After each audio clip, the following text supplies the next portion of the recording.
everyone, Novels Wonderland here. Thank you all for the love and support you've shown me and the channel. Ainz is a native but a master at logging in. Chapter 51 to 103, The Abe Hills Campaign 3. The Abe Hills are located south of the kingdom, east of the Holy Kingdom, and adjacent to the slain theocracy and the Elf Kingdom, serving as a buffer zone between the four nations. In this vast land, there are over 100 demi-human tribes of varying sizes, with a total population of several 100,000. Because they are nomadic, at least one-third of them are combatants. Although the slain theocracy has the capability to flatten the hilly region, these demi-human tribes are nomadic, the hilly terrain is complex, and the number of demi-humans is vast, making it impossible to eradicate them entirely. They can only be suppressed. Furthermore, the demi-human tribes only dare to bully the Holy Kingdom, posing little threat to the borders of the slain theocracy, and they can also be used to keep the Elf Kingdom in check from the south, so they have never been subjected to large-scale extermination. If the kingdom's border were not isolated by mountain ranges, allowing only a few agile demi-humans to make contact, I believe the demi-humans would be very happy to bully the kingdom, which is even weaker than the Holy Kingdom. In the end, the Holy Kingdom is at a disadvantage due to its geography. If it were adjacent to the slain theocracy instead of the Elf Kingdom, out of consideration for them both being human, they would have helped a little, and the Holy Kingdom would not have been bullied so miserably by the demi-humans in the past. However, times have changed. The roles between humans and the demi-human tribes have been reversed. Baron Beta led 2,000 private soldiers to clear out more than a dozen small demi-human tribes in the surrounding area with thunderous momentum, slaughtering all the demi-humans within a dozen miles of the fortress. Remedios led 3,500 soldiers, starting from the strongest tribe near the Great Holy Wall, the Rending Hoof Beastman tribe, and advanced one by one toward the area closest to the two nations. Some might say that using 5,000 troops to confront an army of hundreds of thousands of demi-humans might be a bit too much of a stretch. At this time, one should bring up the tactics and achievements of the legendary Han Dynasty general, Huitzubing, who conquered the Wolf Kshan. Hundreds of thousands of demi-humans sound very intimidating. But considering that these hundreds of thousands of people are scattered across over 100 tribes in the hills, even the strongest demi-human tribe would not have a population exceeding 10,000, and the number of warriors in small and medium-sized tribes would not exceed 1,000. Plus, the distance between demi-human tribes is quite large, and it takes time for their armies to organize, so defeating them one by one is not a difficult task. If a fully armed warrior captain around LV-33 can possess the talent to rival 1,000 troops, then how could a pile of LV-40 Dark Knights and elite interferers be blocked by hundreds of thousands of demi-humans? Therefore, there is no need to say more. Hundreds of thousands, the advantage is with us. Of course, what makes Beta confident is not just this. Long before the army moved, a decapitation squad composed of elite interferers had already infiltrated the heart of the hills. Ba ba ba ba ba ba. Rustling sounds echoed in the tent. The goatman wife endured the pain, suffering the brutal beating from her husband, Base, with sticks and clubs. Seeing goat porn for the first time, the elite interferer who came to assassinate Base, the goatman leader, and one of the 10 greats, was stunned. As expected of the hero king of destruction, he is indeed bold and unconstrained. In broad daylight, lasting half an hour without falling, no wonder they say he has 4 wives. Before you die, let me let you have one last pleasure. The elite interferer was also a man of temperament. Naturally, he had to wait for the other party to finish his business before beheading him. Like a phantom merging into the shadows, he slipped into the tent silently, his movements light, and even the hero king Base, who was focused on his violence inside the tent, did not notice him. Ba ba ba ba, oh oh. All day and all night, you only know how to make lewd noises, shut up. More than 10 minutes later, following a roar, the goatman wife screamed and collapsed onto the bed, her limbs twitching in pain. Base seemed tired from the beating, panting heavily. He pushed the limp goatman wife off the bed with one hand, walked to a stone stool nearby, picked up some cloudy ale, and took a deep gulp. Just as he tilted his head back, a cold glint flashed in the elite interferer's eyes. A poison-tipped short blade precisely pierced Base's throat. No one would have thought that they would be assassinated right after finishing their exercise. Hero King Base clutched his throat, from which blood would not stop flowing. His eyes were wide open in disbelief and shock, and his massive body crashed to the ground, kicking up a cloud of dust. The goatman wife lay limp on the bed. Having witnessed this scene with her own eyes, she widened her eyes in terror, but before she could scream, she was decapitated by the elite interferer. If we were on the battlefield, you might have been a decent opponent. In your next life, don't focus all your attention on women. The elite interferer retracted his short blade, wiping the poisonous blood off the blade with a piece of cloth. Without the slightest hesitation, just as he had arrived, his figure merged back into the shadows in the corner of the tent. Outside the tent, the sun was scorching. The demi-human camp remained noisy, with the bleating of goat men, the crying of children, and the rude laughter and curses of the warriors intertwined. No one knew that their hero king had already become a soul under the blade, inexplicably, inside his own tent after a brutal venting. According to the predetermined plan, the elite interferer arrived at the designated meeting point. Cuckoo! He emitted a signal like the low cry of a night owl, and a moment later, the same response came from the woods. Two twilight elves flashed out from behind the trees. Has the target been eliminated? Of course, that guy could be said to have died on a woman's belly. When the elite interferer said this, seeing his companion look as speechless as he had been, he couldn't help but show a look of resignation. Dying on a woman's belly, getting one last pleasure before death. Although it makes one want to complain, Base didn't lose out too much. Very good. Since the hero king of destruction is dead, along with the previous Phosphor king of the snake men, only Demon Claw remains among the 10 greats of the central region. The beast-bodied quadruped tribe is powerful, and has several hero-tier individuals. To ensure there are no accidents, the three of us will go together. The beast-bodied quadruped tribe is one of the most powerful tribes in the Aiz Hills, with 2 or 3 hero-tier individuals. As the leader, Demon Claw holds a hereditary title.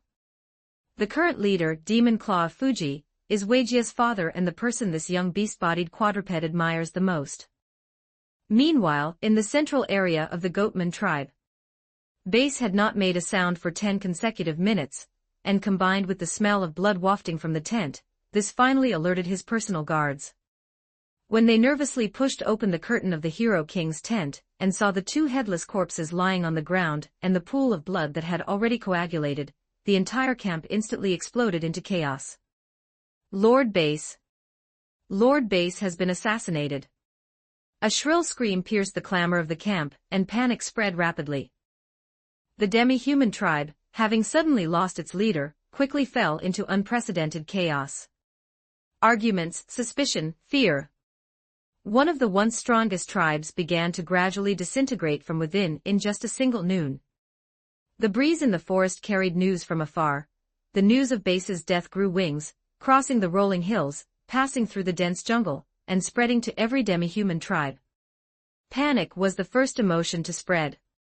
Hero King of Destruction Base, known for his resilience and ferocity, had actually been assassinated inside his own tent. The problem is, no one discovered who did it. Killing a hero-tier leader is one thing, but the problem is that it was done so silently, it's simply hair-raising.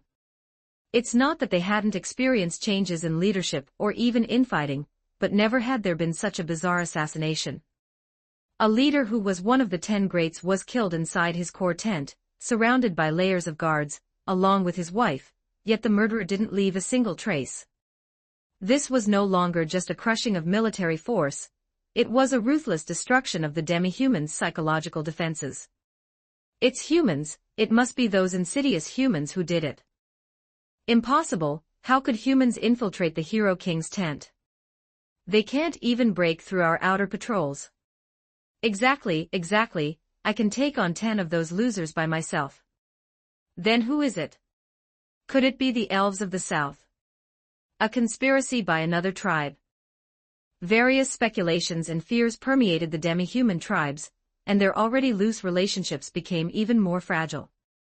The foundation of trust was crumbling, small-scale conflicts and friction quietly erupted between neighboring tribes, with everyone feeling endangered and jittery. When the news of Base's assassination reached the beast-bodied quadruped tribe, the current leader was in the training ground instructing young warriors. Fuji was a massive quadrupedal beast, his body covered in black fur like steel needles, looking very much like a large black bear standing on four legs.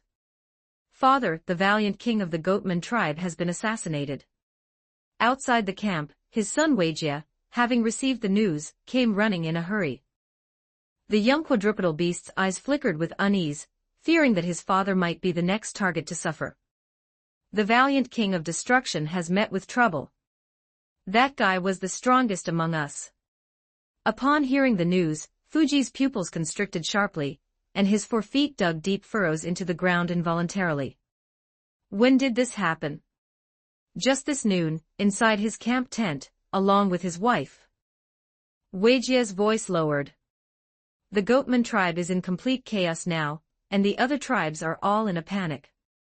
I heard that the Phosphorus king of the Snakeman tribe has also unfortunately."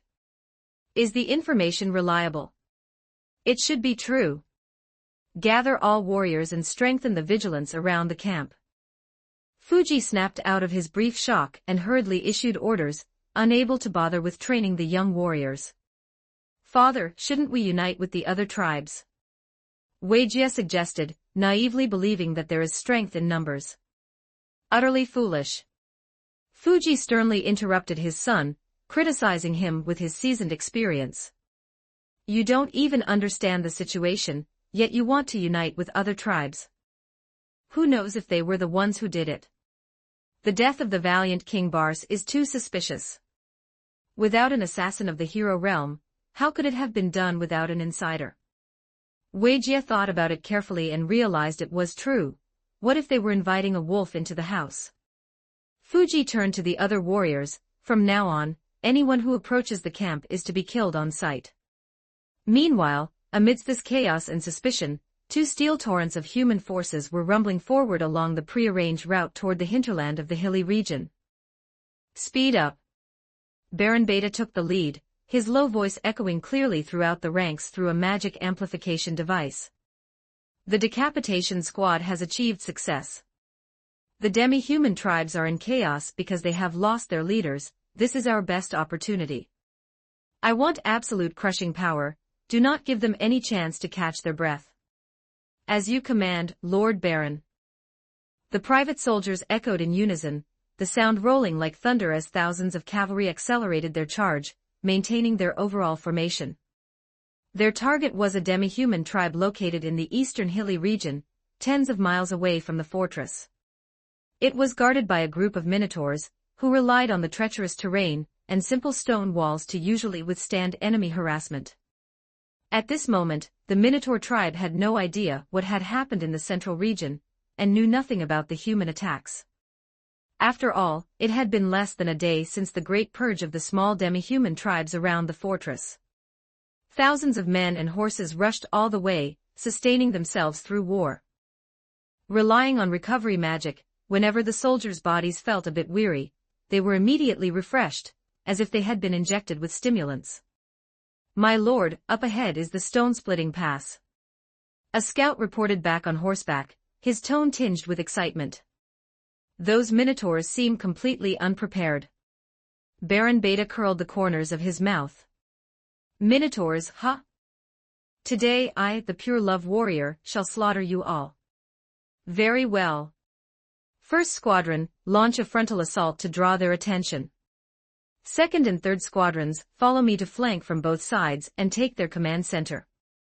Remember, kill all these minotaurs, leave no survivors." After giving the orders, Beta tore open 2 scrolls from his bosom. Group status buff, exhilaration group status buff, running wolf. A faint red light covered a large area, the soldiers let out low roars, and the warhorse's eyes flashed with a blood-red glint. Thud thud thud thud. The sound of thousands of cavalry charging was naturally impossible to conceal. But by the time the sound could be heard, the cavalry no longer needed to hide it. The ground was shaking, and smoke and dust from afar were billowing over. Was this a beast migration? Or enemies? The Minotaur sentries at the pass didn't have very good eyesight, nor were they quick-witted. It wasn't until the human soldiers charged right up to them that they reacted and let out panicked alarm calls. Boom boom. Boom boom. Boom boom boom. However, time was too short, and everything was already too late. The cavalry's charge was fast. The longbows in the hands of the light cavalry fired a dense rain of arrows, covering the entrance of the pass, and shooting down a swath of minotaurs who were trying to pick up their weapons in panic. Immediately after, several dark knights took the lead in the charge. Cavalry were indeed not suitable for sieges, but this was a magical fantasy world, and the Minotaur tribe's settlement was not a city. Relying on their heavy armor, as their chains word swung, wood chips flew, and the wooden gate cracked open upon impact. The soldiers of the first squadron poured into the pass like a tide, engaging in a bloody melee with the Minotaurs who were fighting back in haste. Meanwhile, Baron Beta led the other two squadrons around to both sides of the pass. The defenses here were even weaker, and some places were not even guarded at all. They easily climbed the not-so-high stone walls, appearing behind the Minotaur camp like soldiers descended from heaven. Enemy attack, enemy attack. Damn it. Where are the patrols? The Minotaur leader, having just finished arguing with the elders, saw the human soldiers attacking from the rear, and could only hurriedly pick up his weapon to fight back. 7-meter-tall figure was incredibly conspicuous. Baron Beta locked his gaze on him, and gently squeezed his horse's belly with his legs. The black warhorse let out a whinny and charged forward like a black whirlwind. Go to hell, Minotaur! Baron Beta shouted angrily. The chain's word, whistling as it tore through the air, slashed down at the Minotaur leader's head, who hurriedly raised his giant axe to block. The piercing sound of metal clashing rang through the camp. The Minotaur leader felt an overwhelming force coming from his weapon, which numbed his arms, split the web of his thumbs, and the giant axe almost flew out of his hand. He looked at the human knight in front of him in horror. The opponent's strength was terrifying. Was this guy even human? Baron Beta pressed his advantage and triggered a passive ability. Execution. Vroom vroom vroom vroom vroom vroom. The chain's word, stained with flesh and blood, buzzed and jet-black flames roared from the blade, carrying an offensive that tore through everything.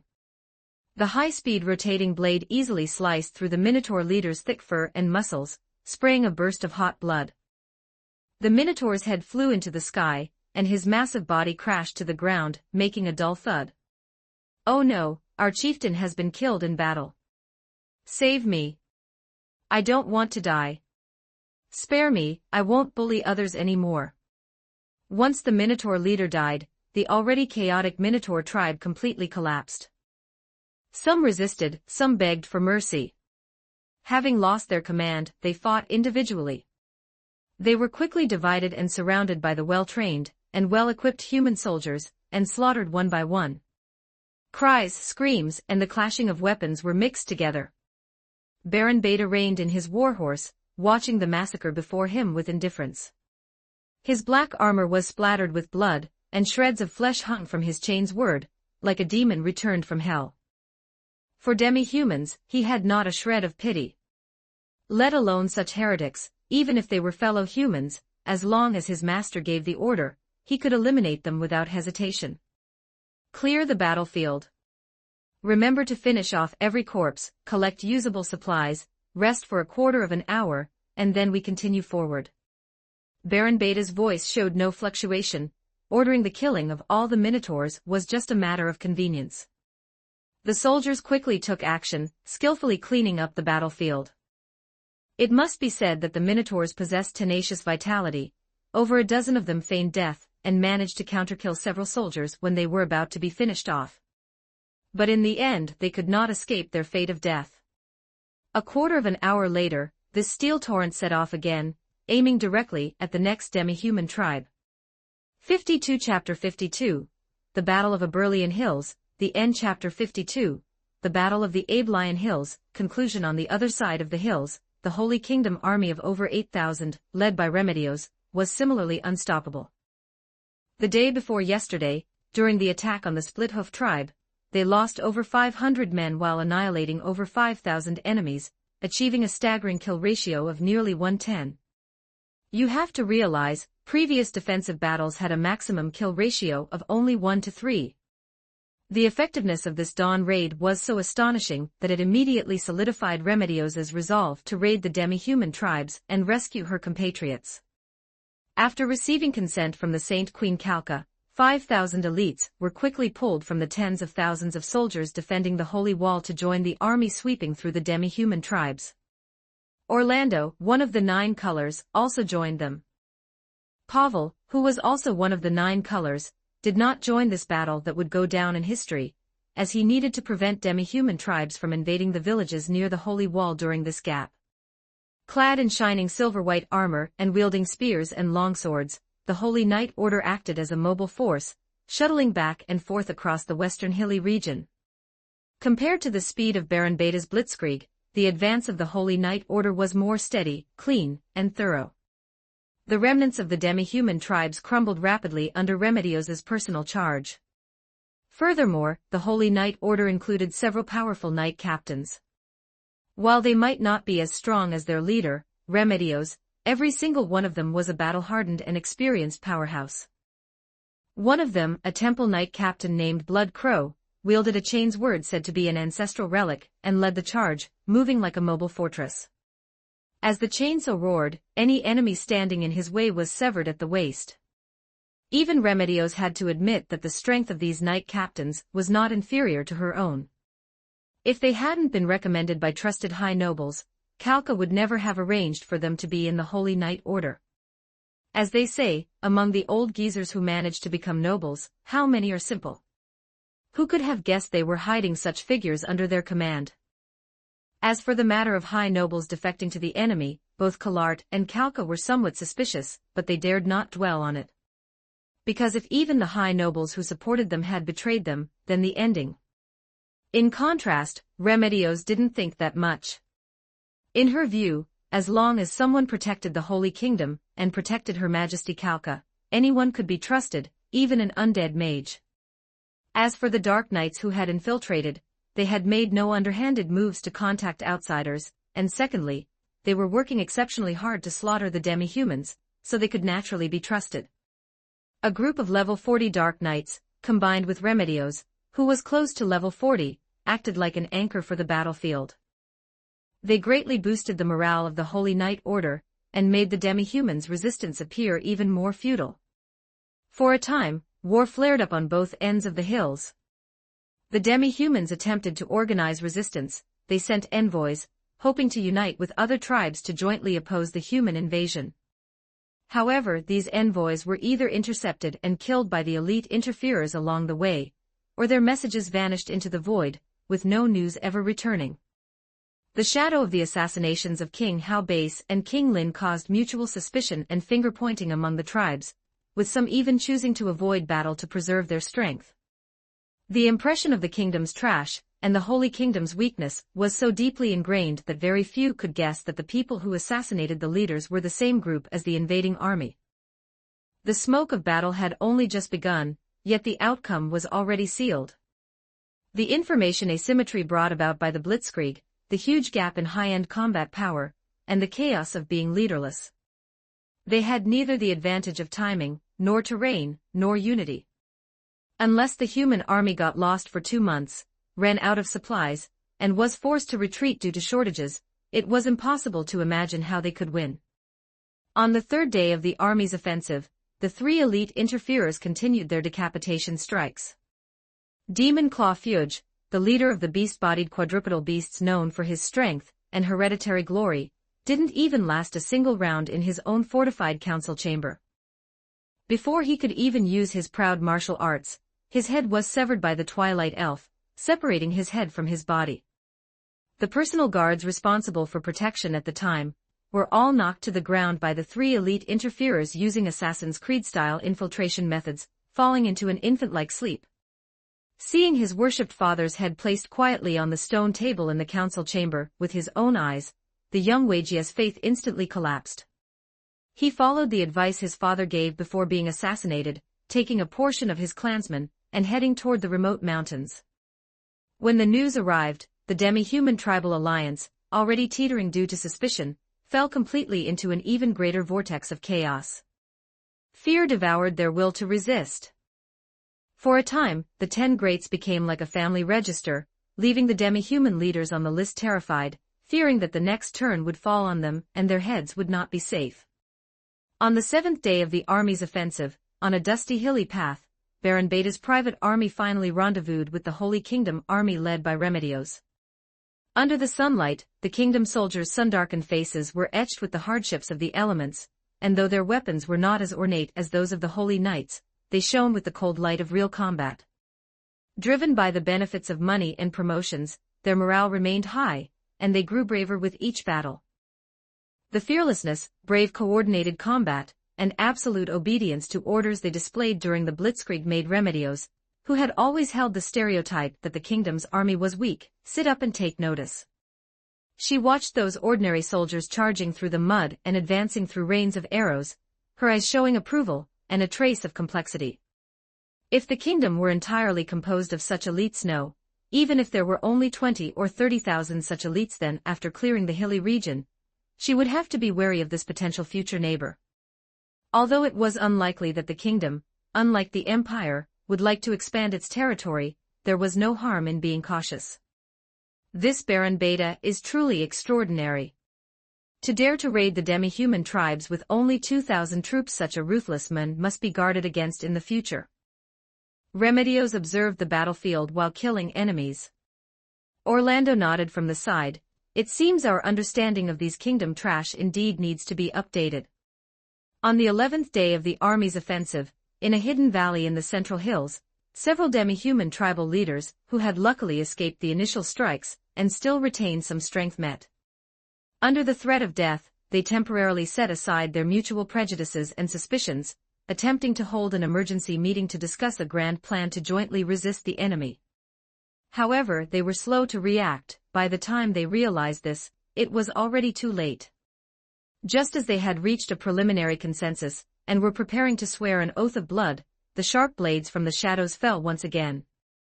The elite interferers squad emerged from the shadows, rounding up these high-level demi-human leaders who were attempting to consolidate their power, staging yet another masterful decapitation performance. The glimmer of hope that had just ignited for the demi-human tribal alliance was extinguished in its infancy in the blink of an eye. On the 23rd day of the army's march, the two human armies, like two giant brooms, advanced steadily across the Abelian hills. Wherever they passed, demi-human tribes were either crushed, incorporated, or scattered in flight. They had already cleared over half of the demi-human forces in the hilly region. And that list of the 10 Greats, which once symbolized the glory and power of the demi-humans, had now become a death warrant. One after another, the tribal leaders died. Now the 10 Greats had truly become a death note. No matter how hidden their lairs were or how solid their defenses, they could not escape death in the end. Among the demi-humans, the atmosphere of fear reached its peak. The title of the 10 Greats no longer represented glory but a death list. On the 30th day of the army's offensive, a large-scale wave of surrenders began to appear among the remaining demi-human tribes. Some weak tribes, unable to bear the pressure, voluntarily walked out of their hiding places and laid down their weapons to the human army. And those who resisted stubbornly were quickly ground into dust under the encirclement and suppression of the human army. As for these surrendering forces, Baron Beta naturally could not accept them all. Apart from women, only demi-human captives shorter than a wagon wheel would be accepted, except for goblins. The remaining male demi-humans who surrendered were incorporated into the vanguard battalion formed for the mopping up of the demi-human tribes. On the 40th day of the army's offensive, the main resistance in the hilly region had been quelled. After this event, the once bustling demi-human tribes and their camps became deathly silent, leaving only broken walls and abandoned primitive tools, telling the tale of their former existence.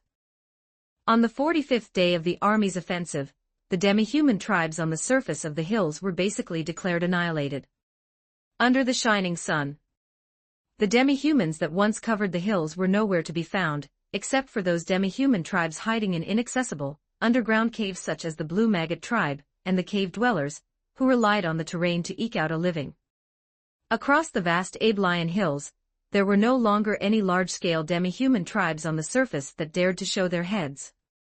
This campaign, which began with assassinations and advanced with the force of a thunderbolt, finally came to a phased conclusion with the total victory of the human coalition forces. Chapter 53, Dividing the Cake. Ding, today's check-in successful. Obtained white item, Makima dog training photo album *3 damn, bad woman. Let go of me, I'm going to bite her to death, woof. Woof woof. Ding, today's check-in successful. Obtained blue item, War Beast a terror dragon. Welcome to the vampire camp, our beast unit has been deployed. Ding, today's check-in successful. Obtained purple item, Frostmourne the filial sun's sword, death is just another form of rebirth. The Abelian Hills campaign, which lasted 45 days, came to an end with a glorious record. The human coalition suffered over 3,000 casualties, the demi-human auxiliary army suffered over 6,500 casualties, while 286,000 enemies were annihilated and 9,100 captured. After this campaign, the kingdom's territory bordered the Holy Kingdom, and the land trade route between the two nations became unimpeded. King Blanca III was overjoyed upon receiving the news. What monarch does not have the ambition to expand their territory? It was just that the kingdom was severely restricted by the nobility, and with the powerful Baharuth Empire nearby, if not for the containment from the Argland Council state, and the slain theocracy, the empire would have long since swallowed the kingdom. Let alone expanding territory, just holding on to the country was already difficult enough. From this, it can be seen that Baron Beta was truly formidable. By coordinating with a portion of the Holy Kingdom's army, he solved the troublesome demi-human tribes and took down the Abelian Hills. It was a pity that he had not followed Baron Beta's suggestion at the time to organize 50,000 kingdom troops to raid the demi-human tribes. Firstly, he was intimidated by the reputation of the 10 Greats, and dared not take the initiative to attack the demi-human tribes, even having to pray that they would not harass the kingdom. Secondly, the strength of the demi-humans was not weak. Aside from the goblins, the average level of almost all demi-human warriors was higher than that of human soldiers. Attacking rashly would only increase casualties.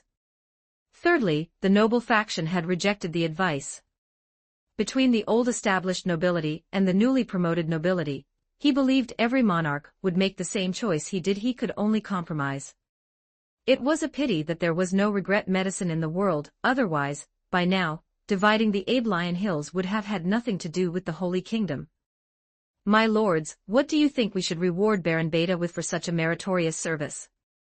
Kingdom Parliament Hall. King Blanca III, nearly 60 years old, sat on the throne, with Gazef in armor standing guard to the side. Below were the kingdom's nobles and ministers who had rushed over upon hearing the news. Although they had not participated in making the cake, they wouldn't let the fat meat right in front of their mouths go to waste. In the Parliament Hall, sandalwood incense curled. Below the throne, nobles and ministers whispered. Before long, a slightly plump noble from the royal faction, dressed in gorgeous silk robes, stepped out first. He bowed, his voice carrying the customary smoothness. Your Majesty, Baron Beta's achievement can be called a pillar of the nation. The Battle of the Abelian Hills not only crippled the demi-human tribes that have plagued us for years, but also opened up trade routes with the Holy Kingdom, the benefits of which are immeasurable. In my opinion, rewards are secondary. Promotion in rank is primary. Above a baron is a viscount, and then an earl, to show your Majesty's sagacity. His words immediately drew much agreement. A young, newly promoted noble, with admiration and longing for Beta in his eyes, said loudly, Baron Beta fought against overwhelming odds, and annihilated nearly 300,000 enemies. This record of service has long exceeded the scope of a typical baron's achievements. Only by promoting him to earl can we settle the hearts of the people. As soon as the voice fell, an old man with white hair and beard, dressed in dark noble attire, stepped out slowly, leaning on a gem-encrusted cane. He was an old established noble of the kingdom, having inherited the position of the late Marquis Replorbo to become the leader, representing the voice of the noble faction. Actually, this position should have originally belonged to Marquis Raven, but that guy had defected to the royal faction at the last minute. Promoting him to earl. That is far too hasty. Baron Beta certainly has merit, but he is still shallow in experience after all. A sudden promotion to Earl would be hard to justify to the public. Moreover, the position of an Earl involves a great deal. His territory and his influence in the Parliament all need careful consideration. Earl Marks, that is where you are wrong. The young noble from before retorted, when faced with such merit, why talk about experience? According to your logic, Earl, should the kingdom's titles be ranked by seniority rather than military achievement? If that's the case, why not invite your ancestors to go to the battlefield next time? The noble faction and the royal faction had always been at odds and naturally would not give each other a good look. Amidst the laughter, the veteran felt his face burning. King Blanca III sat firmly on the throne. His gaze swept over the arguing ministers, and he understood in his heart. The concerns of the noble faction were nothing more than the balance of power and the maintenance of vested interests. The rise of Baron Beta undoubtedly broke the original balance and strengthened the power of the royal faction. As a faction that supported him, he naturally could not let the royal faction feel disheartened. King Blanca III coughed lightly. Cough, cough. The hall immediately quieted down, and everyone looked at the king. I believe all the ministers have their points. Baron Beta's achievement cannot be measured by money alone. If we only reward him with gold coins, how can we inspire the soldiers of the country? My mind is made up. I promote Baron Beta to Earl. Once these words were spoken, although the opposition was not completely silenced, under the king's authority, it gradually subsided. The nobles of the noble faction had different expressions, but they could only bow and accept the decree. The title is decided, but what about the territory? The Aiblian Hills have both barren lands and fertile regions. Since the hills were won by Count Beta through bloody battle, he should rightfully be awarded part of the fief. A noble from the royal faction stepped forward to offer a suggestion. In my opinion, we can carve out about 1/10 of the fertile land in the hills that has already been explored and is close to our border, and grant it to Count Beta as his new fief. Only 1/10. A border noble, also of the royal faction, frowned and said, Count Beta has made such illustrious military achievements, and he only gets 1/10. That is too stingy. Not so, not so. This 1/10 is the most fertile of the fertile lands, and the area is quite substantial. Furthermore, the hills have only just been pacified, and the cost of governing them will be enormous. King Blanca III pondered for a moment and felt this made sense. Excessive rewards would not only provoke the noble faction, but might also make Beta difficult to control. What you say is very true. Then we shall follow this suggestion. We will grant about 1/10 of the fertile land on the side of the Aiblian Hills closest to our country to Count Beta as his earldom. With the title and territory preliminarily decided, the atmosphere in the Parliament hall eased slightly. Next, the topic of the council naturally turned to the distribution of interests with the Holy Kingdom. After all, this battle, which would go down in history, was the result of the joint efforts of both countries. How to divide the post-war cake became the most practical problem at the moment. Your Majesty, now that the Aiblian Hills have been opened up, the trade benefits are immense. How should our kingdom and the Holy Kingdom divide the ownership and rights of these hills? A minister in charge of trade asked cautiously. The Holy Kingdom only sent some paladins to assist. The real main force and military merit all belong to our kingdom's Baron Beta. A fat noble from the noble faction clenched his chubby hands, looking like he wanted it all, and said very forcefully, if it comes to dividing it up, our kingdom should take the lion's share. At least 60%. Another noble who had business in the Holy Kingdom retorted. The Holy Kingdom is located in the west and feels the threat of the demi-human tribes more deeply. This time, they also suffered the most casualties in the campaign. How can they only take a small share? In my opinion, a 50-50 split is the fairest. What a load of bullshit. If it weren't for Baron Beta's prowess, the Holy Kingdom's army would likely have returned empty-handed. The Holy Kingdom's strength is no weaker than ours. If we fall out over this matter, it will do our kingdom no good. For a time, the Parliament Hall was once again plunged into a war of words. The nobles argued endlessly for the interests of their respective factions, and their different attitudes toward the Holy Kingdom. Some advocated being tough and not yielding an inch, while others advocated cooperation to exchange for long-term peace and trade benefits. King Blanca III frowned, listening at times and pondering at others, weighing the pros and cons. They argued until their faces were red, as if the entire Aiblian Hills had already become their possession, to be cut up as they pleased.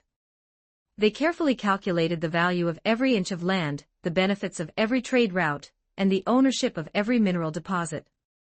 It was just that everyone ignored one fact. A fact that would turn all their calculations into a joke.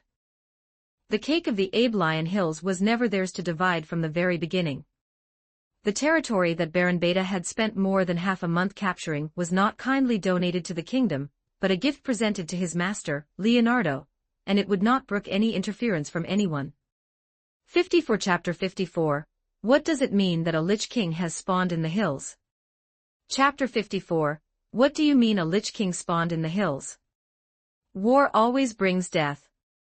And the death of a large number of lives in a short period of time nourishes the birth of the undead. Just like the battlefield between the Empire and the Kingdom the Katsa Plains. After more than 200 years of mutual slaughter, the passing of numerous lives, the accumulated resentment of living beings, and the curse of the undead have given birth to a kind of white mist on this land. The undead white mist. No one knows when this white mist was born. It is only known that wherever the white mist permeates, undead will appear, and living beings who die here will be converted into undead within just a few hours. To prevent wandering undead from breaking into villages, the towns near the Katsa Plains regularly clear out undead creatures within a radius of dozens of miles every month, but even so, the number of undead has not decreased much. It is rumored that in the depths of the Katsa Plains, there exist death knights sufficient to cause the extinction of a country. Perhaps because of the white mist, perhaps because of the curse of the undead, or perhaps because of the chaos of the demon gods that broke out back then. In short, the Katsa Plains have become barren. And such a territory is clearly not suitable for habitation. The smoke of the war in the Aiblian Hills had just dissipated. While the human coalition forces and the surrendered demi-human auxiliary army were still cleaning up the battlefield and counting the spoils, Baron Beta made a decision that caught everyone off guard. He did not wait for the kingdom's reward, nor did he discuss post-war matters with the generals of the Holy Kingdom. After leaving a small number of personnel to handle the aftermath and transferring most of the captives and captured supplies, Baron Beta led his core troops, who had been baptized by the fires of war, and were becoming increasingly elite, and quickly withdrew from the Aiblian Hills. There was no news, and no message was left behind. He retreated for no reason, as if he looked down upon this vast land. By the time Remedios received the news, the main force of Baron Beta had already retreated 100 miles, leaving behind only a chaotic battlefield. Before she could speculate on what this kingdom baron meant, her subordinate, the Holy Knight Commander, sent a report. Figures of the undead had appeared in the middle section of the hills. It was possible that some necromancers had heard the news of the war and infiltrated the Aiblian Hills. According to the scout's report, the number of undead had already exceeded 10,000, and with the activities of an unknown number of necromancers, this number was still constantly increasing. This news was very surprising, and it made Remedios feel very offended. Who was she? The commander of the Holy Knight Order of the Holy Kingdom. Necromancers. A bunch of sewer rats that everyone wanted to beat up, daring to steal the fruits of victory right under the nose of the Holy Kingdom. The glory achieved by the Holy Kingdom would not be stained by these fellows.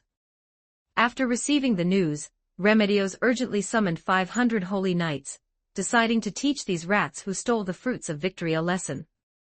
Necromancers were not good people. These guys who desecrated corpses would certainly not easily give up the land under their feet. If they were allowed to develop and take shape, it would be another intractable pest. At the temporarily stationed camp, Remedios drew the holy sword at her waist. In front of her, 500 urgently assembled holy knights were fully armed and waiting in full battle array. Holy knights, follow me immediately to the middle section of the hills. We will personally purify these filthy undead and grind those sneaky necromancers to dust. Yes, Commander. The holy knights knelt on one knee and replied in a deep voice. Having one's victory snatched away at the very end would make even the most good-tempered person angry, let alone these holy knights who were already easily explosive cans of meat. After a day of logistical preparation, Remedios led the Holy Knight Order, as well as some main forces of the Holy Kingdom, to the central area where the undead appeared.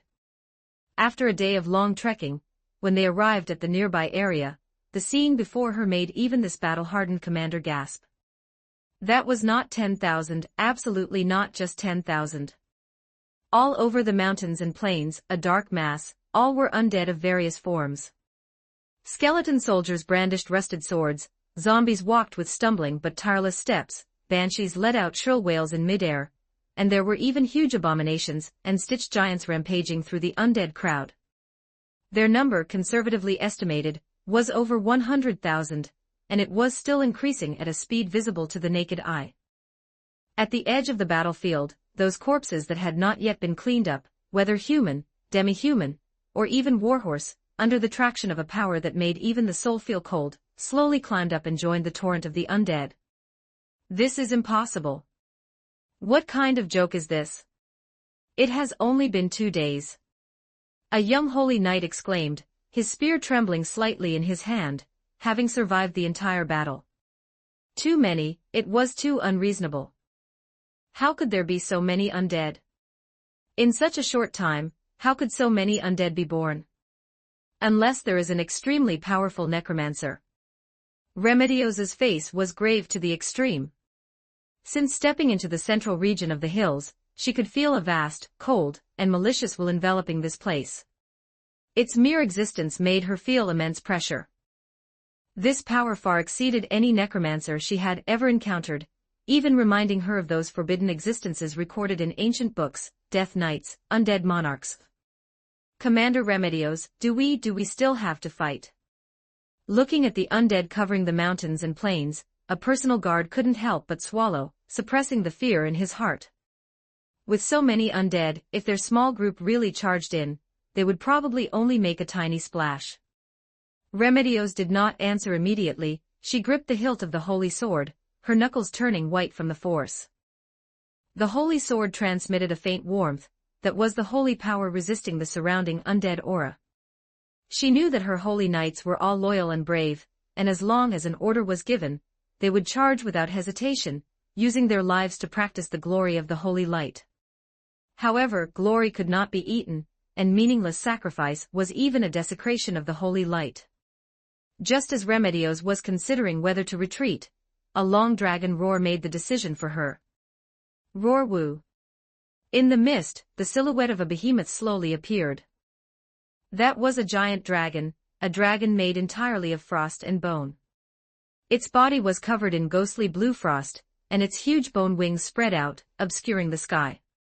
In its hollow eye sockets, 2 clusters of ghostly blue soul fire burned, overlooking everything below. Frostbone dragon. And with such a huge size, it was clearly not an ordinary dragon when it was alive. Undead Dragon King. Remedios's pupils shrank, her heart seemed to be tightly gripped by an invisible giant hand. The appearance of the frostbone dragon undoubtedly confirmed her worst guess. Commander, there is someone on that dragon. The guard's exclamation pulled Remedios back to reality from the shock. She looked up abruptly, following the direction of the guard's finger. On the broad back of the frostbone dragon, there was indeed a figure standing. That figure was shrouded in a layer of thick death mist, and his specific appearance could not be seen, only vaguely felt to be in existence wearing luxurious black armor. But the most eye-catching thing was the sword in the opponent's hand. That was a sword of death. The blade was engraved with complex runes, emitting a chilling cold. Just by staring at it, Remedios felt as if her blood was about to freeze. Death Knight. This aura. Remedios's throat tightened, and the holy sword in her hand trembled violently, the holy text engraved on the blade dimming at a speed visible to the naked eye. Seeming to notice the tiny gaze below, he tilted his head slightly. Although his face could not be clearly seen, Remedios could clearly feel the indifference from the depths of his soul, as if he were looking at a group of ants. Hero, the holy light has abandoned me, and it will abandon everyone. The undead monarch on the dragon's back made his voice heard. This voice was not transmitted through the ears, but resounded directly in the depths of every living being's, and even every undead's, consciousness. I am Arthas Menethil, the Lord of the Dead, the dominator of the undead, the Lich King. This place shall become my kingdom, the domain of the dead. All undead, submit to my command. A simple declaration, but it carried the will to conquer everything. Lich King. Remedios muttered to herself. She did not know this name, but it did not prevent her from knowing the opponent's terror. Roar, roar. The frostbone dragon let out a roar in response. Before the dragon breath arrived, an extreme cold had already caused the ground to freeze into a thick layer of ice, and snowflakes began to fall from the sky. The gap in strength was like a chasm. The last bit of luck in Remedios's heart also vanished. Although she was reckless, she was not stupid. Glory was important, but preserving effective strength and passing on this terrifying news was even more critical. The Holy Kingdom, and even the entire human group, must know about the arrival of this terrifying existence. Everyone, retreat. Immediately. Remedios repeated sternly, this is not an enemy we can deal with. Her tone carried a trace of panic. Commander. After a brief moment of shock, the Holy Knights reacted quickly. Without hesitation, they turned their horses around and retreated the way they came at the fastest speed. The Holy Light formed barriers behind them, attempting to block the spreading aura of death. The Lich King did not order a pursuit. The order his master Leonardo gave him was to take Frostmourne, play a legendary character Arthas, and let everyone know of his existence. Yes, he was a fake Lich King. He was not Arthas, nor did he have the strength of a legendary hero. However, the summoned undead were real, the Frostmourne in his hand was real, and the Helm of Domination was also a high-fidelity replica made by hand. With an undead legion numbering in the hundreds of thousands, even if he was a fake Arthas, he was a real Lich King. The undead monarch's gaze turned to the distance. Following his declaration, the central region of the Abelian Hills began to be filled with a layer of white undead mist similar to the Katsa Plains, but thicker and colder. This mist was not formed naturally, but condensed from pure death energy and undead resentment. It spread slowly, and wherever it passed, vitality was cut off and plants withered. Even more shocking was that this powerful will originating from Frostmourne, like an invisible huge vortex, began to cross long distances, attracting the undead. In the depths of the Katsa Plains, those skeletons, zombies, ghosts, and even more powerful Death Knights who were originally wandering aimlessly, at this moment, seemed to have received something. The undead stopped their meaningless wandering, and with stumbling or floating steps, gathered towards the direction of the hills. Not just the Katsa Plains, but even thousands of miles away, those undead hidden in dark corners and deep graves also felt this call from the soul. They broke through the ground, tore through rotten coffins, and formed waves of white undead, rushing towards the direction where the Lich King was. Within a radius of 2,000 miles, or even a wider area, all the undead were responding to the call of their king. The Abelian Hills were rapidly becoming a huge gathering place for the undead, a vortex of death that devoured all vitality. At the same time, far away in Irantal on the kingdom's border, inside a gloomy cemetery, the necromancer Kajiat was controlling a few newly refined undead, clearing obstacles in the passage. He had infiltrated this human city for several months, trying to find an opportunity to establish his own undead stronghold, collect fresh materials, and realize the spiral of death. To thereby resurrect his mother who had passed away more than 20 years ago.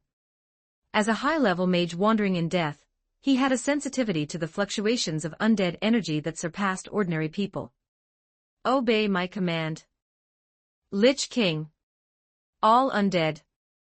Suddenly, a vast and boundless will of death swept through his perception like a tsunami.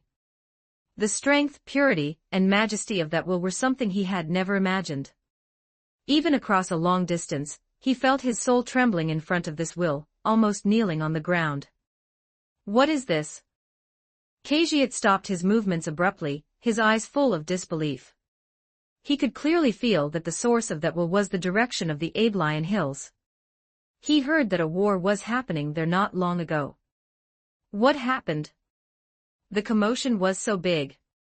Khajiit felt that the undead energy in the surrounding air had become abnormally active, and even the zombies he refined himself began to stir uneasily. One by one, they seemed to want to break free from his control, and rush in a certain direction. Such a powerful undead will. Guessing what the situation was, Khajiit's breathing became rapid, and his eyes flashed with fanatical light. Could it be the legendary King of the Undead? Legend has it that when a person's death energy reaches the extreme, it will sublimate to the extreme, and transform into an immortal lich. And by raising the lich's ability to the extreme, one can master the mysteries of life and death, become the supreme king of the undead, rule all the undead, and bring eternal silence. Khajiit had always thought that was just the delusional thinking of necromancers, a distant myth. But now, this overwhelming undead aura, this supreme majesty that made his soul tremble. Silently telling a possibility that legend might be true. The king of the undead, the Lich King, had really appeared. Must go see, must go see. Khajiit could no longer suppress the excitement and desire in his heart. If this was true, it would be the greatest moment in the history of necromancers. He wanted to witness this monarch with his own eyes, perhaps he could even get the favor of this king of the undead. Mother, perhaps we will meet again soon. Chapter 55, The Capital of the Undead, Lordaeron. The shocking changes in the Abelian Hills quickly spread through the streets and alleys of the kingdom, and the Holy Kingdom. Even the neighboring slain theocracy began to pay attention to this matter. It could not be helped, the commotion caused by the Lich King was simply too massive. In the Katsa Plains, a massive horde of skeletons gathered into a sea of bones. Zombies, ghouls, and every movable undead creature followed an unseen summoning, marching toward the hills. Among them, there was no shortage of Death Knights capable of destroying a nation. Although they were not the Death Knights summoned by Ainz, but rather evolved from local undead, there was little difference in their strength. To ordinary soldiers, they were all calamities. Besides these undead, the most troublesome ones were the necromancers hiding in the shadows. Like sharks smelling blood, they rushed to the hills from all corners of the world. The commotion they caused along the way was no less than that of the skeletons. There were even some wicked bastards, those with no upbringing, who, on their way, dug up ancestral graves and dragged out people's ancestors to go on a pilgrimage. Such chaotic circumstances gave the higher-ups of many nations a headache. But they could only sigh and look on, feeling helpless. The white undead mist permeating the central region of the Abelian Hills acted like an invisible barrier, isolating the prying eyes and interference of the living. Scouts sent in often never returned. They were either torn to pieces by the undead in the mist, or they lost their way in the fog, eventually starving to death in despair, unable to send back even a shred of information. Holy Kingdom, northern city of Kalen Shah. Inside the royal palace, the lights were bright, but the atmosphere was extremely oppressive. Remedios returned with her troops. Traces of the previous battle still remained on her armor, and her eyes were filled with exhaustion and worry. As one who had witnessed the existence of Arthas, with her own eyes, Remedios detailed everything she encountered in the Abelian Hills to the Saint Queen, and the ministers, including the terrifying entity who called himself the Lich King. Your Majesty Kalka, the strength of that Lich King is far beyond what we can contend with. The undead army he summoned is massive in number and powerful in strength. If we do not take measures in time, I fear the entire Holy Kingdom will fall into an abyss of doom. Remedios knelt on one knee. Her words caused the expressions of everyone in the hall to turn extremely ugly. An elderly minister with white hair asked with a trembling voice. Captain Remedios, are you certain that the Lich King said the Holy Light has abandoned him, and will abandon everyone else? Remedios lifted her head, a flash of humiliation in her eyes. As a devout believer of the Holy Light, she naturally could not accept the Lich King's slander of the Holy Light, but the opponent's powerful aura left her without even the consciousness to resist. Yes, Lord Dakara. That voice, it resonated directly in my consciousness, filled with mockery of the holy light and absolute self-confidence. The holy light. Abandoned? Kalka muttered to herself, gripping her scepter tightly. The holy light is with us, how could it abandon its believers? Below the throne, a holy knight captain stood up, urging everyone to face reality. Your Majesty Kalka, whether what the Lich King said is true or false, the terror of his power is beyond doubt.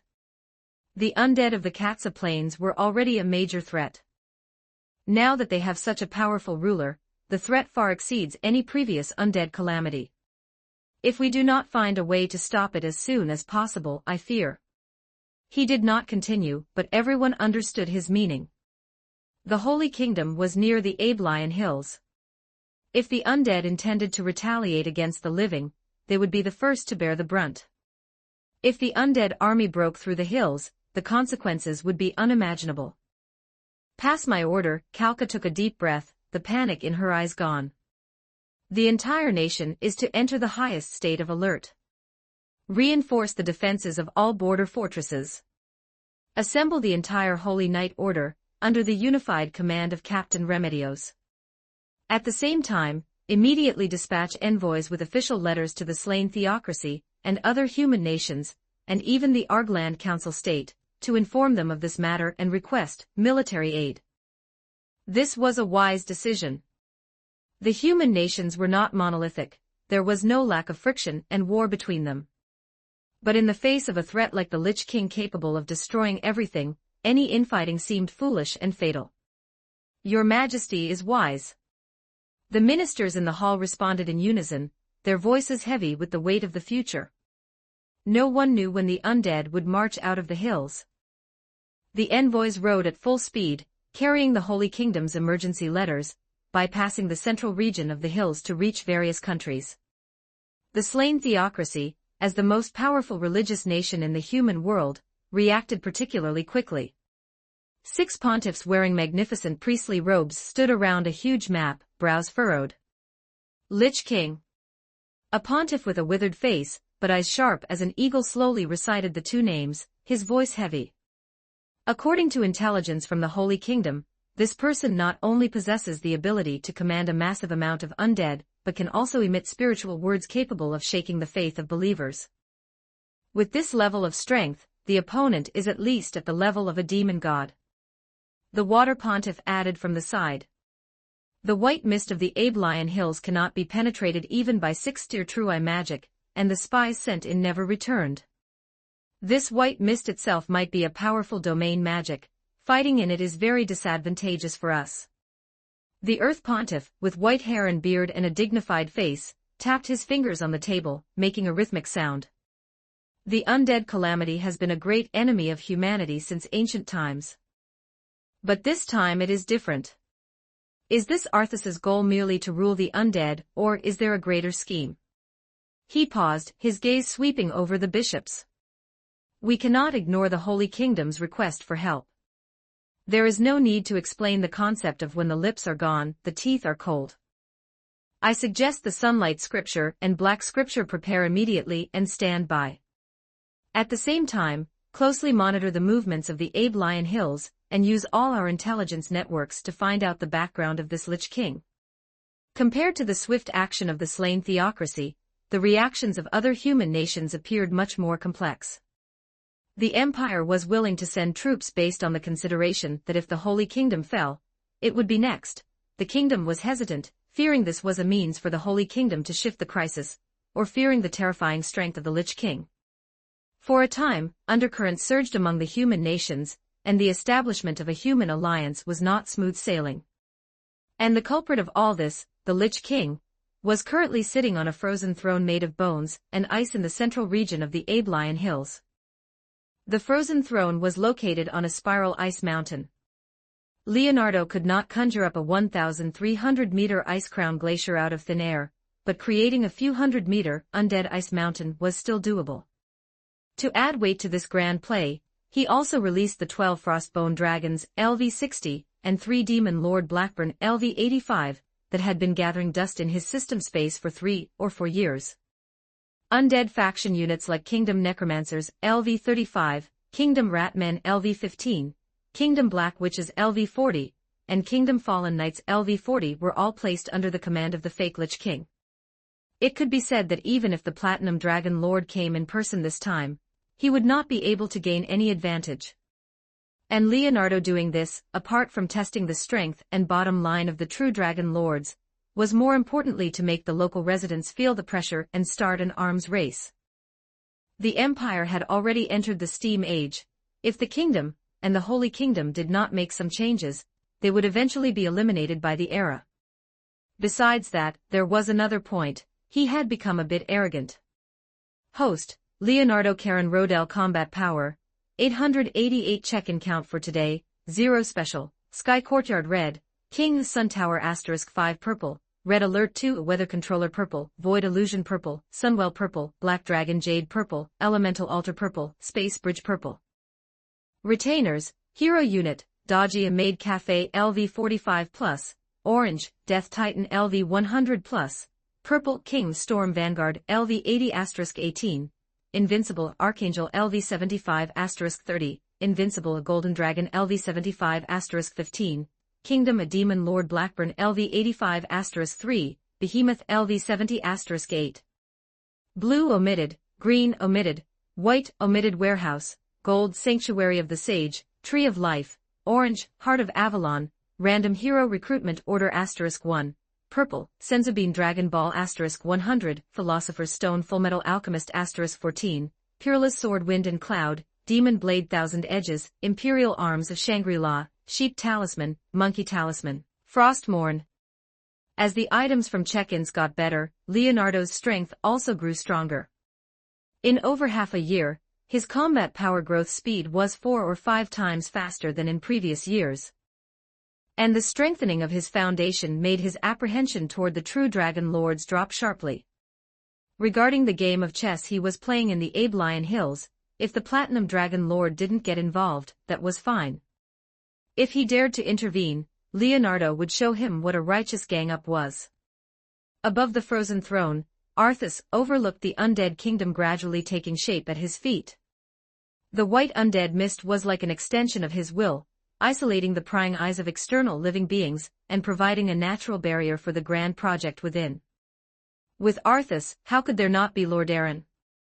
A mere throne was far from enough to manifest the majesty of the Lich King. Only by building a magnificent city, an eternal capital belonging solely to the undead, could the name of the Lich King resound throughout the world. And when it came to civil engineering, who could compare to undead laborers working day and night? On the third day after Remedio's return to the Holy Kingdom, a grand undead capital centered on the undead Ice Mountain had already begun construction. Those low-level skeletons and zombies, like the most loyal worker ants, began this massive project under the command of the Lich King's invisible will. They transported huge rocks from the depths of the hills.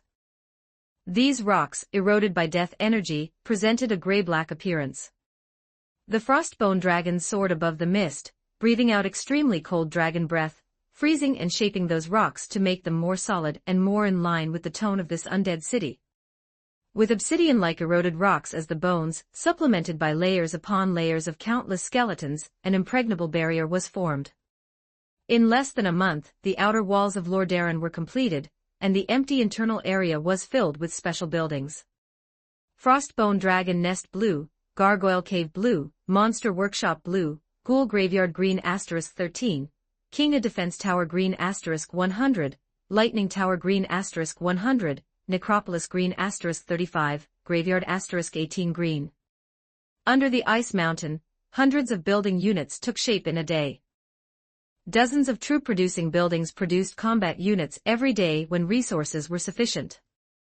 Because the aura of death was too heavy, and not suitable for the living to dwell, most of Lordaeron's building units were of the undead faction or defensive units like the King the Defense Tower. Among the many troop-producing buildings, the Frostbone Dragon Nest was the most expensive and time-consuming, taking 1 week to produce one Frostbone Dragon LV-5060 at the cost of 100 corpses. In contrast, the Gargoyle Cave, also a blue building, could produce 3 Terror Gargoyles LV-40, 6 Predator Gargoyles LV-30, 12 Gargoyles LV-20, and 20 for petrified bats LV10 per week, costing only 10 tons of rock. The monster workshop could produce 2 terror abominations LV40, for suicide meat mountains LV30, 6 evil multi-headed dogs LV20, and 30 beholder demons LV15 per week, costing 250 corpses. 3 blue undead buildings, 1 followed an elite route and 2 followed a multi-unit route. Coupled with the 5 great ghouls LV25, 10 burrowing ghouls LV15, 50 ghouls LV10, and 100 zombies LV5 that each ghoul graveyard could produce per week, costing 200 corpses. 13 ghoul graveyards could produce a considerable number of soldiers, and because they were all undead units, they did not need to eat, so there was no logistical pressure. Combined with the 500 corpses produced by the graveyard every week, the production speed of these undead buildings could be fully maximized. Choose a new hero: Makima, Rize, Pachita, Gojo Satoru, Sukuna, Kars, Saber 56. Chapter 56, Charles's repeated setbacks. Chapter 56. The repeated setbacks of Charles. The army of Lordaeron was growing stronger by the day, while the envoys of the Holy Kingdom were still rushing about. 2 months might be just a change of seasons for the living, but for Lordaeron in the Aiblion Hills, it was a metamorphosis from nothingness to existence, from silence to clamor. The once fertile Central Hill region had now been replaced by a kingdom of the undead, tainted by death. With the capital of Lordaeron as the center, the dense masses of the undead spread outwards like a tidal wave. The number of undead gathered here had already easily surpassed the 1,000,000 mark. Khajiit, accompanied by his few disciples, had arrived in the central region of the hills more than 10 days ago, following the path taken by the vast number of undead. Faced with the white undead mist that the world avoided, this paranoid necromancer did not hesitate, plunging straight into the fog that was enough to make almost any living creature lose their way. Inside the white mist, vision was severely limited. One could not see more than 3 meters with the naked eye, and the effectiveness of reconnaissance magic used within the fog was directly reduced by 95%, sometimes making it worse than observing with the naked eye. If not for his knowledge of severing life force, combined with the undead aura on a necromancer that masked the identity of the living, Khajiit could guarantee that without the guidance of the Lich King's will, no one could reach the side of the great Lich King alive. As for the indigenous necromancers who came to defect, Arthas did not refuse, casually assigning these free laborers a few jobs to help build Lordaeron. As one of the 12 high-ranking cadres of Zuranon, Khajiit had originally thought that with his strength, he could gain the favor of the Lich King. However, upon arriving in Lordaeron, he realized his strength was nothing more than a stray dog on the roadside. In the outside world, the Death Knight, known for being able to destroy a nation alone, was merely a security patrol captain here. A LV40 Kingdom Necromancer, who could summon over 300 skeleton soldiers LV23 a day, was nothing but a beast of burden among beasts of burden here. The Black Witch who could turn people into frogs with a wave of her hand, the Frostbone Dragon that possessed the wisdom of its former life, and the 3 distinguished cadres of the Lich King Demon Lord Blackburn were the true administrators here. As expected of the great Lich King, his strength is truly unfathomable. Even a member of the Abyss body would likely be just one of us here. Outside Lordaeron, Khajiit, who was responsible for the recycling of damaged skeletons, looked toward the center of the distant city, at the hundreds of meters tall undead iceberg, and sighed with emotion. Having been in Lordaeron for over a month, although he had never even seen the Lich King, he could still feel the pressure that hung over the city, making one's soul tremble. Such strength, which could subdue the enemy without fighting, was something that even the leader of Zuranon's superior organization, the Abyss body, would only be fit to bow down to. With the gathering of the 1,000,000-strong undead army, the Aiblion Hills was no longer the nomadic land of the past, but had become a thorn in the side, and a festering sore for the world of the living across the entire continent. The tide of the undead, centered on Lordaeron, slowly spread outward. Wherever it passed, life was severed, vegetation withered, and the land was polluted by the aura of death. Although the current range was small, who could guarantee that these undead would not expand outward? We cannot wait any longer.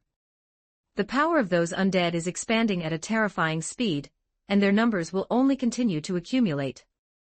The Holy Kingdom has sent confirmed news that in the central Aiblion Hills, the skeleton soldiers gathered on the periphery alone number over 100,000, and the total number of undead likely already exceeds 1 million. A million undead. If we let them develop, within a few years, we will all become their food. The potential threat of the Lich King grew ever stronger, like a sword of Damocles hanging over the heads of the world, making people's scalps tingle, unable to eat in peace or sleep at night. About 3 months had passed since the end of the Battle of the Aiblion Hills.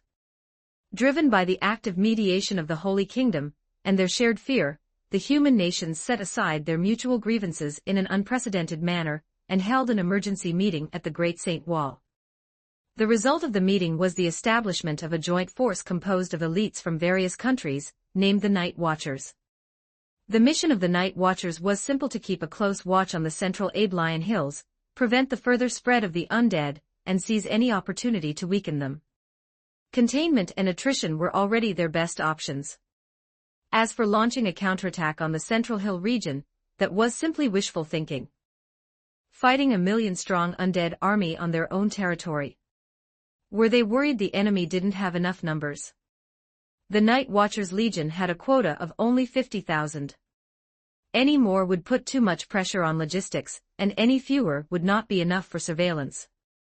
Of the 50,000 Night Watchers, the Empire provided 10,000, the Kingdom provided 20,000, the Holy Kingdom provided 15,000, and the Slain Theocracy provided 5,000. The proportions were uneven, but there was no other way. After all, the Kingdom and the Holy Kingdom were right next to the hills, with a million-strong undead army right next door. Anyone would be panicked, surely. Among the 50,000 Night Watchers, the soldiers provided by the Kingdom had the lowest combat power, generally at LV5-7.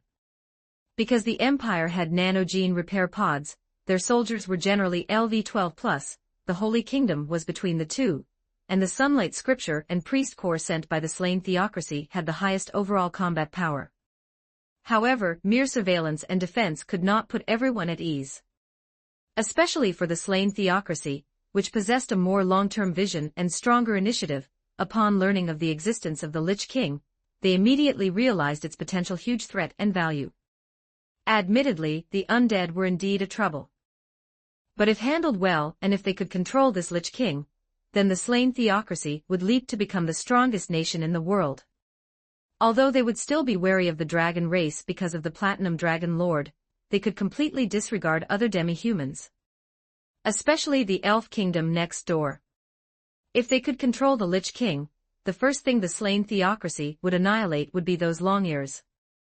We must find him, mark him, assess his threat level, and attempt to control the target using downfall of castle and country. The High Command of the Slain Theocracy issued the order. Thus, a secret squad composed of members of the Slain Theocracy's strongest combat force, the Black Scripture, set out silently.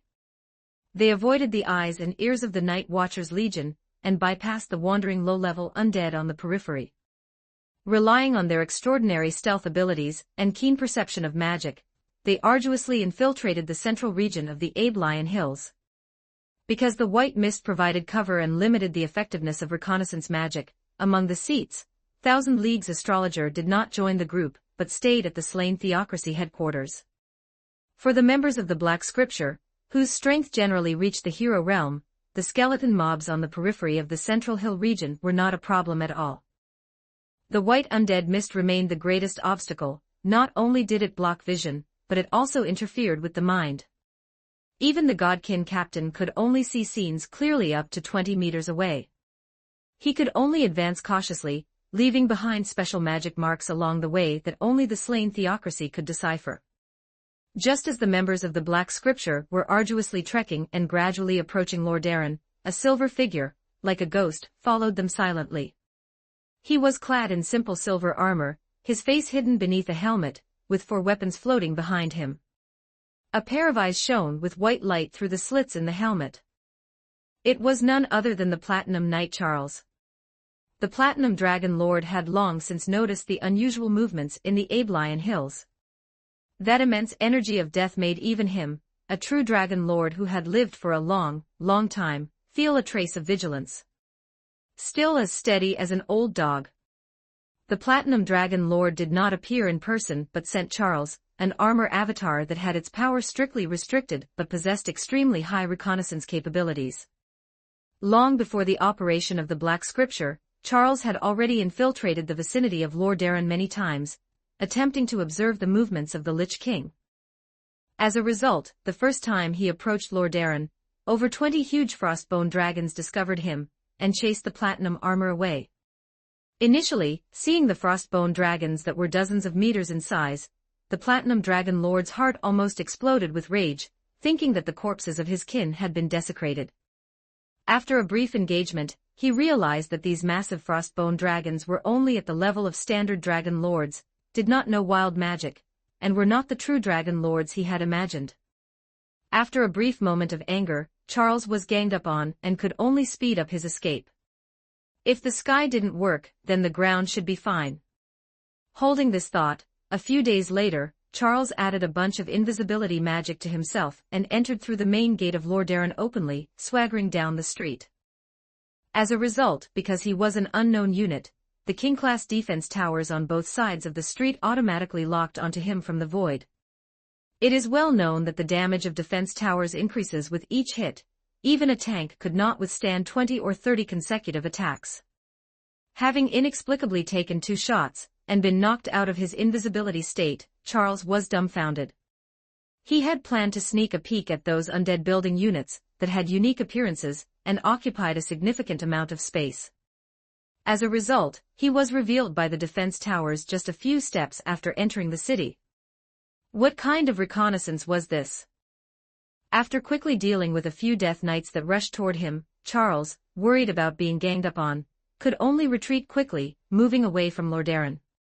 The third time, having learned from the previous 2 lessons, Charles bypassed all defense towers, lightning towers, spirit towers, and other buildings that looked like defensive units, walking between the gaps of the buildings and slowly advancing. And the result? Demon Lord Blackburn, who had a larger detection range than the defense towers, automatically woke up after sensing someone approaching. The 3 LV-85 big guys gave Charles a harsh beating, leaving mark after mark on the platinum armor. That time, Charles's armor was sent flying by a casual axe strike. And now, with the Black Scripture scouting ahead, this time that he was secretly following was his 4th reconnaissance of the Lich King's situation. Compared to the Black Scripture with their complex motives, Charles's goal was far simpler than theirs. He needed to assess the true strength of this Lich King, determine his threat level, and whether he needed to be restrained. Search for any clues that might be related to players. Chapter 57, Better Him Than Me. The central region of the Aiblion Hills is neither particularly large nor small, spanning roughly 20,000 square kilometers. 1,000,000 undead sounds like a lot, but they are only densely packed in the vicinity of Lordaeron. In other areas, wandering undead are relatively scarce, so there is no need to worry about encountering a group every few dozen meters. The only thing worth worrying about is the white mist that causes one to lose their sense of direction. Without special means, ordinary scouts who enter the undead white mist for just a few hundred meters lose all sense of direction, eventually encountering wandering undead or starving to death. The Black Scripture, naturally, would not make such a low-level mistake as the 12 of them crept through the white mist. As they delved deeper into the center of the hills, the surrounding environment became increasingly oppressive, and the aura of death permeating the air grew thicker. If an ordinary person were to stay in this environment, they would lose their sanity in just a few short days and become one of the undead. In the first dozen kilometers, the Black Scripture mostly encountered scattered skeleton soldiers and zombies with levels between LV5 and 15, which posed no difficulty for members of the hero realm. They could be dealt with entirely with just a little bit of planning. However, this situation began to change after they had penetrated more than 10 kilometers deep.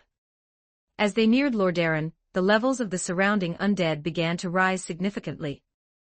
The wandering undead were no longer fragile skeleton grunts, but skeleton guards LV-20+ wielding enchanted swords and kite shields, gargoyles with swift movements and glowing green flames in their eyes, and even occasionally the massive foul-smelling abominations. The sensory capabilities of these undead far exceeded those of the low-tier undead on the outskirts, forcing the members of the Black Scripture to be more cautious, which in turn increased the consumption of their concealment magic. Stay vigilant and try to avoid combat as much as possible. The Godkin captain's voice echoed among the squad members through encrypted magical communication. The mission had reached a critical stage, and no mistakes could be tolerated. The density and strength of the undead are both increasing, which means we are heading in the right direction. We may already be approaching the core area. Everyone nodded silently, gripping their weapons tightly, their concentration heightened as their senses spread outward like a spiderweb. After struggling forward for another 2 or 3 kilometers, the mist seemed to become even thicker. Even for the Godkin captain, visibility was further reduced to less than 15 meters. Click, clack, click, clack. Suddenly, the sound of uniform hoofbeats and the clattering of rubbing bones came from the mist ahead. It's an undead patrol. The Godkin captain leaned down to the ground, his ears twitching slightly. In the undead white mist, hearing was sometimes more reliable than sight. There are quite a few of them, and they are moving toward us. They are about 200 meters away. If we continue in a straight line, we will most likely run into them. The Godkin captain made a gesture for silence, and led the group to quickly hide behind a small hilly slope. Through the mist, they saw a patrol consisting of 10 skeleton cavalry slowly passing by. These skeleton cavalry were clad in enchanted armor, riding skeletal warhorses also made of bone, with long spears in their hands gleaming with a cold, icy light. They were LV-25. Their movements were meticulous, as if they were carbon copies of each other, and their actions while walking were identical. The members of the Black Scripture held their breath and concealed their presence until the patrol completely disappeared into the mist, at which point the 12 of them slowly breathed a sigh of relief. It seems we have breached their perimeter, said Infinite Magic, who hadn't joined the Scripture long ago, as she drank a potion to replenish her mana and cast concealment magic on everyone. I have about half of my mana left. We must be more careful with every step from here on out. The squad continued to advance cautiously, walking on eggshells with every step. They advanced for another 1,000 meters, and just when they thought they could avoid another patrol, 2 figures exuding a powerful aura of death appeared without warning 20 meters ahead. Those were 2 Death Knights, their entire bodies covered in black armor, icy soulfire burning beneath their helmets, and their rune swords exuding a chilling aura that made one's heart tremble. Behind them were 20 equally well-equipped skeleton knights, forming a tight combat formation.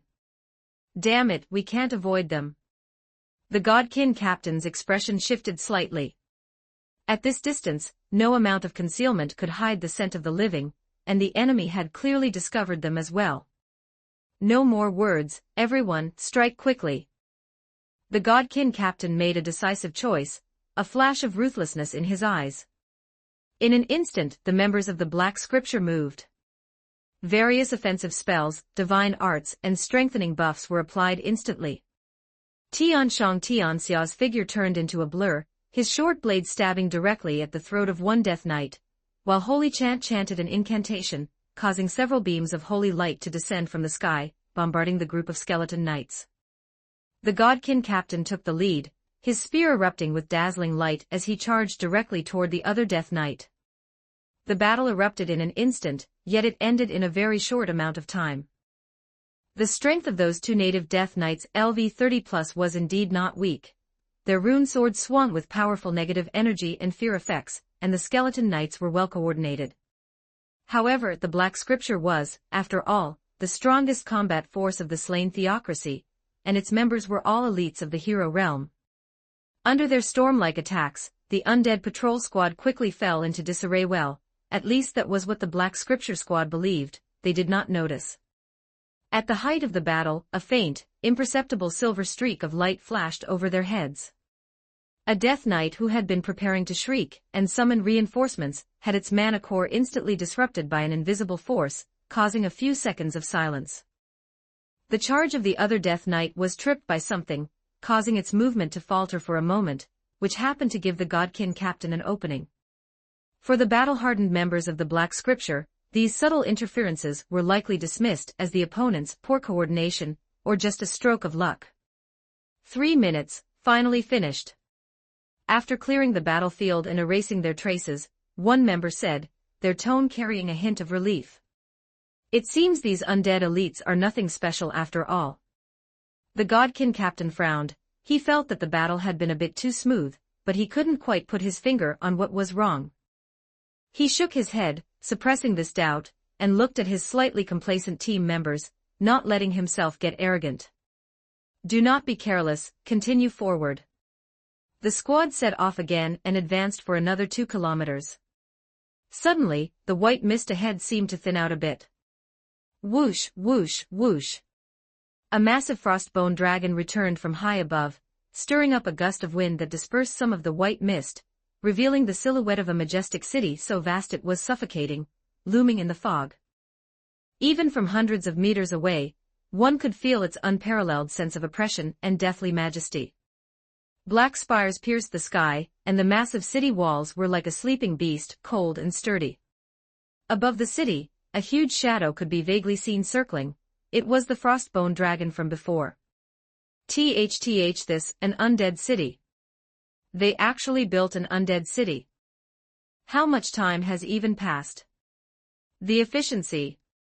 One member muttered, their eyes filled with shock and a hint of fear. It wasn't the gathering of undead into a calamity that was scary, but the fact that the undead possessed intelligence. An undead calamity without strategic intelligence, no matter how large its scale, could eventually be depleted. But a Lich King with intelligence would be the enemy of all living things. The Godkin captain's heart sank abruptly. The closer he got to this undead city, the stronger the unease in his heart became, to the point where his breathing grew erratic. The death energy permeating the air made even him, a powerhouse at the extraordinary level, feel palpitations. He is 5 years younger than in the original plot, so his combat strength is not as high as it will be later. This invisible pressure was far greater than that crazy woman's. The Godkin captain realized that the high-ranking officials of the slain theocracy might have severely underestimated the power of the Lich King. With their squad, let alone approaching the Lich King, they would likely struggle to even get near the core area. If they continued to move forward, it would be no different than throwing their lives away. The Godkin captain took a deep breath. Reason told him that retreating now was the wisest choice. They had confirmed the general location of the Lich King, and gathered enough intelligence. Forcing their way in would be tantamount to suicide. He was just about to issue the order to retreat. At this very moment, Charles, the Platinum Knight, who had been silently observing everything, keenly caught the Godkin captain's intention to retreat. Sorry, humans, but your value has not yet been exhausted. Charles's voice rang out in a low tone from beneath his helmet. One of his goals for this trip was to use the slain theocracy's black scripture to disrupt the situation and create an opportunity for himself to infiltrate. How could he let them leave so easily? Charles shifted slightly, quietly circling to a position a few hundred meters behind the flank of the black scripture squad. He lifted a foot covered in armor and stomped lightly on the ground. Holy detection. A faint but exceptionally clear wave of holy energy, like a pebble tossed into a calm lake, quickly spread outward. For the undead, this holy attribute energy was no different than a beacon in the dark. Who's there? The members of the Black Scripture were instantly on high alert. Almost simultaneously, the sound of countless rubbing bones and low roars erupted from the mist in all directions. Dense swarms of undead surged out like a tide: skeleton soldiers, zombies, abominations, skeleton knights. And even a few massive gargoyles swooped down from the sky. The number was far greater than anything they had encountered before. Oh no, we've been discovered. Damn it, someone has been tracking us. The Godkin captain's expression changed drastically, and he finally realized where his inner unease had come from. It turned out that he and his party had been tracked ever since they entered the undead white mist. With premeditation against the unprepared, betrayal was just a matter of convenience. Better him than me. With the Platinum Knight's intervention, the exposed Black Scripture squad was plunged into a heavy encirclement of the undead. They were forced to fight with all their might, the light of various powerful skills exploding in the white mist as they battled the undead army. Amidst this chaos, the figure of Charles, the Platinum Knight, turned into a bolt of silver lightning and silently sped off in the direction of the undead city of Lordaeron. He already had some understanding of the defensive mechanisms here. The range of the defense towers, lightning towers, and spirit towers was all around 200 m. As long as he didn't get within that range, he wouldn't be detected or attacked by these defensive units. Relying on his extraordinary speed and exquisite control of magic, he danced like a ballerina, prancing through the streets of Lordaeron as if no one were around.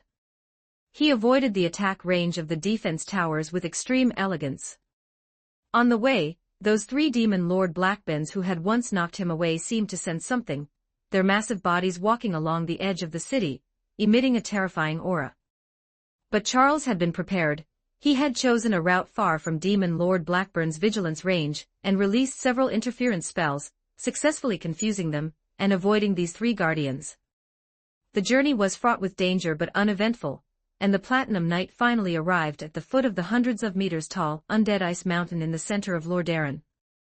This mountain, composed of pure ice and death energy, radiated a bone-chilling cold and a pressure that made one's soul tremble. Charles did not hesitate in the slightest, walking toward the spiral staircase like glacier. He climbed upward, passing through layers of thick ice mist. The higher he went, the more intense the cold became, and the death energy within it grew even thicker. Finally, upon reaching the top of the ice mountain, he caught a glimpse of the scene at the peak.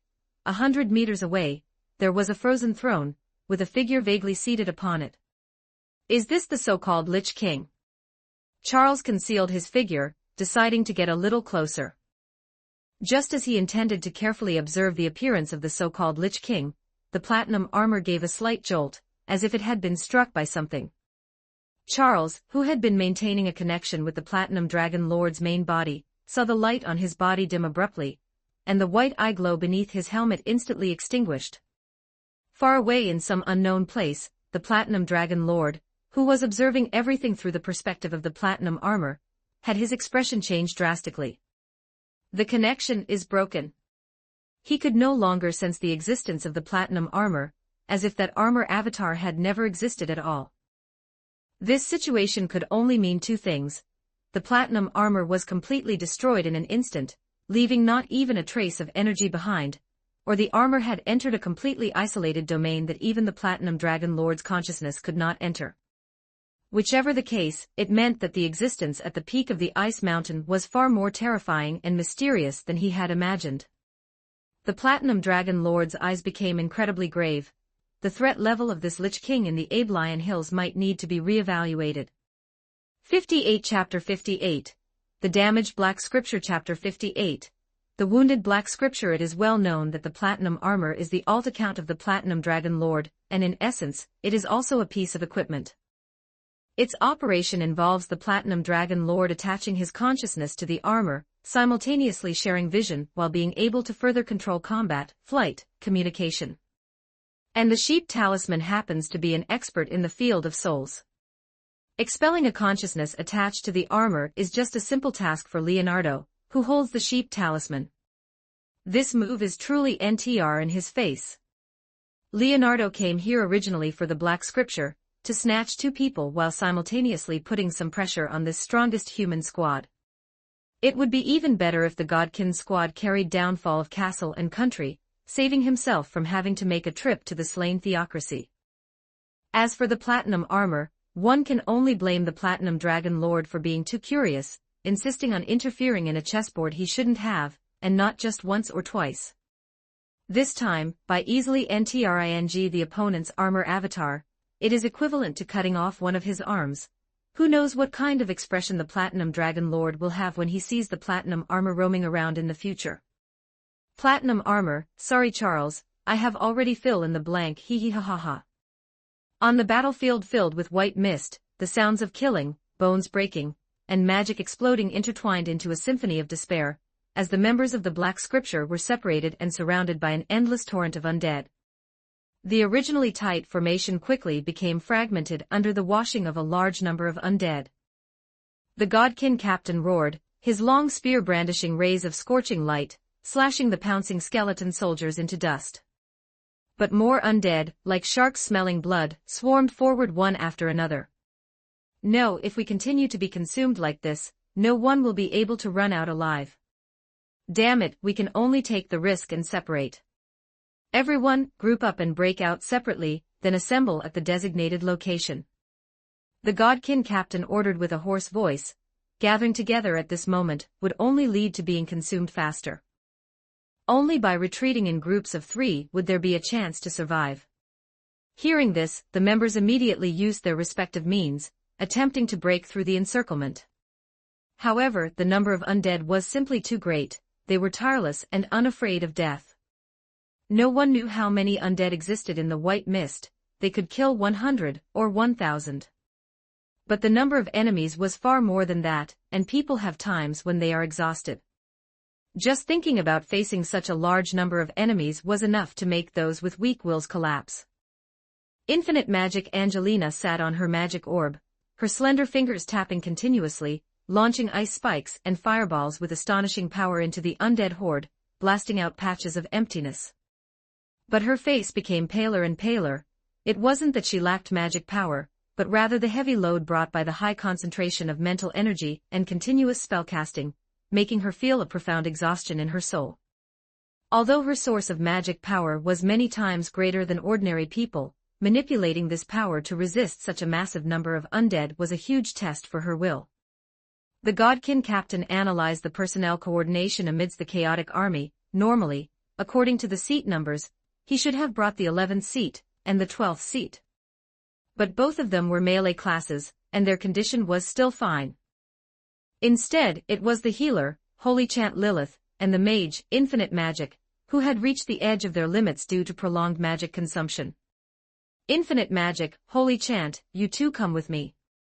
The Godkin captain's voice pierced through the noisy battlefield, and the other members also quickly found their partners.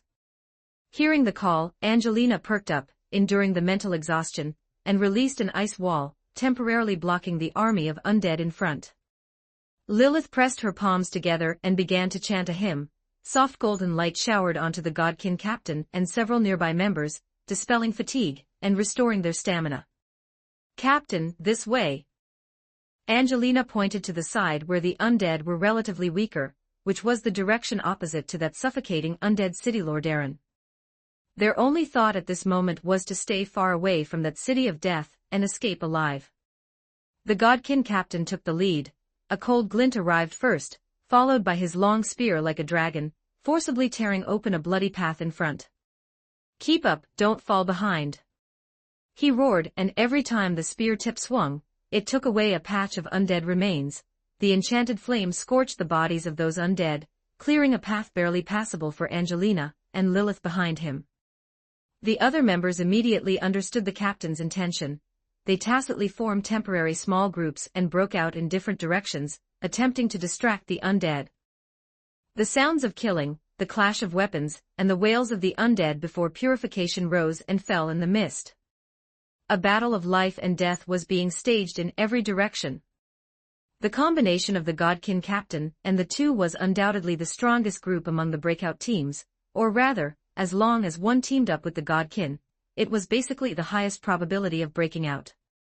Relying on the Godkin captain's powerful combat strength as a barrier, Angelina's area of effect magic was responsible for clearing the field, while Lilith's holy chant provided continuous healing and buffs. They were like a sharp arrow, speeding towards the outside of the white mist, away from Lordaeron. However, the number of undead was simply too great. Angelina's ice spikes and fireballs were thrown out as if they cost nothing. Every explosion could clear a small area, but in the blink of an eye, new skeletons and zombies would fill it back up. Fine beads of sweat oozed from her forehead, her face was pale as paper, and her lips had also lost their color. Long-term high-intensity spellcasting was a devastating overdraft on her mental energy. She felt as if her head was about to explode, and her vision was going black in waves. Angelina, hold on. Lilith's voice also carried a tremble. The frequency of her hymn blessing began to become unstable, and the light dimmed significantly. Continuously buffing the Godkin captain and herself, while also having to dispel the omnipresent aura of death, her magic and spirit were likewise on the verge of their limits. Her voice was also becoming weaker and weaker. The Godkin captain felt the increasingly weak magic fluctuations and holy light power behind him, feeling extremely anxious. He glanced back. Angelina was teetering, and Lilith was almost unable to stand steady. Both of them were already at the end of their rope. The Godkin captain roared, suddenly turning around, his long spear sweeping across, chopping a group of skeletons that were closing in into several pieces. He tried to buy a moment of respite for the two, but the tide of undead was like crashing waves, giving them no time to rest at all. "Captain, I can't go on." Angelina's voice carried a weeping tone. Her fingers could no longer precisely control the magic orb, and the last ice spike smashed crookedly onto the ground, splashing only a little bit of ice debris. Her vision went black, and she completely lost consciousness, falling down softly. "Angelina!" Lilith exclaimed, wanting to step forward to support her, but was entangled by a few undead. She barely chanted a purification spell, killing the undead, but she also exhausted her last bit of strength. The holy light stopped abruptly, and the golden radiance completely disappeared. Lilith's legs went soft, and she also collapsed to the ground, panting heavily, without even the strength to lift her hand. "Damn it, get away from me." The Godkin captain's eyes were splitting with rage. He wanted to rush over to protect them, but more and stronger undead, a few large-sized abominations and skeleton knights, blocked his path. "Captain, don't worry about us."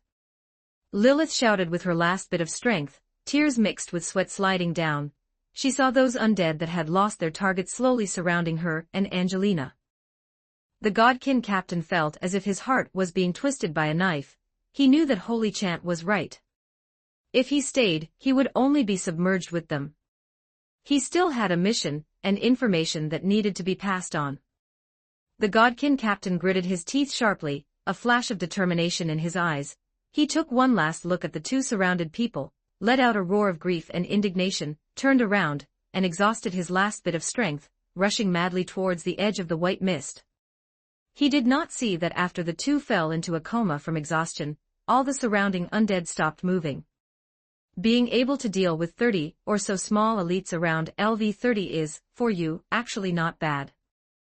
Leonardo, who had been observing in the dark, appeared, and the surrounding undead knelt down one after another, paying homage to their true monarch.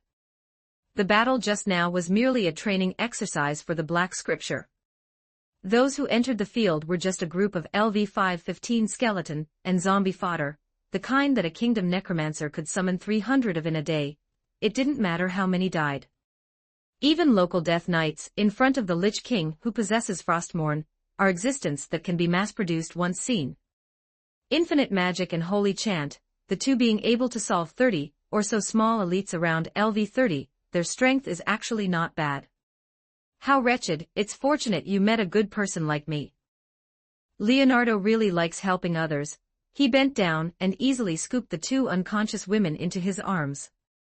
Angelina's relatively petite body was as light as a feather, and Lilith's soft blonde hair hung down on his arm, stained with the dust and blood of battle. "It's fortunate that Astrologer Thousand Leagues didn't come, otherwise I really wouldn't be able to carry them all." Relying on the spatial transfer of Shangri-La, the next second, the three disappeared from the spot. Subduing the love-starved Clementine is very simple. One only needs to give her enough attention and warmth, plus the power she craves. Cagiat instantly becomes a peerless obedient cat, doing whatever she is told. But infinite magic and holy chant are different. Both are genius characters, having received excellent education since childhood, and although their personalities are different, they are not so easy to subdue. To subdue Angelina and Lilith, the first step is the same as subduing Cagiat. Bathe and change clothes and further understand each other's situation. On the other side, after running wildly for more than 10 minutes, the Godkin captain, and the other 9 members who luckily broke out, covered in blood and carrying numerous wounds, rushed out of the range of the undead white mist. The moment they stepped out of the white mist, the army of undead behind them like a tide stopped their footsteps in unison, letting the Black Scripture squad return. The Godkin captain collapsed on the ground, breathing the relatively fresh air in large gulps, his heart pounding uncontrollably. He looked back. That patch of undead white mist was still rolling, but it didn't advance, only covering that area. White clouds drifted by, as if nothing had happened. But the Godkin captain knew that his members, his companions, were left there forever. The sunlight pierced through the clouds, shining on their exhausted and wounded bodies, but it could not dispel the chill and sadness in their hearts. The shadow of the undead city Lordaeron, like a huge nightmare, was deeply branded into the depths of their souls. They escaped, but they lost 2 members. What kind of suffering must they be enduring? Chapter 59, Is Leonardo the Lich King? What does death feel like? No one can truly answer this philosophical question. Just as undead that spawn in the wild inexplicably harbor hostility toward all living things, the living cannot experience the sensation of death. Angelina had never pondered this question either. Because only the weak worry about dying at any moment, and she, who had become a member of the Black Scripture before the age of 20, was clearly not among the weak. Angelina, blessed with an innate talent, had a mana capacity several times greater than her peers since childhood, and learned magic faster than ordinary people. Gifted, she soon attracted the focused attention of the slain theocracy, receiving an education beyond her peers. Her power grew, but she also became somewhat arrogant. She looked down on many weaker individuals and despised half-breeds. To correct her arrogant nature, the theocracy arranged for Zeshizetsumii to fight Angelina. The outcome was inevitable. She was utterly defeated by Zeshizetsumii and became withdrawn. Whenever she saw that extra member, she became much more humble, and her personality grew more introverted. Inside a private villa in the royal capital, the bathroom was paved with white marble, and a crystal chandelier embedded in the ceiling emitted a soft glow, illuminating the entire space clearly. The oval bathtub was filled with steaming hot water, with a few rose petals floating on the surface. Leonardo first gently placed Angelina on a soft couch covered with a thick bath towel nearby. Her mage robe had been somewhat damaged in the previous battle. Her large witch hat was stained with dirt and dark red blood. Leonardo reached out to remove the hat, and took off Angelina's dangling blue and white stockings. As her clothes were removed piece by piece, Angelina gradually shed her disguise, revealing a petite yet well-endowed figure. Her 2 mounds were not much smaller than clementines. One might call it slender branches bearing large fruit, yet she appeared plump. In short, she was also a filial person, taking good care of her grandmother, showing no signs of decline. Leonardo's movements were very gentle. Angelina's fair skin was covered with some abrasions, like a beautiful painting accidentally splattered with ink. He picked up a small red potion bottle. He poured the potion into his palm, and gently rubbed it to warm it. This was the second use of the small red potion he had just discovered.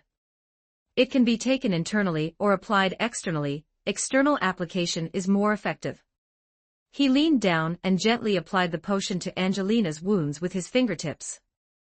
The witch's skin was more delicate and smooth than Clementine's. Perhaps mages are better at skin care. But the feel was still inferior to Daji's. The potion touching the damaged skin seemed to cause a slight sting, making the unconscious girl furrow her brows and let out a soft moan.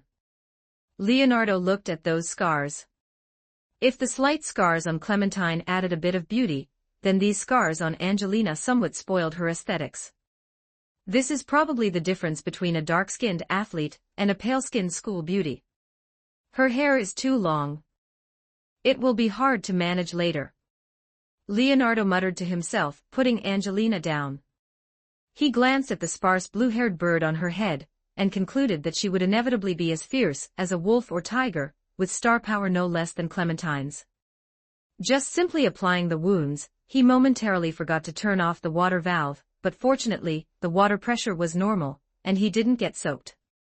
After treating Angelina's wounds, Leonardo turned to Lilith on the other side. Compared to Angelina's petite figure, Lilith, as a priest, was taller and more proportionate. Her golden hair clung to her cheeks and neck, giving a messy beauty. At 1.78 meters, she was quite the big sister. And due to her profession, she seemed to be an old virgin. Lilith's holy chant clothes were much more complicated than Angelina's, and looked very conservative. Leonardo spent some effort to remove them completely. Her filial piety was not inferior to Angelina's, but her culinary skills were lacking. She had kneaded 2 doughs that didn't rise well, only about half the size of Angelina's. Leonardo first gently wiped away the blood around Lilith's wounds with clean warm water, then rubbed his hands like a fly and slowly applied the potion. Indeed, 1,000 hamlets have 1,000 interpretations. Different beauties brought entirely different sensations and insights. Lilith's brows were tightly furrowed, showing that even in unconsciousness, she felt the stimulation of this healing power. Her skin was also fair and smooth, but with a holy luster. The hideous wounds on her body were even more shocking. Leonardo sighed, his fingers moving over her smooth back, where there were also a few marks from stone scratches. After carefully treating all the wounds on the 2 women, Leonardo looked at their still pale faces and slightly messy hair, and decided to let them relax in the bath. He first gently picked up Angelina, supporting her neck and knees, and slowly placed her into the warm pool. Water splashed gently, and rose petals floated around her. As Angelina touched the warm water, she seemed to moan in comfort, and her tense body relaxed slightly. Then he picked up Lilith. Her body was relatively heavier, but it still didn't require much effort for Leonardo. He placed Lilith on the other side of the bath, letting the warm water submerge her chest. Lilith's golden hair spread out in the water like golden seaweed, complementing the surrounding rose petals. Steam filled the air, covering the bathroom mirror with a thin layer of mist and blurring the deepening night outside the window. Leonardo stood by the bath, looking at the 2 sleeping beauties in the water. The warm yellow crystal light filtered through the steam, casting soft and hazy outlines on them. Too bad Dodgy is still busy training Kajiat. While scrubbing the witch's back and maintaining the priest's facial cleanser, Leonardo glanced at the next room, where Dodgy was still teaching Clementine noble etiquette. Otherwise, they could have started a 5-player team. Angelina seemed to be having a dream. Her small nose twitched, and she unconsciously paddled in the water, finally clinging to Leonardo like an octopus. Lilith let out an almost inaudible murmur, the syllables indistinct, only barely discernible, as "oh oh ho ho." Such a warm feeling. Is this the afterlife? After an unknown amount of time, Angelina's eyelids began to flutter slightly. She let out a soft moan, and her consciousness gradually returned. The infinite which first felt warmth. A comforting warmth enveloping her entire body. This long-lost feeling made her think for a moment that she had died, and that this was a heaven without fatigue or worry. She moved her fingers and touched warm, smooth liquid water. She was in water. This realization sobered her up instantly. She opened her eyes wide and saw a white marble ceiling with a crystal chandelier emitting a soft glow. Steam blurred her vision. Angelina's heart was full of doubt and vigilance. At that moment, she felt an arm around her waist, a warm and strong arm. This discovery made her hair stand on end, like a startled Kajiat. She turned her head sharply and followed the arm to see a man's profile. He was sitting by the bath, naked from the waist up, revealing smooth, muscular lines. His wet black hair was slightly messy on his forehead, and a few drops of water slid down his chiseled jaw into the water. His expression was focused and calm, looking down at another direction in the bath, his hands seemingly busy. Angelina's heart tightened. Who was this man? Why was he here? She and Lilith, what was their situation now? Countless terrifying thoughts flooded her mind, making it hard to breathe.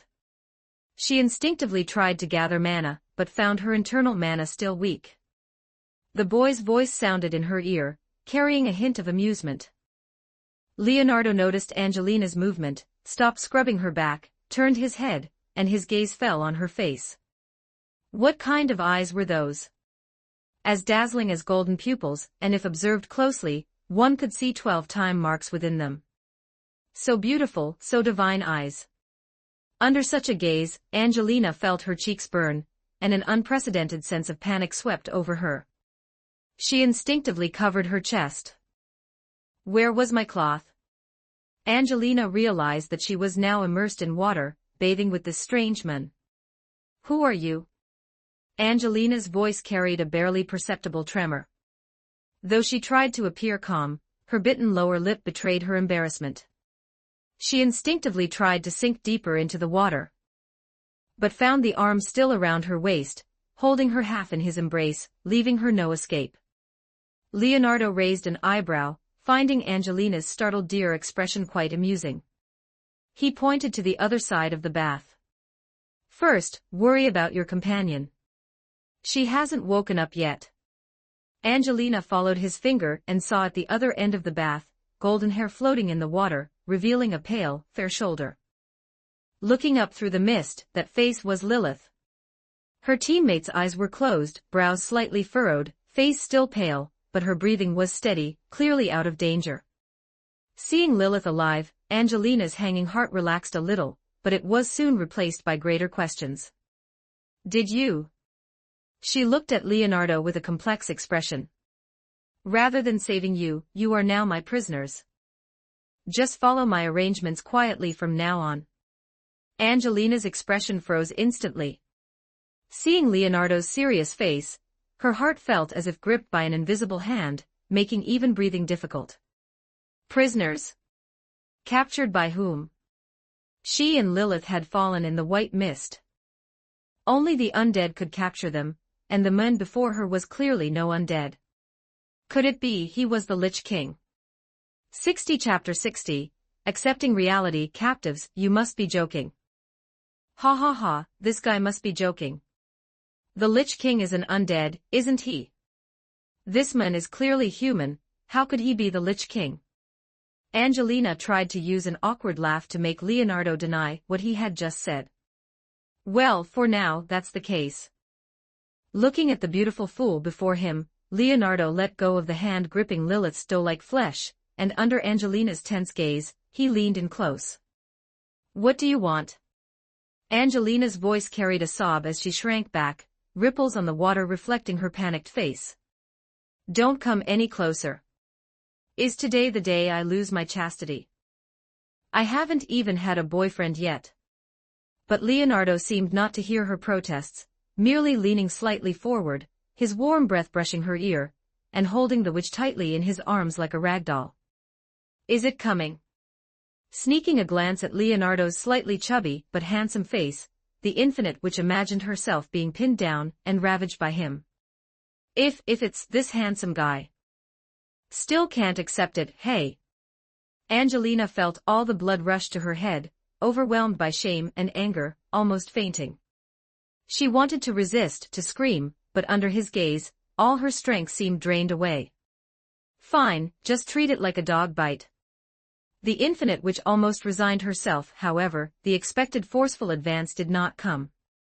Leonardo merely reached out, his fingertips gently brushing her wet hair, the movement carrying a hint of tenderness. My witch, don't move.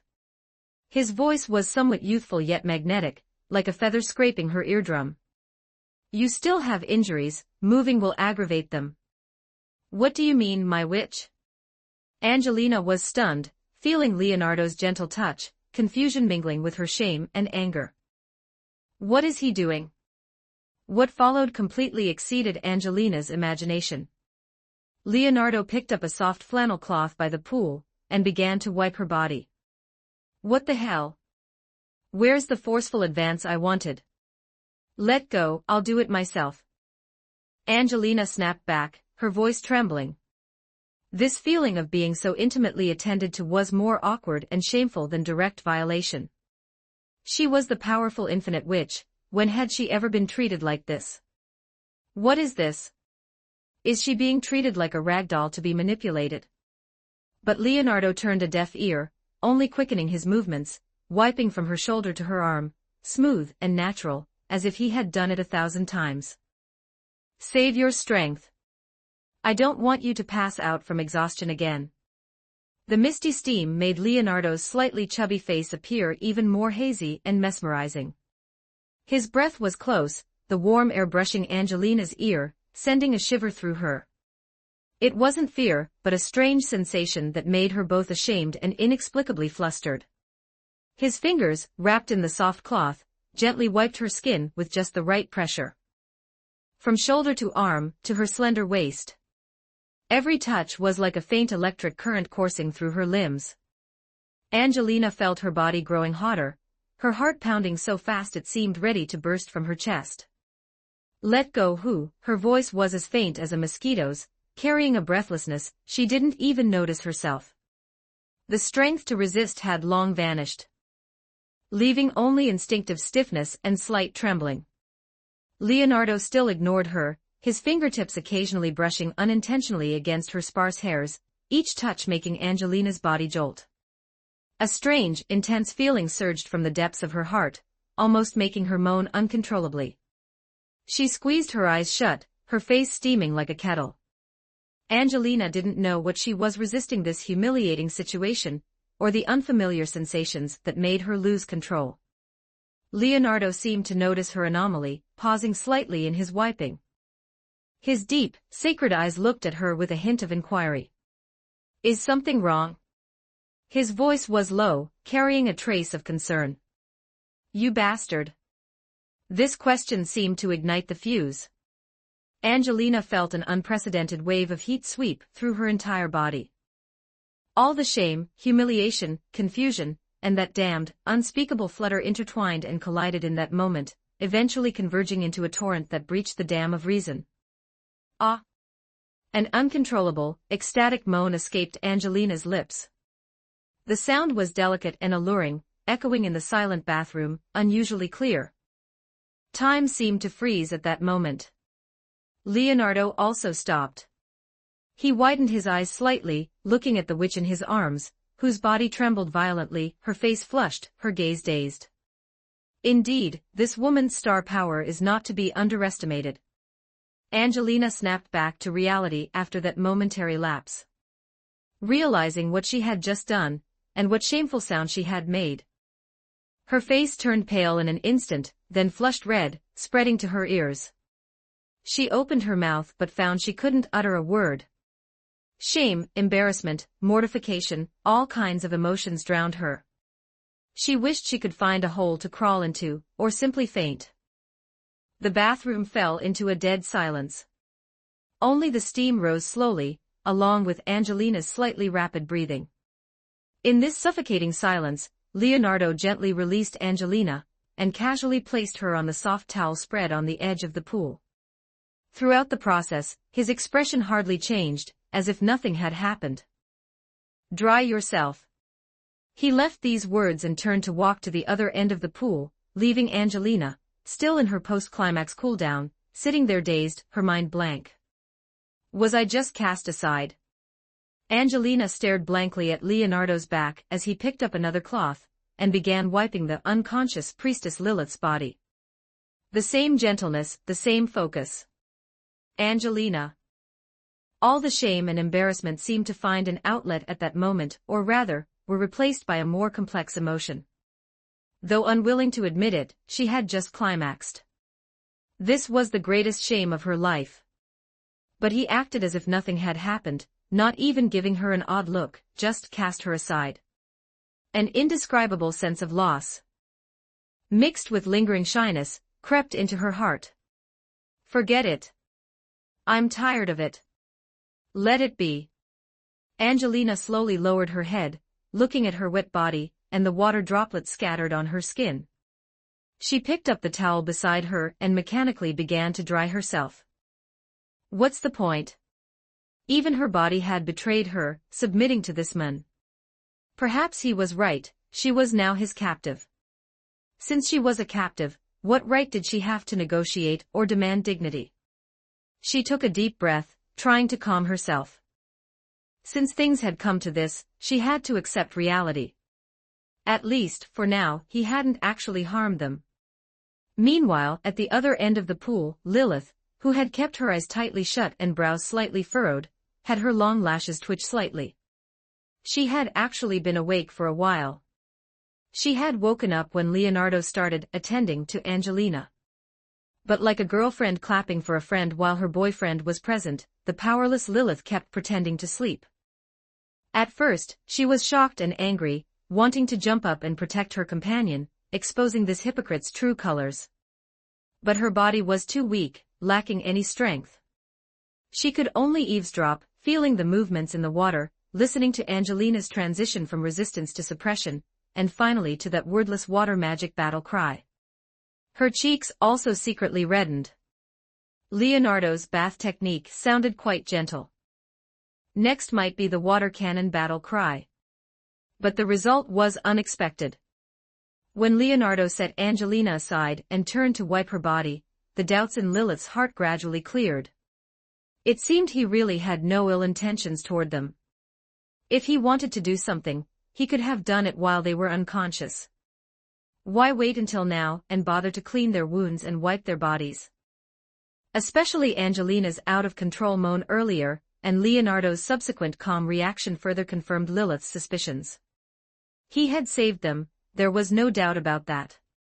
Calling them captives perhaps, as she had thought, he was attracted by their beauty, and had taken a fancy to her and Angelina. Otherwise, why would a normal man, faced with two stunning beauties, especially in such a state of undress, simply help them bathe? And Angelina's obvious reaction just now. Lilith's cheeks also grew a bit warm. Because Leonardo's technique was indeed good, like a female masseuse relaxing guests after a hot spring. Yes, exactly. With this thought, feeling the warmth of the cloth on her body, Lilith found it not so hard to accept. The priestess sister is calmer than the witch. Leonardo's observational skills were formidable. His fingertips combed through the sparse golden hairs, feeling her slight tremble. He gently wiped the wounds inflicted by skeleton blades, displaying gentlemanly conduct. So he already knew I was awake.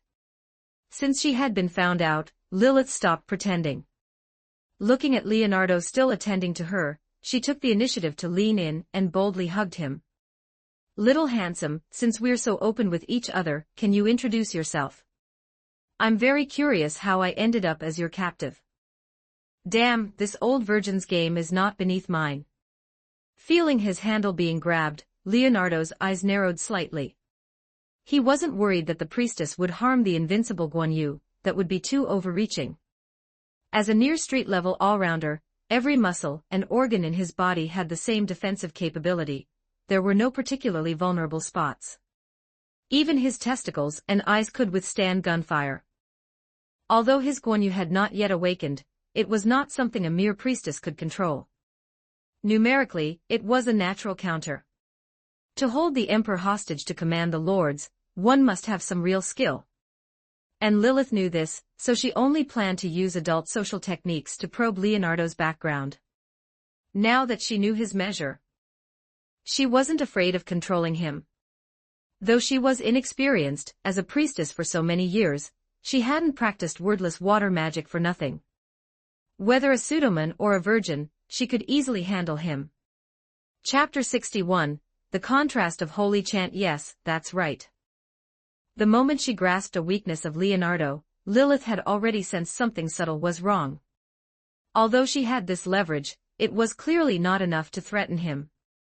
Because of his weakness, he lacked the backbone to confront enemies head-on.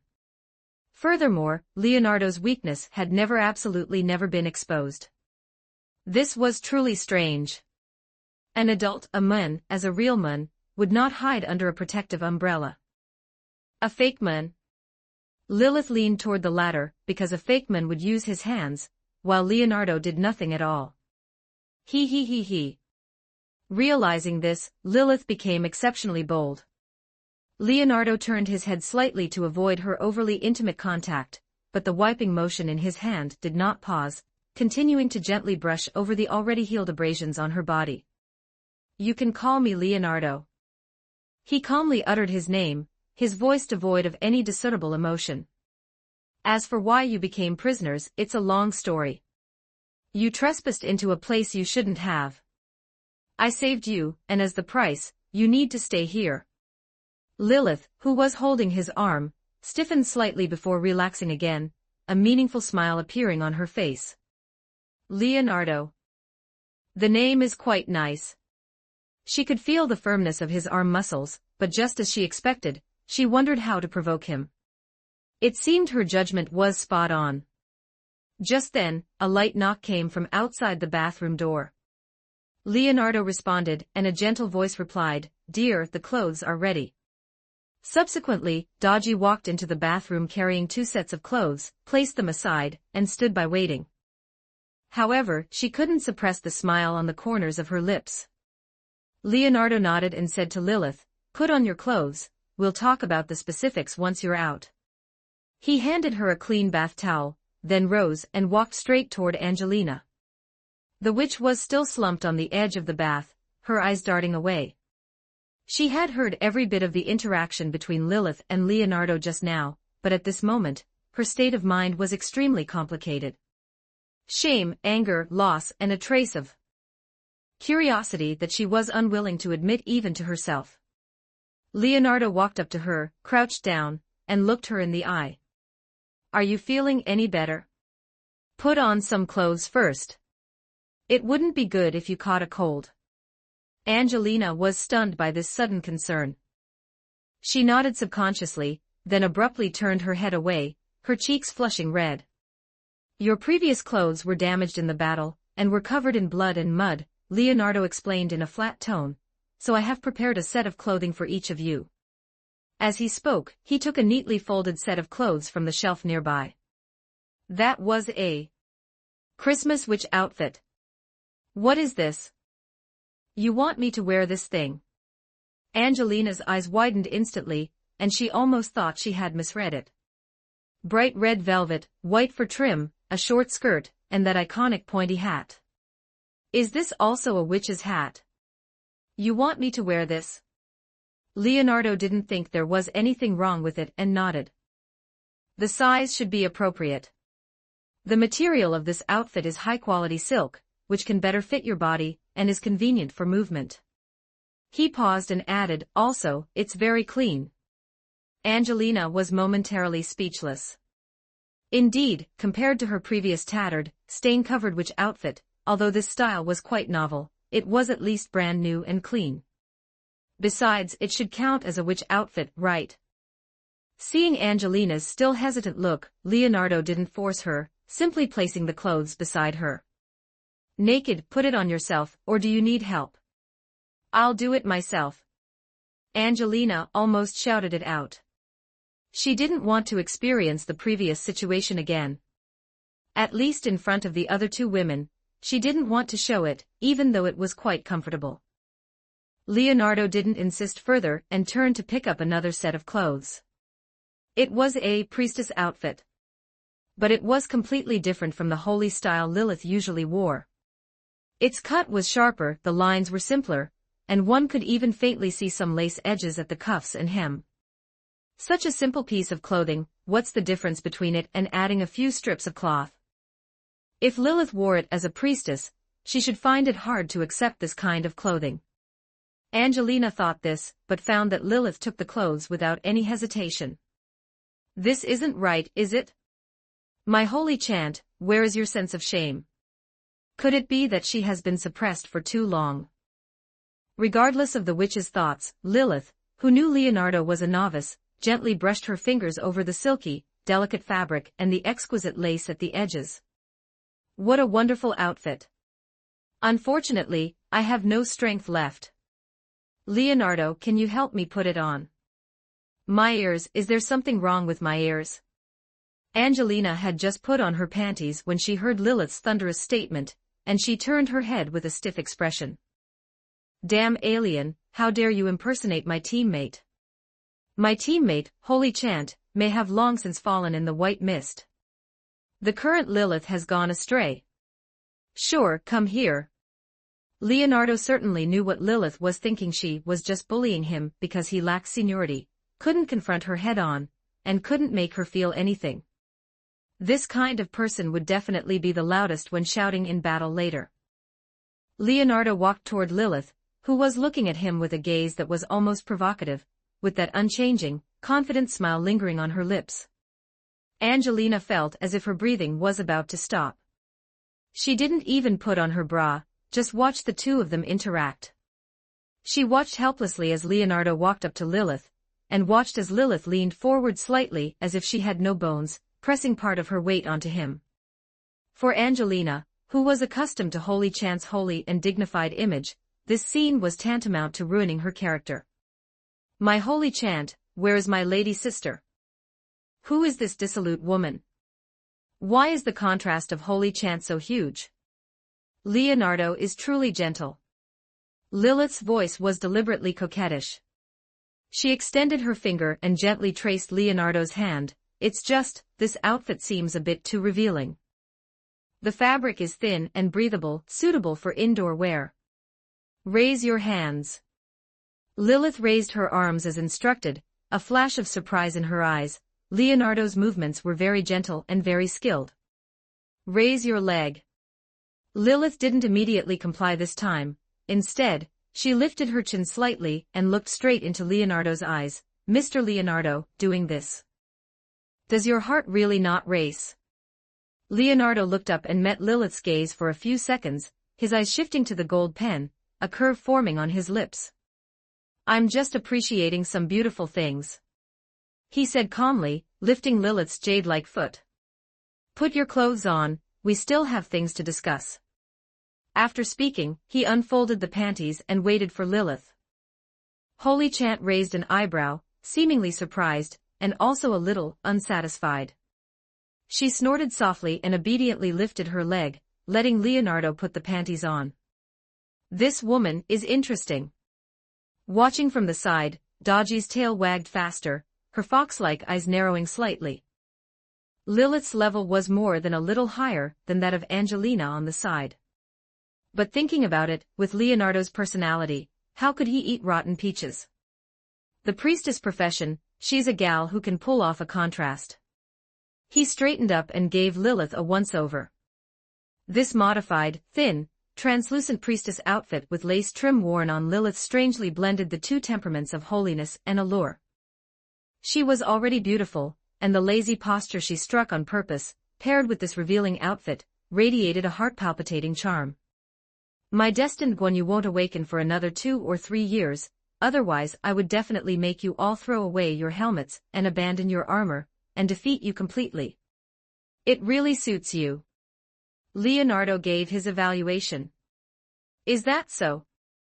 Lilith spun around, her skirt flying, revealing her fair and slender legs. Then, Mr. Leonardo, between me and Angelina, who wears it better? This question, in any harem anime, would be a surer field if one wasn't careful. But as a strong person, Leonardo didn't need to flatter anyone, and naturally said whatever came to mind. Angelina's heart jumped into her throat, and she almost held her breath, waiting for Leonardo's answer. She didn't even realize why she cared so much about this answer. Leonardo's gaze swept between Lilith and Angelina. Angelina, who was only half-dressed, looked left and right, hurriedly spent a minute dressing herself, and simultaneously showed a shy demeanor. Looking at Angelina in her bright red Christmas witch outfit, with flushed cheeks and darting eyes, Leonardo felt she was like a startled little rabbit. Lilith, wearing the thin priestess outfit, had a bright smile and a bold gaze, like a blooming rose with thorns. He was silent for a moment, then spoke, both are very beautiful. This answer left both women feeling dissatisfied. But they both knew that the man who had been intimate with them not long ago would not bother with such flattering words. Therefore, both had their own unique charm. Lilith pursed her lips, seemingly feeling it wasn't exciting enough, while Angelina breathed a sigh of relief. She didn't have the contrast that Holy Chant had. If Leonardo preferred Lilith, wouldn't that mean she couldn't compare to this flirtatious woman? Who wants this guy's affection?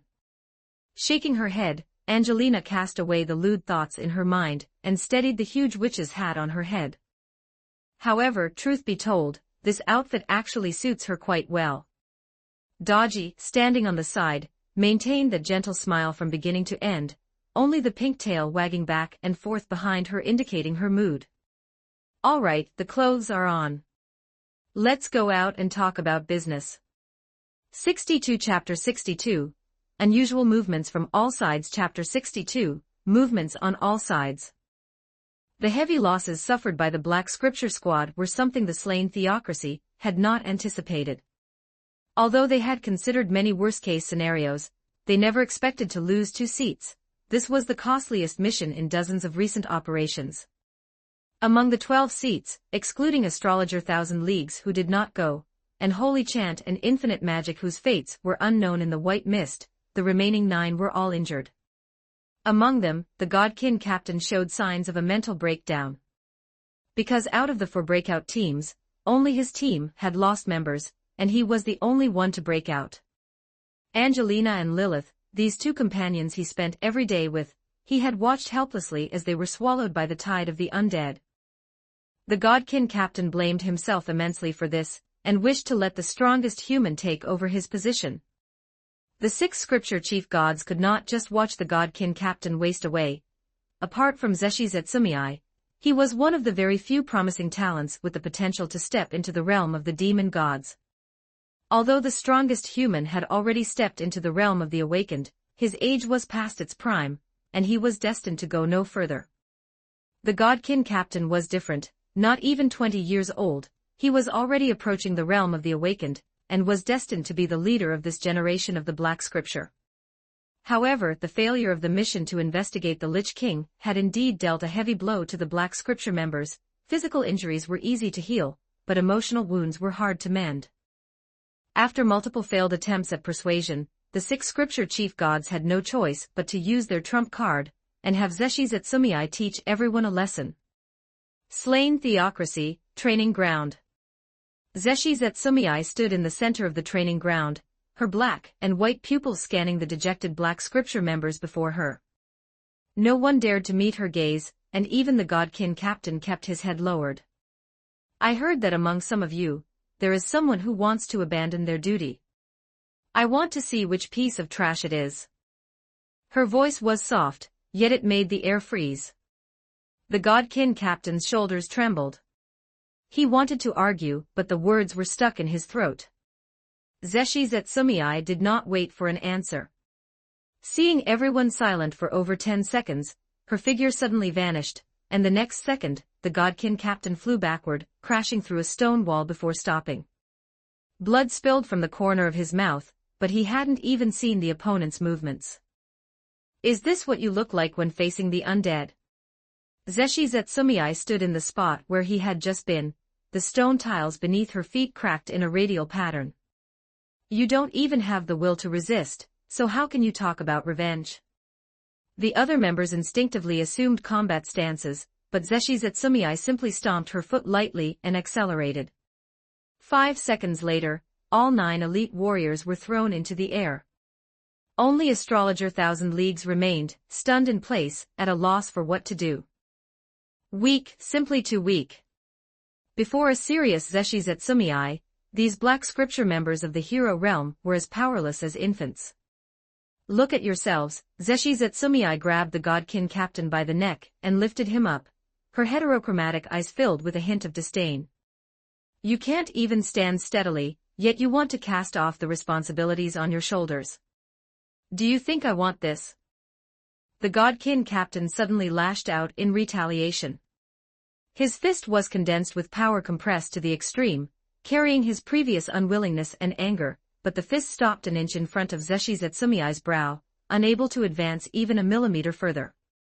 Those fair white hands, slender and small, were exceptionally strong. Still capable of resisting, very good. Zeshi Zetsumei released her grip, letting him fall to the ground.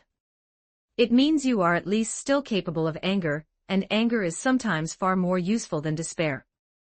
Keep that emotion. She turned and walked toward the edge of the training ground, took 2 iron swords from the weapon rack, and tossed one to the Godkin captain. Beat me, or die here. The Godkin captain silently raised the training iron sword, and Zeshi Zetsumei also suppressed her own strength to around the hero realm. The booming sounds of iron swords clashing continued until late at night. When the Godkin captain was knocked down for the 37th time, his left arm was already twisted at an unnatural angle, and his right eye was too swollen to open. Under normal circumstances, he would have begged for mercy by now. But he still used his sword to support himself and stood up, his teeth biting through his lips until his mouth was filled with the taste of blood, his inner unwillingness and regret turning into motivation. Why is my power so weak? If I were as strong as you, Angelina and Lilith would. They would still have died. Zeshi Zetsumei mercilessly shattered the Godkin captain's fantasy, her iron sword stopping at his throat as she said seriously. Because you are too weak, even if you had power, it would be the same.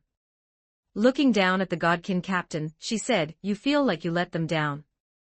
Then use your fists, your sword, to take back what they lost. Go make those undead who took their lives, make the Lich King of the Abelian Hills pay the price. Wallowing in self-pity here, begging others to take your place like a coward, is this what you call responsibility? Am not a coward. On the Godkin captain's face, besides pain, a flush of anger emerged. If you want to prove you aren't a coward, then stand up. Zeshi Zetsumei's voice rose sharply, sounding very much like the Godkin captain's sternest mother. Use your anger, your unwillingness, your longing for your companions, and turn it into power. Attack me. If you can't even beat me, can't even withstand this bit of pain, then stay lying here until you rot. Her words were like sharp knives piercing the most vulnerable parts of the Godkin captain's heart, yet they also ignited the flames within him. That's right, what is the use of self-blame? Angelina and Lilith would surely not want to see him like this. They would want him to lead everyone and take revenge for them. The Godkin captain let out a long-suppressed roar, the power within him erupting uncontrollably, and despite the pain, he suddenly stood up. He clenched his fists and charged at Zeshi Zetsumei recklessly. Then, Zeshi Zetsumei gave him a flick to the forehead, and the Godkin captain fell to the ground and went to sleep. Recovery state is not bad, let's stop here for today. Gather here tomorrow morning at 8 o'clock. I don't want anyone to be late. Also, this is not a place to sleep. Drag this guy out, and let him sleep in the stables tonight. As Zeshi Zetsumei left, the noise of the slain theocracy training ground fell silent. The few team members looked at each other and could only honestly drag the Godkin captain toward the stables. Argland Council State, Platinum Dragon Lord's resting platform. The crystal communication emitted a faint blue light, reflecting on the Platinum Dragon Lord's solemn dragon face. The communication connected to several light points that also emitted powerful auras. Everyone, the failure some time ago made me realize that the power of that undead far exceeds what the world estimated. In the communication, a voice full of metallic texture rang out. If even you failed, then what kind of person is the Lich King? The one speaking was the younger Thousand-Blade Dragon Lord, who was also one of the few true Dragon Lords participating in this meeting. Although it was just a probe. But I didn't even see the face of the Lich King, and my avatar was easily dealt with, which shows the opponent's methods are brilliant. The Platinum Dragon Lord's gaze swept across the void, looking toward the direction of the Abelian Hills. Judging from previous probes, the Lich King should be an undead ruler just like Sir Shauna, holding at least one world-class item in his hands. Whether it was the hundreds of meters tall iceberg that appeared out of thin air in the central region of the hills, or the undead white mist that shrouded the entire central region, neither was formed naturally. The Platinum Dragon Lord boldly speculated that the Lich King had at least multiple world-class items in his hands, and their functions were all very powerful. That undead white mist that shields the senses is clearly not the kind that forms naturally in the Katsa Plains. If it were possible to form undead white mist just by having hundreds of thousands or millions of people die, then the world would have already been shrouded in undead white mist back during the 8 Greed Kings' chaos. Are you saying the Lich King is a player? The Thousand-Blade Dragon Lord's voice carried a hint of shock and anger. All true Dragon Lords loathed players, because it was they who ended the glory of the dragon race. These filth of the Dragon Emperor, like feces in an outhouse, would blow up in your face at irregular intervals. Have those guys come again? Another true Dragon Lord participating in the meeting also had a solemn expression. Although I really don't want to admit it, based on the current situation, there is a high probability that the Lich King is a player, and these past few years have indeed reached the time point of the centennial aftershocks. Platinum Dragon Lord chimed in, providing an analysis for the true Dragon Lords present.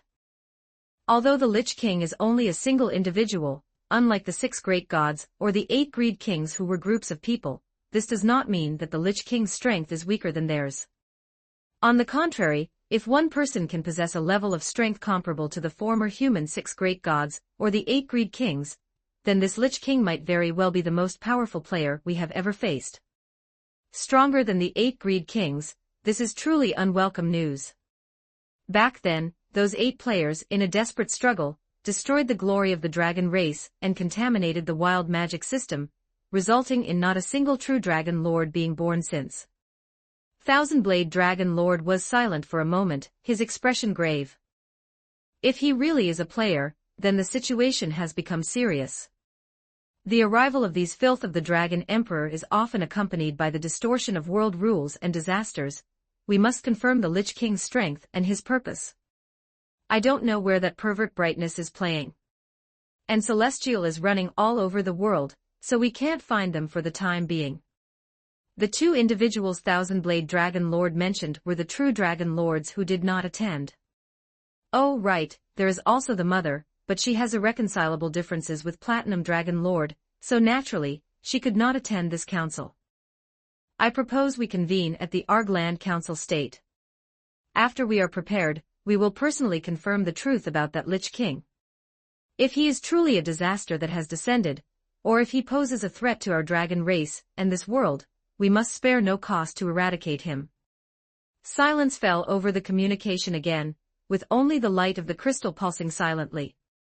For the true Dragon Lords, convening a meeting is no easy task. Every gathering could signify a massive upheaval. But this time, that undead from the Abelian Hills made them feel a long-lost sense of pressure. Thousand-Blade Dragon Lord was the first to break the silence. It doesn't matter, I will take action. A certain gloomy shut-in said with such confidence.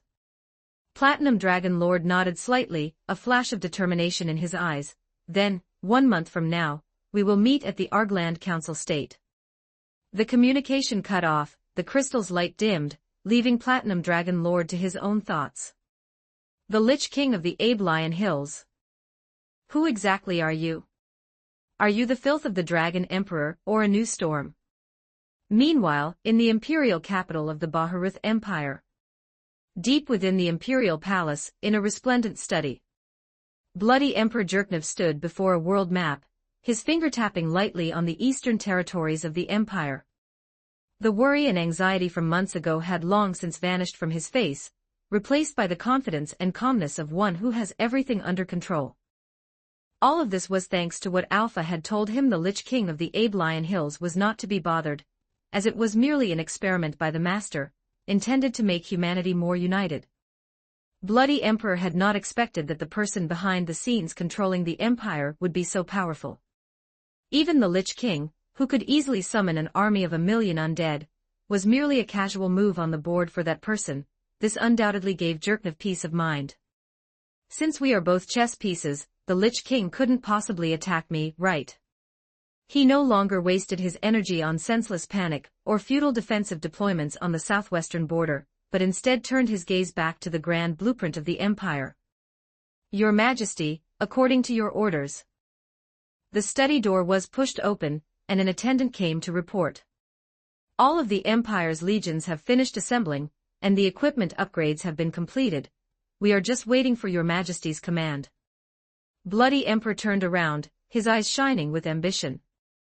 After more than half a year of recuperation, the Empire's army, supported by the technology and abundant resources indirectly provided by the person behind the scenes, had completed a transformative military upgrade. New steam-powered armor, the now-tamed Wyvern Knights, and the nanogene repair pod that they still could not crack or replicate. Half a year of careful cultivation had made the claws and fangs of the Imperial Lion sharper than ever. Very good. Jerknev's voice carried a hint of excitement.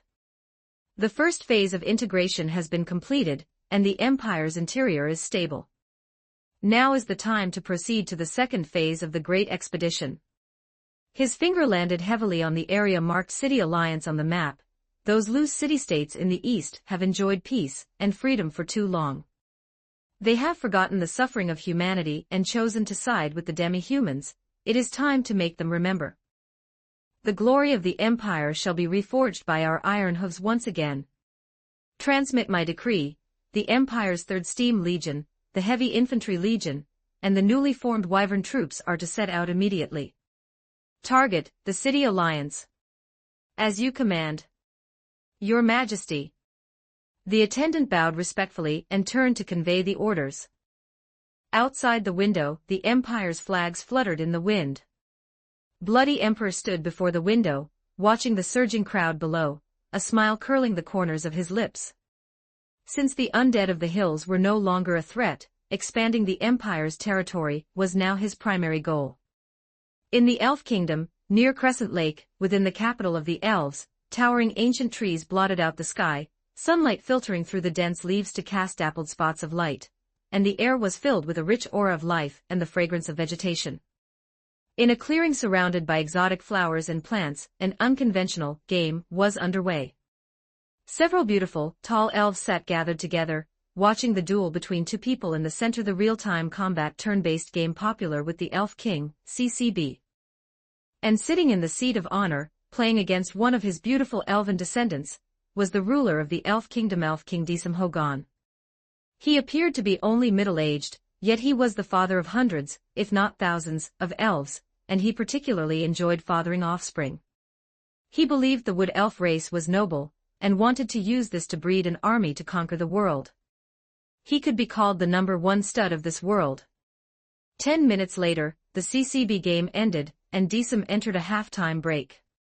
An elf in charge of intelligence walked up to him, and reported in a low voice the news coming from the outside world. King, there is unusual movement in the Baharith Empire.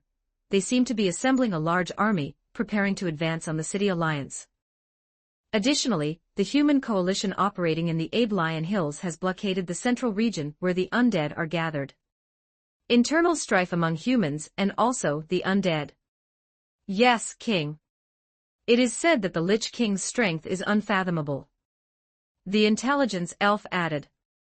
Disam scanned the beautiful granddaughters around him and laughed. The human world is always so noisy. Their rise and fall, like the ebb and flow of the tide, is but a fleeting cloud compared to our eternal forest. But King, if the Lich King of the Aiblion Hills is truly as powerful as the rumors say, could he pose a threat to us? Elf King raised his hand to interrupt him. The disturbances of the outside world have their own people to resolve them. Unless the flames of war burn to our homeland, there is no need to pay them any mind.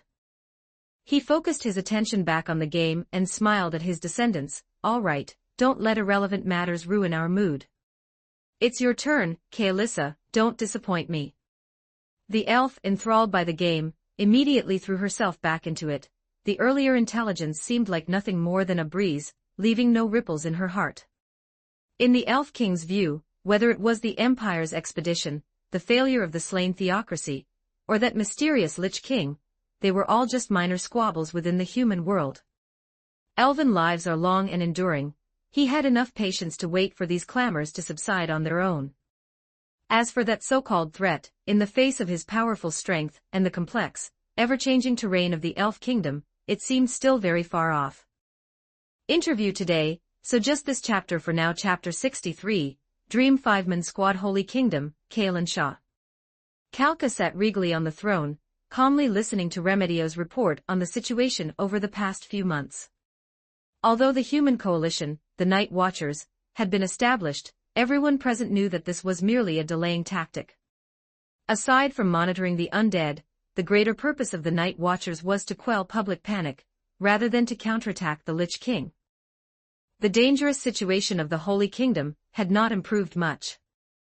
Your Majesty Kalka, after these few months of investigation, it can be confirmed that the undead white mist in the Aiblion Hills has finally stopped at the edge of the central region, and has begun to alter the environment within, turning the land into undead territory. Remedios' voice carried a hint of exhaustion. As the captain of the Holy Knight Order who had witnessed the Lich King with her own eyes, she worried every moment that the Lich King would lead an army of the undead to slaughter their way through the Holy Kingdom and massacre the people of the Holy Light. Furthermore, according to the reconnaissance by the Griffin Knight, the height of the white mist covering the central region is only about 700 meters, and the closer one gets to the Lich King's location, the thicker the mist becomes. The Night Watchers have developed a new type of holy light magic that can illuminate about 50 meters of the white mist, but it is only effective in the outer regions. The deeper one goes, the weaker the effect becomes. This was the biggest difference between the natives and the players. Although both used tier magic, players could only use what they had learned in Yggdrasil, whereas the natives could create entirely new tier magic based on their survival needs. However, after crossing over, players possessing numerous high-level skills had absolutely no need for these low-level spells. On the throne, Kalka nodded slightly. This was the only good news for now. However, there is another problem. Remedios changed the subject, her brows furrowed tightly. Although the white mist has stopped spreading, the undead emerging from it have never ceased. At first, there were only a few hundred, at most 1,000, low-level undead wandering around the hills daily.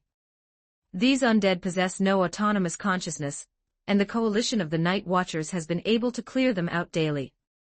Remedios paused, her tone growing a bit more grave. However, as time has passed, the situation has become increasingly severe.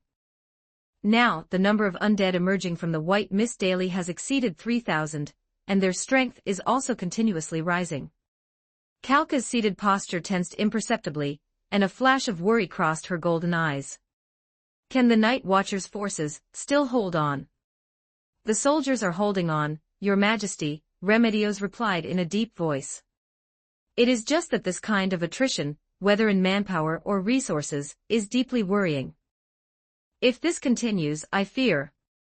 She did not finish, but the atmosphere in the hall had already become heavy. The threat of the Lich King was like the sword of Damocles hanging over their heads. Though it had not fallen, it grew heavier with each passing day. Without any leaks from the inside, no one knew whether the Lich King was good or evil, or if he would attack the human nations and slaughter countless living beings. Kalka understood in her heart that Remedios's unfinished words were exactly her deepest fear. The defensive line of the Night Watchers, while seemingly solid, was actually like a candle in the wind. The 3,000 undead, whose strength grew daily, were slowly gnawing away at the foundation and morale of the coalition. If this continued, the Lich King would not need to act personally. This endless attrition would be enough to drag them down. However, Kalka did not voice this despair. As the monarch of the Holy Kingdom, she was the final spiritual pillar for her subjects. If even she were to despair, then the entire populace of the Holy Kingdom would sink into negativity. For the sake of the Holy Kingdom, she had to be strong. Kalka took a deep breath, and her golden eyes returned to their usual gentleness and calm. Sir Remedios, thank you for your hard work. Kalka's voice was gentle, as quiet and elegant as always. I know the hardships of the soldiers on the front lines, and I understand the immense pressure the Night Watchers face. But the human race has never feared any challenge. For the sake of humanity's survival, we will hold on until the dawn's light pierces through the mist of the undead. She paused, her gaze sweeping over the subordinates below, each with different expressions. Regarding supplies and troop reinforcements, I will personally coordinate them to ensure the front lines have no worries behind them. When you return, be sure to convey to the soldiers on the front lines that their sacrifices and steadfastness are seen and remembered by all human nations. May the holy light be with them. Remedios looked at Kalka's steady face, and a warm current surged in her heart. This was the monarch she protected. Kalka, who was gentler and kinder than any previous Saint Queen. With just a few simple words of comfort, her previous exhaustion and anxiety seemed to dissipate a little. She knelt on one knee and replied in a deep voice, As you command, Your Majesty Kalka, may the holy light bless the Holy Kingdom. Remedios's voice was resonant and powerful, carrying a reignited fighting spirit. She stood up and bowed deeply to Kalka. She turned and, with a few personal guards, left the main hall. After the many ministers and nobles had retreated, and the hall doors closed, a brief silence fell around her. Kalka's expression changed. The calm and gentleness instantly vanished, replaced by a trace of exhaustion and anxiety. She gently rubbed her brow to relieve the pressure in her heart. The Night Watchers won't be able to hold out for much longer. She muttered to herself, her voice so soft that only she could hear it. Perhaps 2 years, or maybe 3. In any case, the night watchers could not hold the front line forever. The undead did not have the concepts of fatigue or rest, whereas human energy was limited. Their stamina could not compare, and their high-end combat power was utterly crushed. Now, the hope of the Holy Kingdom, and indeed all of humanity, seemed to rest solely on the existence of the Tower of Fate. In the chaos of the Holy Kingdom she had dreamed of earlier, Kalen Shah was destroyed by a great demon named Demon Emperor Jaldabaoth, and the Lich King had nothing to do with that entire affair. Could this mean that, at least before Demon Emperor Jaldabaoth appeared, the Lich King would not pose a threat to the Holy Kingdom? Of course, just as she could rewrite fate, fate itself could be changed when external forces intervened. In other words, the one who destroys the Holy Kingdom in the future might not necessarily be Jaldabaoth, it could be the Lich King, or some other existence. Human civilization is truly in grave danger. As nap time arrived, Kalka took off her formal attire, changed into light and thin undergarments, and under the peaceful and calming effect of the incense, she quickly fell into a deep sleep. Welcome to the Tower of Fate, Challenger. Current floor, 30. Challenges remaining today, 3. It was still the familiar Black Tower, the familiar dream space. Over the past few months, Kalka had cleared 30 floors, and her own strength had increased to the limit of the hero realm LV35 through the gifts of the Tower of Fate. When she cleared the 15th floor, a brand new function popped up on her interface, letting the Saint Queen know that in the subsequent levels, the Tower of Fate would randomly assign teammates. These people, like her, were all favored by fate. Over 15 assignments, Kalka had become familiar with most of them. There was no need to mention the sisters Kalart and Remedios, the 3 of them had grown up together. Naturally, they were as familiar as could be.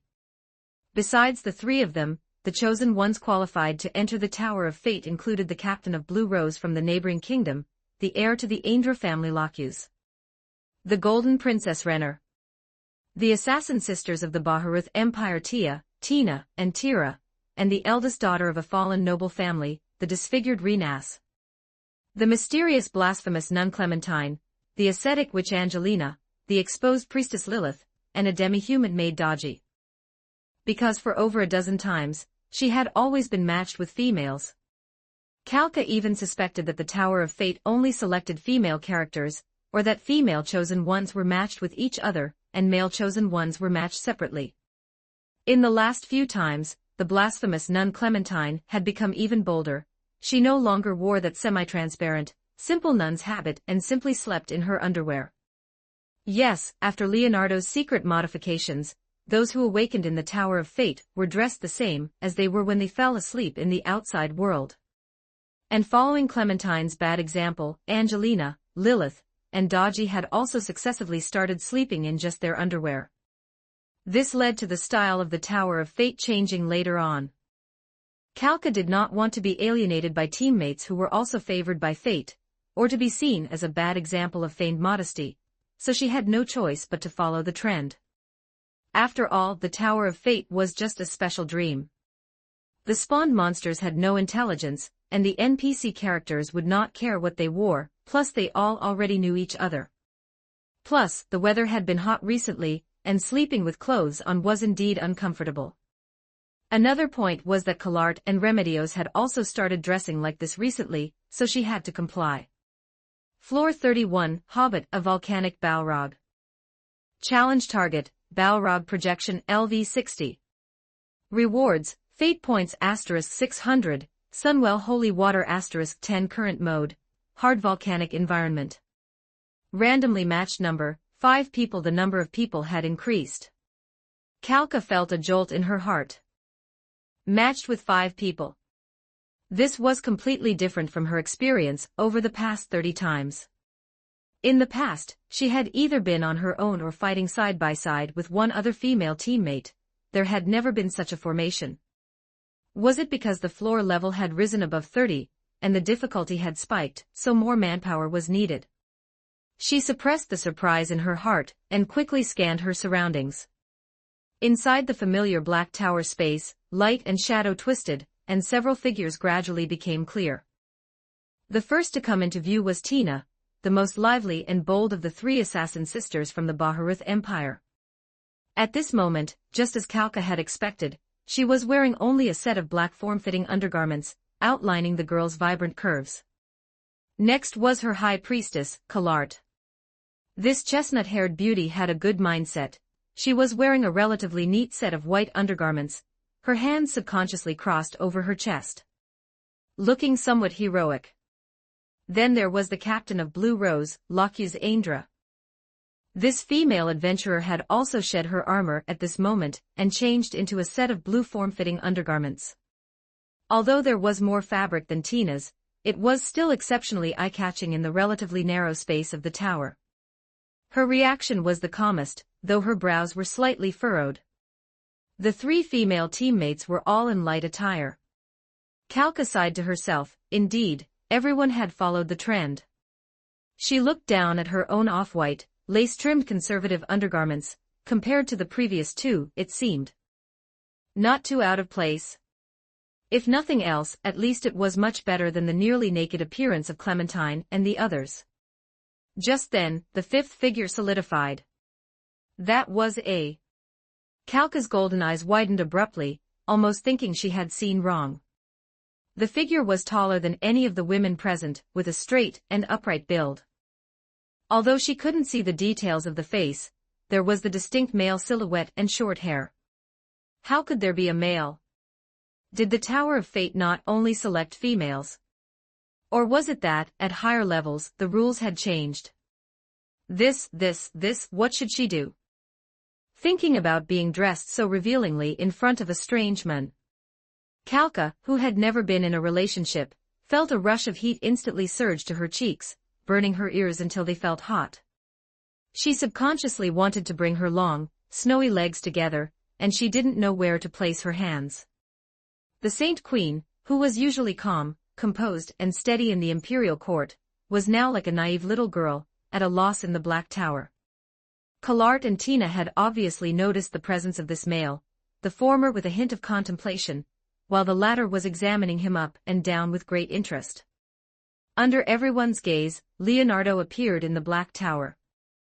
This is Junior Leonardo. Lokius, who had originally been a bit nervous, felt her mood instantly relax upon seeing that the last teammate to appear was her familiar junior. 60 for Chapter 64, A Sweating Battle at the Volcano. Chapter 64, A Sweaty Battle in the Volcano. As the only male in the Black Tower, Leonardo was shirtless, wearing only a pair of black shorts. Although he was nearly 1 year cycle old, his height of 170 centimeters already exceeded that of the women present. Upon recognizing the newcomer, Lokius froze for a moment, then the corners of her mouth curled up involuntarily, and the stone that had been hanging in her heart due to the appearance of a strange male quietly fell to the ground. If it was Junior Leonardo, then it didn't matter how revealing their attire was, they would end up together anyway. She gave a light cough, breaking the brief stagnation. Junior Leonardo. So you have also been favored by fate. Senior Lokius. Leonardo's voice was clear and bright. His gaze swept calmly over the four women present, showing no signs of abnormality due to their scantily clad appearance, only a brief moment of appreciation. Kalka caught this form of address and turned to ask her familiar teammate, Lokius, do you know him? Yes, Her Highness Kalka. Lokius nodded slightly and introduced him to everyone. This is Leonardo, a student of St. Ignace Academy. He is graduating this year, and is 3 years younger than me. Younger than Lokius? That would mean 112 years old. So he's just a brat. In the eyes of the women, Leonardo's height and slightly sturdy arms were instantly neutralized by the label of his age. It's just, what did this child grow up eating? Kalka remembered that when she was at that age, she was only about 125 centimeters tall. She quietly raised her eyes, examining Leonardo again. The youth's bare upper body had smooth lines, although his muscles were not as knotted as those of a barbarian warrior, they were full of youthful explosive power, and his wheat-colored skin glowed with a healthy luster.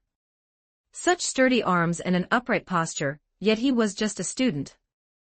Kalka's cheeks flushed uncontrollably again, and she cursed herself inwardly. Stupid Kalka, what are you thinking?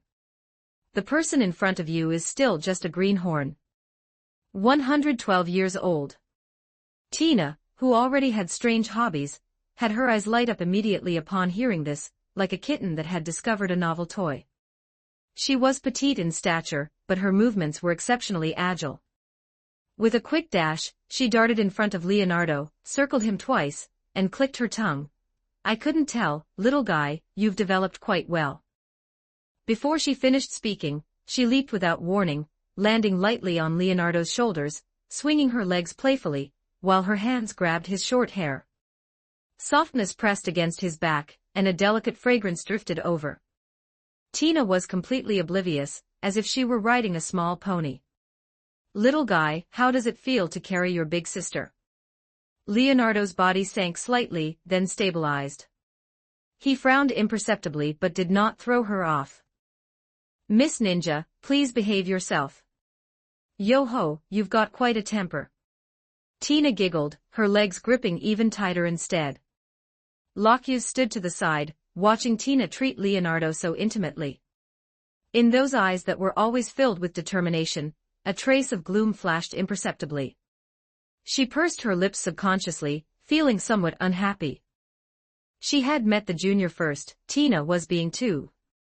But they were currently in the Tower of Fate with a challenge imminent. For the sake of team harmony, she could only suppress this small dissatisfaction in her heart, though her gaze toward Tina became a bit colder. This shameless ninjas and the like are so annoying. Kalka also felt that Tina's actions were quite inappropriate, but considering her consistent bold style and Leonardo's status, she didn't know what to say, so she just coughed lightly. All right, everyone is here. The 31st floor, Hobbit, a volcano flame demon. The target is a LV-60 flame demon projection, and the environment is a difficult level volcano. Although the rewards for this level are very generous, the difficulty is definitely not low. Is everyone ready? Kalart nodded, her expression returning to the solemnity of a high priestess. My healing and buff spells can be prepared at any time. Student Leonardo, what is your profession and area of expertise? As one of the two healers in the team, she had to understand each teammate's abilities. She had worked with Tina and Lockhughes before. Leonardo carefully supported Tina on his shoulders, though her jade-like feet were always restless and swinging. He replied concisely, Leonardo, my profession is magic warrior dual cultivator, specializing in swordsmanship and elemental magic. Magic warrior dual cultivator. A flash of surprise crossed Lockhughes' eyes. She only knew before that Leonardo's swordsmanship talent was amazing. She hadn't expected him to know magic too. This junior seemed even less simple than she had imagined. Just then, the Black Tower's prompt sounded again. 5-person team is ready, about to teleport to the 31st floor volcano flame demon domain. Teleportation countdown, 3, 2, 1. The space twisted and a scorching breath rushed into their faces instantly, replacing the cool shade inside the Black Tower. Everyone felt their vision blur, and the next second, they were in the heart of a volcano with rolling lava and a pungent smell of sulfur. Beneath their feet was scorching rock, in the distance was a volcanic crater erupting with thick smoke, and the air was filled with heat waves. The temperature suddenly soared from 10-something degrees to 47 degrees. It was just like being in a mountain city in the middle of summer, suddenly kicking someone who was enjoying air conditioning out of the room. The person would be screaming wildly in less than a second. So hot, and it's burning my feet. After entering the level, the hot volcanic environment made everyone sweat slightly and feel mild discomfort. After all, apart from pain, the other senses were very real. Tina's little face was full of discomfort. Perhaps realizing that this wasn't polite to Leonardo, the Miss Ninja jumped down. The thin fabric clung tightly to her skin, outlining alluring curves. The others weren't doing much better. Kalka's off-white lace underwear wasn't thick to begin with, and now, soaked in sweat, it had become translucent, faintly revealing the delicate skin underneath. It could also be seen that the Saint Queen took very good care of her figure. She subconsciously wanted to fold her arms, but found that this only drew more attention, and her cheeks turned so red they were almost bleeding. Collart's white underwear suffered the same fate. Sweat slid down her collarbone and disappeared into her bodice. Although Locuse's blue undergarments were slightly tight, in such high temperatures, they were quickly soaked by sweat, outlining the fit figure she had trained over the past few months as an adventurer. Although Leonardo was also sweating, his male physique gave him a slightly stronger tolerance to this heat. He scanned his surroundings with a sharp gaze, while reminding them, "Everyone be careful. The environment itself is a test, and the flame demon projection could appear at any time."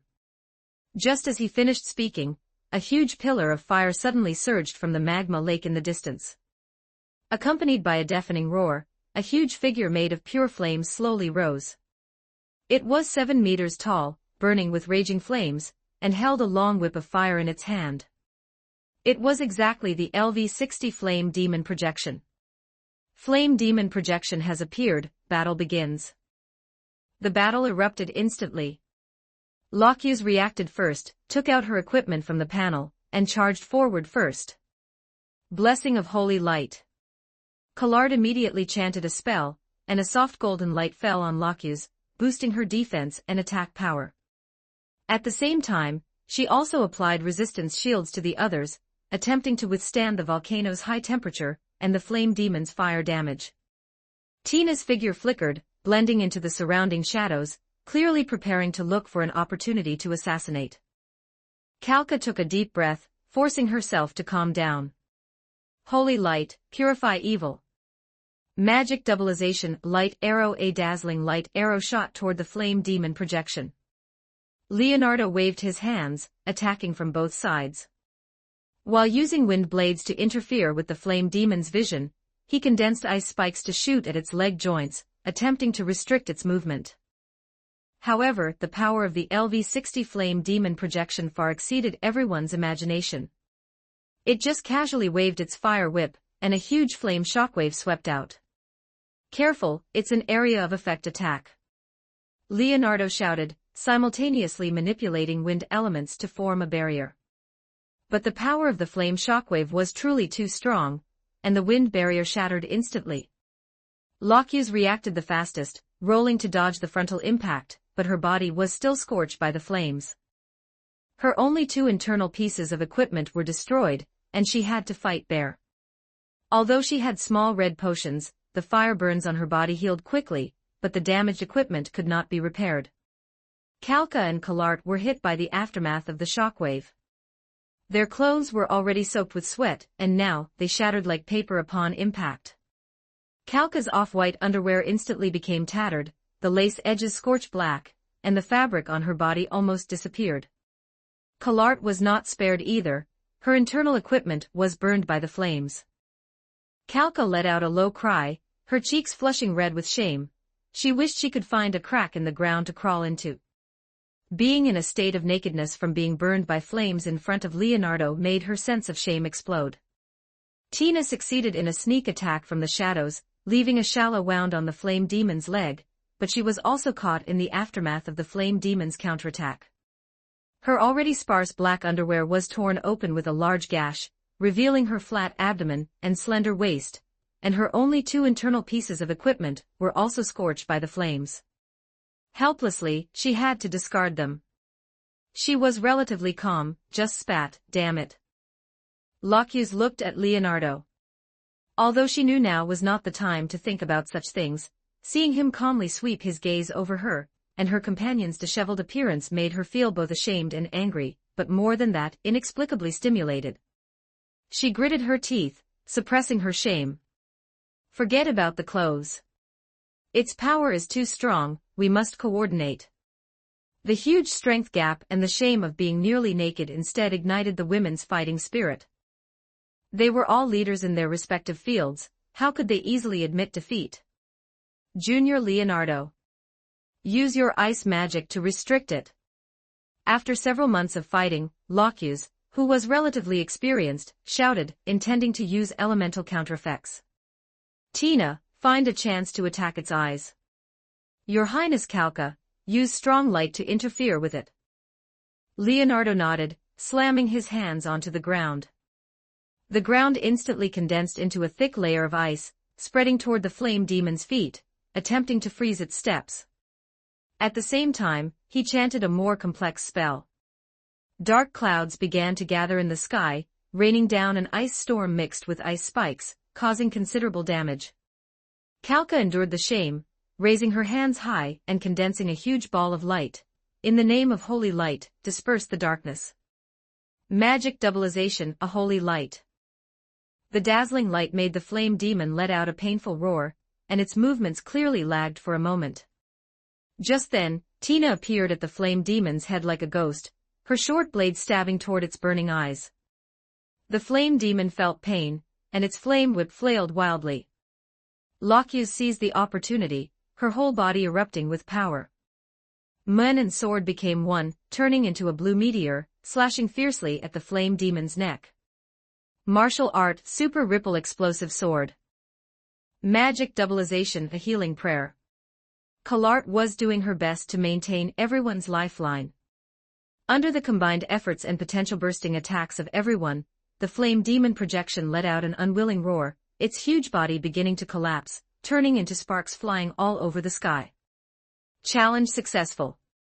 Rewards distributed, Fate points *600, Sunwell Holy Water *10 challenge the next level. After more than 10 minutes of fierce fighting, the flame demon was eliminated. Everyone lay on the ground without any image, panting one after another, and the air was filled with a faint smell of sweat and sulfur. Hit by the flame demon's area of effect attack, several people were barely covered. At the moment the flame demon collapsed, Leonardo's only internal equipment was also burned and destroyed. The unawakened Guan Yu, this most powerful trump card, was exposed in front of everyone. Kalka curled up her body, her hands tightly hugging her chest.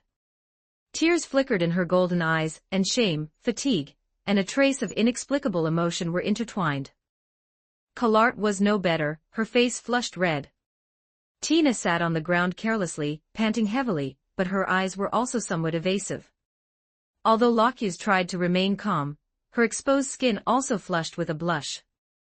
Leonardo looked at these women who were usually noble, brave, or lively, now looking disheveled and bashful. He silently turned around and closed his eyes. He activated his soul vision, observing from a 3D dimension in all aspects. Everyone, you've worked hard. Are we continuing to challenge next? The space in the Black Tower became quiet again, but this time, there seemed to be something different in the air, quietly growing in everyone's hearts.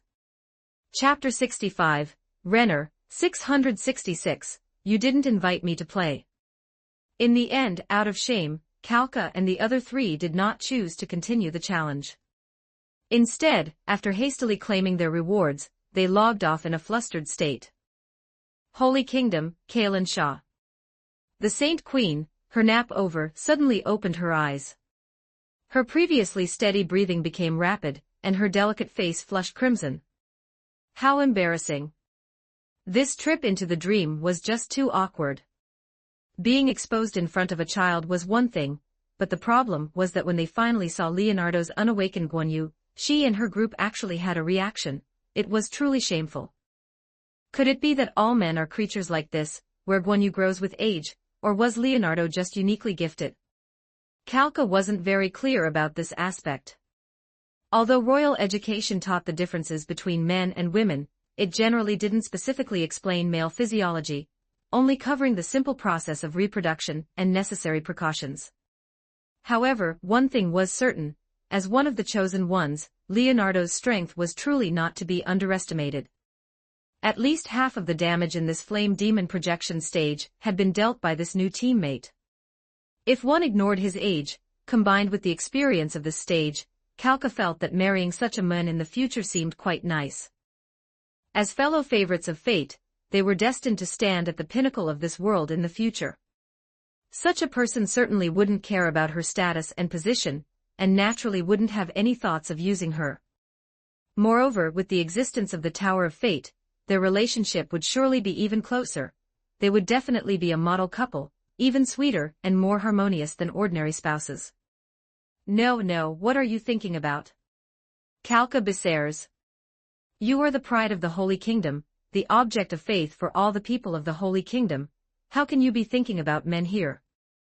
Think about your title as the pure Saint Queen. Inside the room, Kalka hugged her knees, curling up on the bed, shaking the distracting thoughts from her mind. But. Leonardo is really great and reliable. Powerful, young and cute, and has a great body. Most importantly, when the four beauties were nearly naked at the end, he very gentlemanly turned around and closed his eyes. Although it was their first meeting, Kalka felt an inexplicable sense of familiarity and closeness toward Leonardo. She always felt like she had seen him somewhere before. Oh my, I can't keep thinking like this. Collard also cleared the stage with us. When she comes over later, I can't show this kind of infatuated image.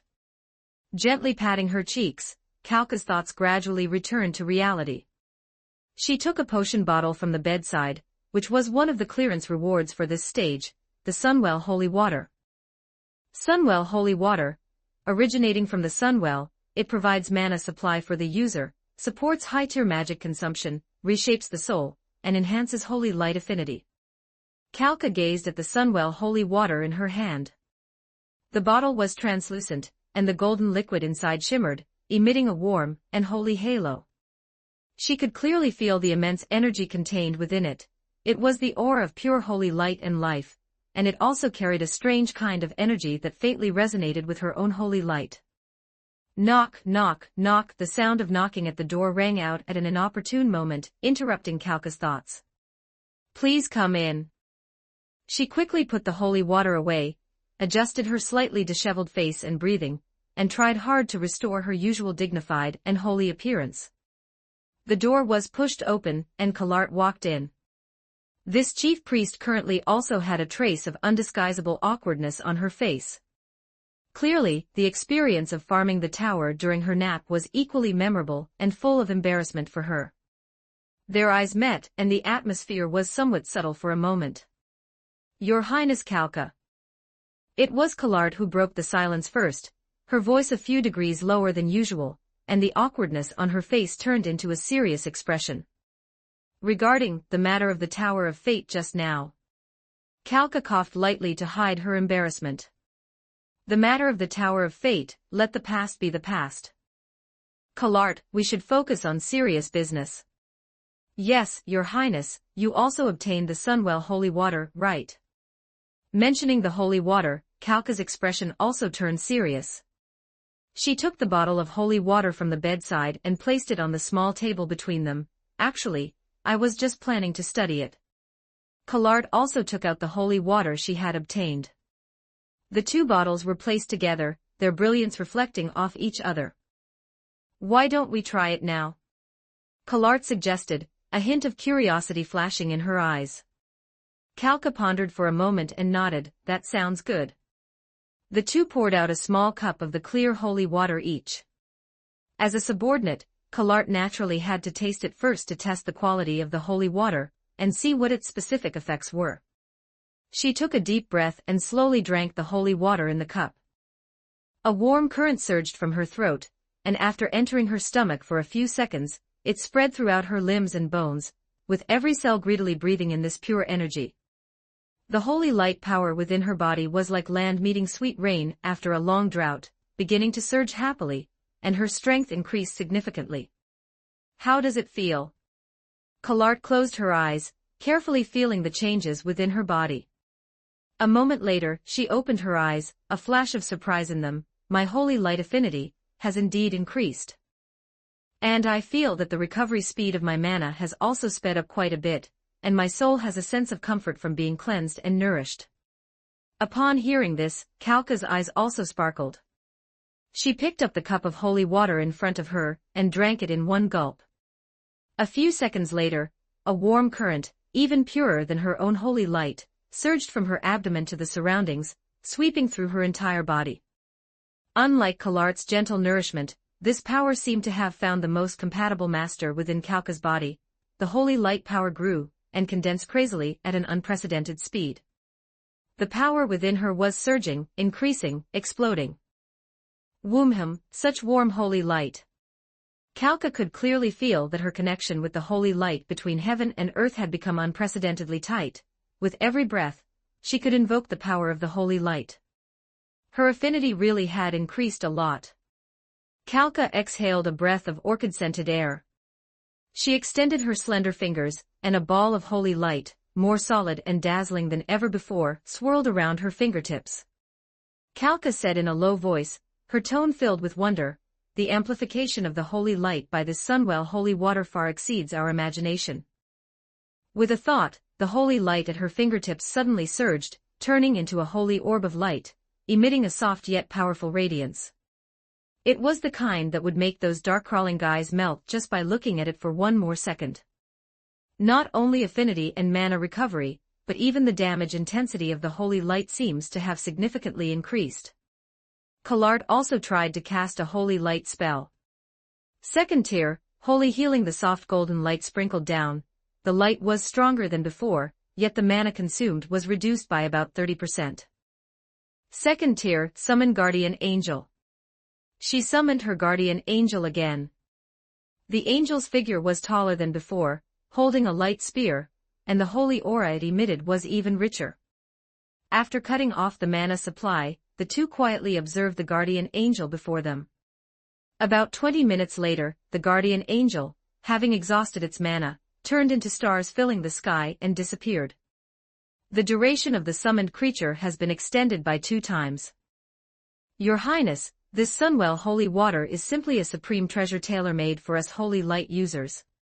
Kalka nodded, agreeing very much. Yes, Collard. If our holy light power can receive such amplification, this may be our brand new hope to resist the Lich King, protect the Holy Kingdom, and even all of humanity. The two looked at each other, seeing hope in each other's eyes. With the existence of the Tower of Fate, the possibility of defeating the Lich King didn't seem non-existent. As the saying goes, nothing in the world is difficult for one who sets their mind to it. The further the stages go, the more rewards there are. In just a few years, Kalka was confident she could shape the Holy Kingdom into a powerful human nation, resisting the Lich King of the Hills and any future disasters. Riestai's kingdom, another side hall of the palace. Sunlight streamed through the ornate window lattice, spilling into the room covered with soft carpets, where 2 young girls gathered to have afternoon tea. It was rare to receive an invitation from an old partner, and the entire Blue Rose team was resting in the palace for a day. Regarding her good friend Renner, Lockheed also knew that she was also a chosen one favored by fate, and the two had matched together many times. Although they hadn't seen each other in reality for a long time, because of the shared secret of the Tower of Fate, their relationship was even closer. Out of trust, the Chinibu girl woke up and excitedly told Renner about her recent experience, sharing the story of the 5-person group Q on the 31st floor. Speaking of which, Junior Leonardo is really too reliable. At least half the credit for this flame demon projection goes to Leonardo. His changes over these past few years are really quite significant. What the heck? How is Leonardo involved in this too? Playing as a group is one thing. She had only just cleared the 30th floor with Remedios, the Holy Knight Order captain from the neighboring Holy Kingdom, not long ago. She would soon be able to start a 5-person group, but how was Leonardo there too? Hearing this name, Renner's heart gave a sudden tug. This man was her future designated prince consort of the kingdom. She could at most accept sharing him with Lockheed. If he had also entered the Tower of Fate, could her subsequent plans still succeed? After all, from her many years of interacting with Leonardo, this guy was an out-and-out playboy. His flirting skills were very average, but his looks and economic value were excellent. Even the Golden Princess Renner had to admit she was a bit greedy for Leonardo's body, and wanted to take his first time. As childhood sweethearts, this should be very easy. Princess Renner, you don't know, at that time. When Lockheed, with innocence and admiration, praised how great Leonardo was, the Golden Princess almost couldn't suppress the curve of her lips. Although she didn't know what the situation was at the time, one thing was certain, Leonardo was definitely not the upright gentleman Lockheed described. In a situation where four beauties were nearly unclothed and exposing their charms, How could he possibly choose to just turn around and close his eyes? This was too ridiculous. Renner was almost certain that Leonardo must have had his own methods, either recording the experience from just now or using some way to observe carefully from all angles. That was the essence of a playboy. Those people, whether it was Chief Priest Collart, that Highness Calca, or whoever else, must have been spun around by Leonardo's facade. His pretentious gentlemanly behavior was just a ploy of playing hard to get, a means for him to hunt for hearts. However, even if that was the case, why couldn't I be matched with him? I have matched with Locuse so many times, does that mean I really have no fate with Leonardo? Renner's fingers tightly gripped the velvet tablecloth. The smile curling at the corners of her mouth, because of her wild thoughts, gradually turned into her usual, deliberately practiced fake smile. What to do? Leonardo has also become a person favored by fate. The other party is destined to stand at the world's pinnacle in the future, and the women by his side will certainly not just be herself and Locuse. Immediately after, a thought that caused her even more pain emerged: why was she so weak? If she possessed the power to match him, and the authority to control the situation, couldn't she firmly tie Leonardo to her side? If she could also have cleared the 30th floor early, wouldn't she not have to be like this now, like an incompetent wife, listening to Locuse recount their clearance process with Leonardo? Damn it, damn it. Clearly, she was the first one. From the first time she observed him, from the first time she realized his uniqueness, from the time she started laying out her plans to bring him under her command, and even into her heart. She was the one who contacted him first. But what was the result? The gap between the two seemed to be gradually widening. There were plenty of excellent women around Leonardo, while she was still thinking about so-called power schemes. If this continued, wouldn't she be eliminated sooner or later? No, this kind of thing absolutely cannot be accepted. Renner's heart was somewhat dark and twisted, but when she looked at Locuse, her face had already returned to a dignified and elegant smile. It was just that the smile had an extra layer of falseness. Locuse, the Tower of Fate is really interesting, she said softly, her tone carrying a hint of strangeness. It seems we both need to work harder. After all, good things always need to be fought for by oneself, don't they? 66 Chapter 66, A Battlefield of Bloodshed. Not a chance. Chapter 66, A Shuraba. Non-existent. After afternoon tea, Locuse and her companions set off on their journey once again. Due to the Platinum Dragon Lord's request and the progress Locuse had made in her strength over the recent months, she was already capable of standing on her own. Therefore, Rigrid intended to retire from Blue Rose. Before doing so, she would find a good teammate for Locuse, someone who was also one of the former 13 Heroes Evil. Meanwhile, taking advantage of the early hour, Renner took a few guards and rushed to St. Ignace Academy to find Leonardo. She wanted to personally confirm whether he was one favored by fate. Along the way, sitting in the carriage, the Golden Princess watched the bustling streets, and asked herself whether the things she had done over these years were right. Back then, the reforms in the neighboring Baharith Empire, and the sudden emergence of the Bloody Emperor, who used iron-fisted methods to reorganize the empire, had quickly freed the country from the predicament of aristocratic constraints. At that time, Renner was very worried that the decaying kingdom would one day be steamrolled by the Baharith Empire, leaving her a prisoner. Thus, while completing her studies, she strove to engage with politics. More than 2 years ago, relying on her popularity among the common people, the concessions of aristocratic interests, and the protection behind Leonardo, she finally managed to implement the abolition of slavery nationwide. In these past few years, she had indeed somewhat neglected Leonardo's feelings.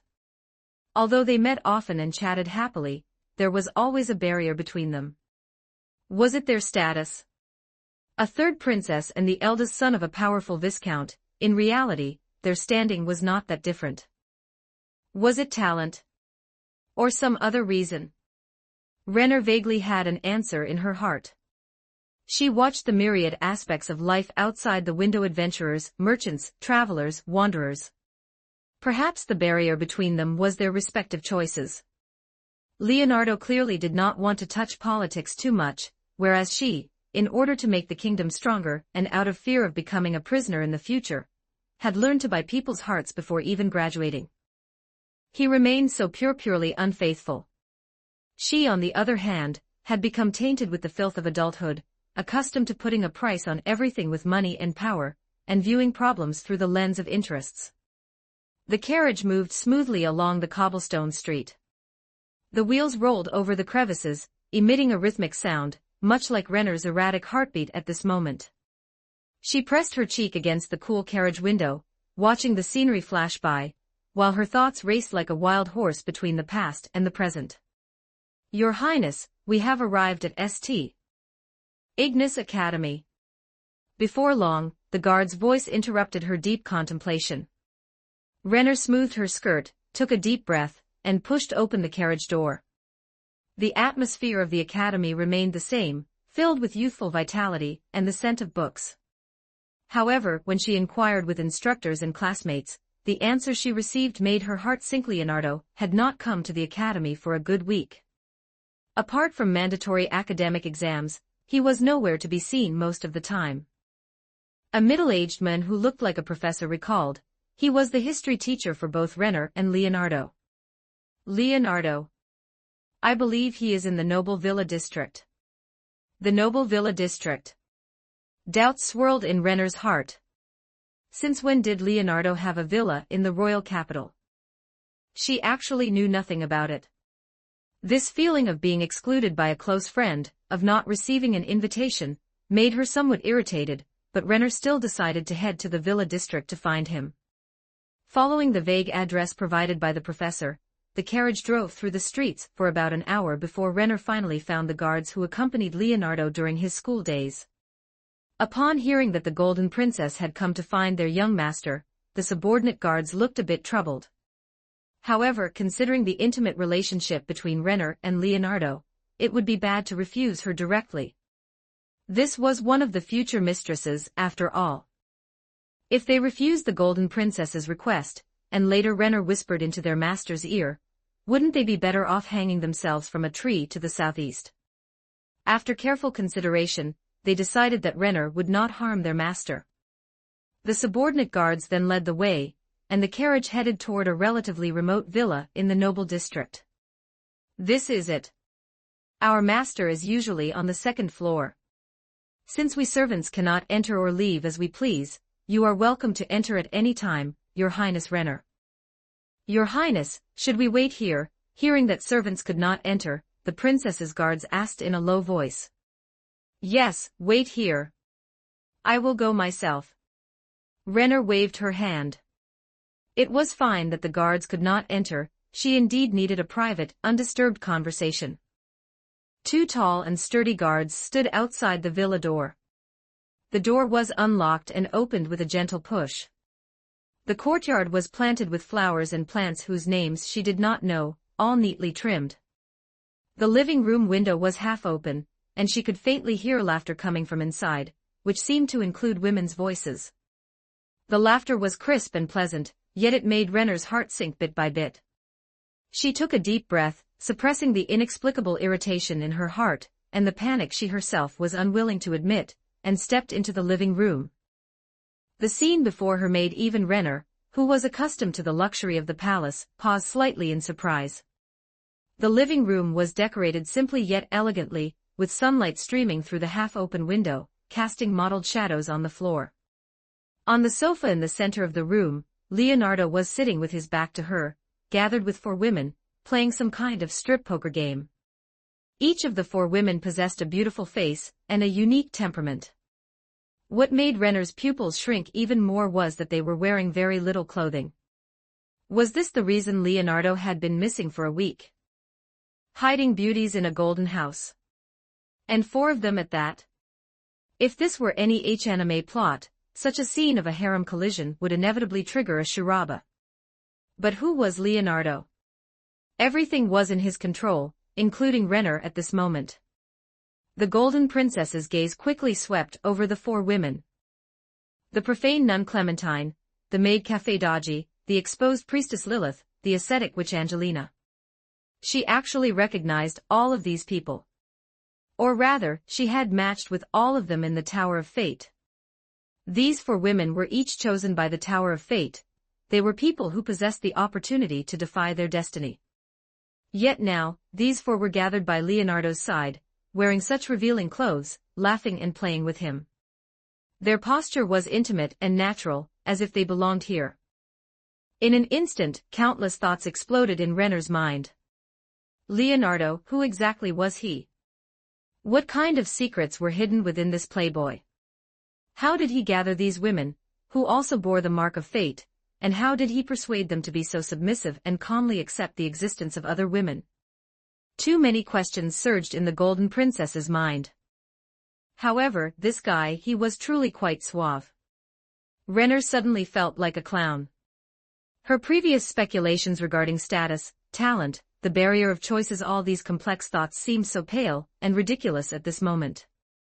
She thought she understood him well enough. But she had not expected that Leonardo's world was far more complex than she had imagined. Chapter 67. So, how about a 5-person team match tonight? Renner stood at the entrance of the living room, the sunlight outlining her golden silhouette from behind, yet it could not disperse the turmoil in her heart. These 4 women, whose life paths should have each been brilliant, were now, at this moment, intertwined around the men before her in a way she had never anticipated. Leonardo. Renner's voice was calmer than she had imagined. She had thought she would be very angry, but her tone ended up sounding like she was just saying hello. Damn it, she had lost the initiative the moment she spoke. Yo, isn't this our noble Princess Renner? What wind blew you here? Leonardo turned his head, his tone relaxed, without any panic, as if the sensual scene before him was perfectly normal. The 4 women in the living room stopped their giggling, their gazes cast in unison toward this uninvited guest. Clementine leaned lazily against the sofa armrest, her long legs crossed, her whole body stretching out like a cat. Dodgy straightened her posture, though her tail kept swishing. The priestess Lilith provocatively puffed out her chest. No matter how Renner looked at her, she seemed like a sexually frustrated harlot. Meanwhile, the ascetic witch Angelina only glanced over indifferently and continued to fiddle with the crystal ball in her hand. There was no look of panic on the 5 people's faces, as if everything was taken for granted. In fact, everyone had known Renner was coming as soon as the carriage parked at the villa's door. But the strip poker game was already halfway through, so they couldn't just give up halfway because of the Golden Princess's arrival. Anyway, Leonardo didn't agree and insisted on continuing the game. He had played 17 rounds just to make Dodgy lose until she only had 2 basic pieces of equipment left. This was rare under normal circumstances. Besides, Renner would find out about this sooner or later anyway. Being watched so calmly by the 5 of them, the Golden Princess felt as if her heart was being tightly gripped by an invisible hand. She took a deep breath, trying hard to maintain her princess-like demeanor, but her voice trembled slightly.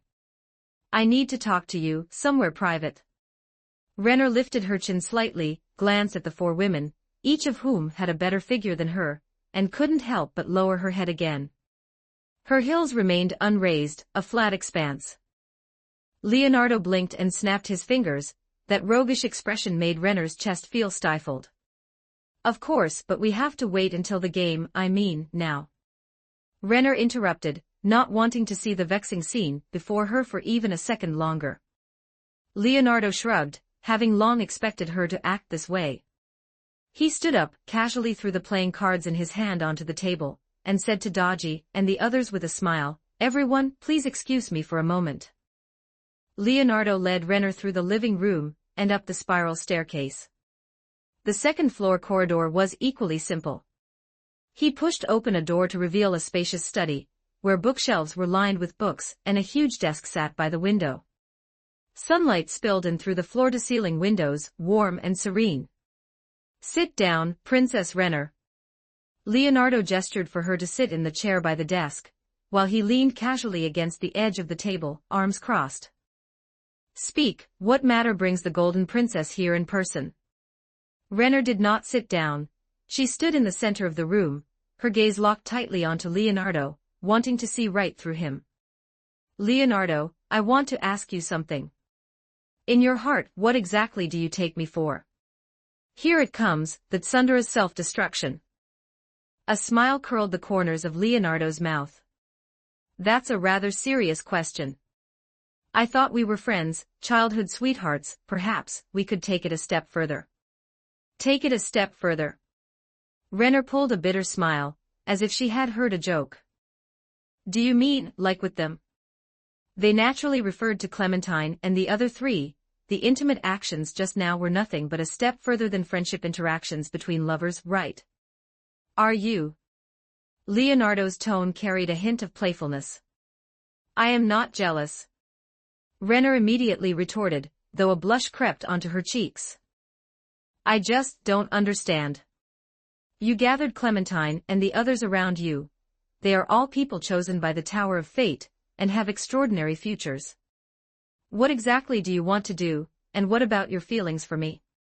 Renner's gaze was fixed on Leonardo, her eyes filled with struggle, unease, and a trace of anticipation she hadn't even realized herself. Leonardo, tell me, do you? Renner's heart beat rapidly, almost jumping out of her chest. She feared hearing a negative answer that would make all her previous efforts and actions a joke. Just like the invitation to join her 3 years ago. Would Leonardo refuse her this time too? Leonardo looked at her, his golden eyes becoming very serious. He stood up and walked step by step toward the golden princess. His powerful aura made Renner's breathing quicken. You've always known the answer to that, haven't you?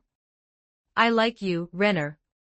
I was drawn to your appearance, I like your figure and beauty, I lack cunning, and I like your intelligence and wisdom. The two simple confessions dispelled the gloom in Renner's heart. Since you like me. She lifted her head, her eyes filled with a trace of grievance and confusion.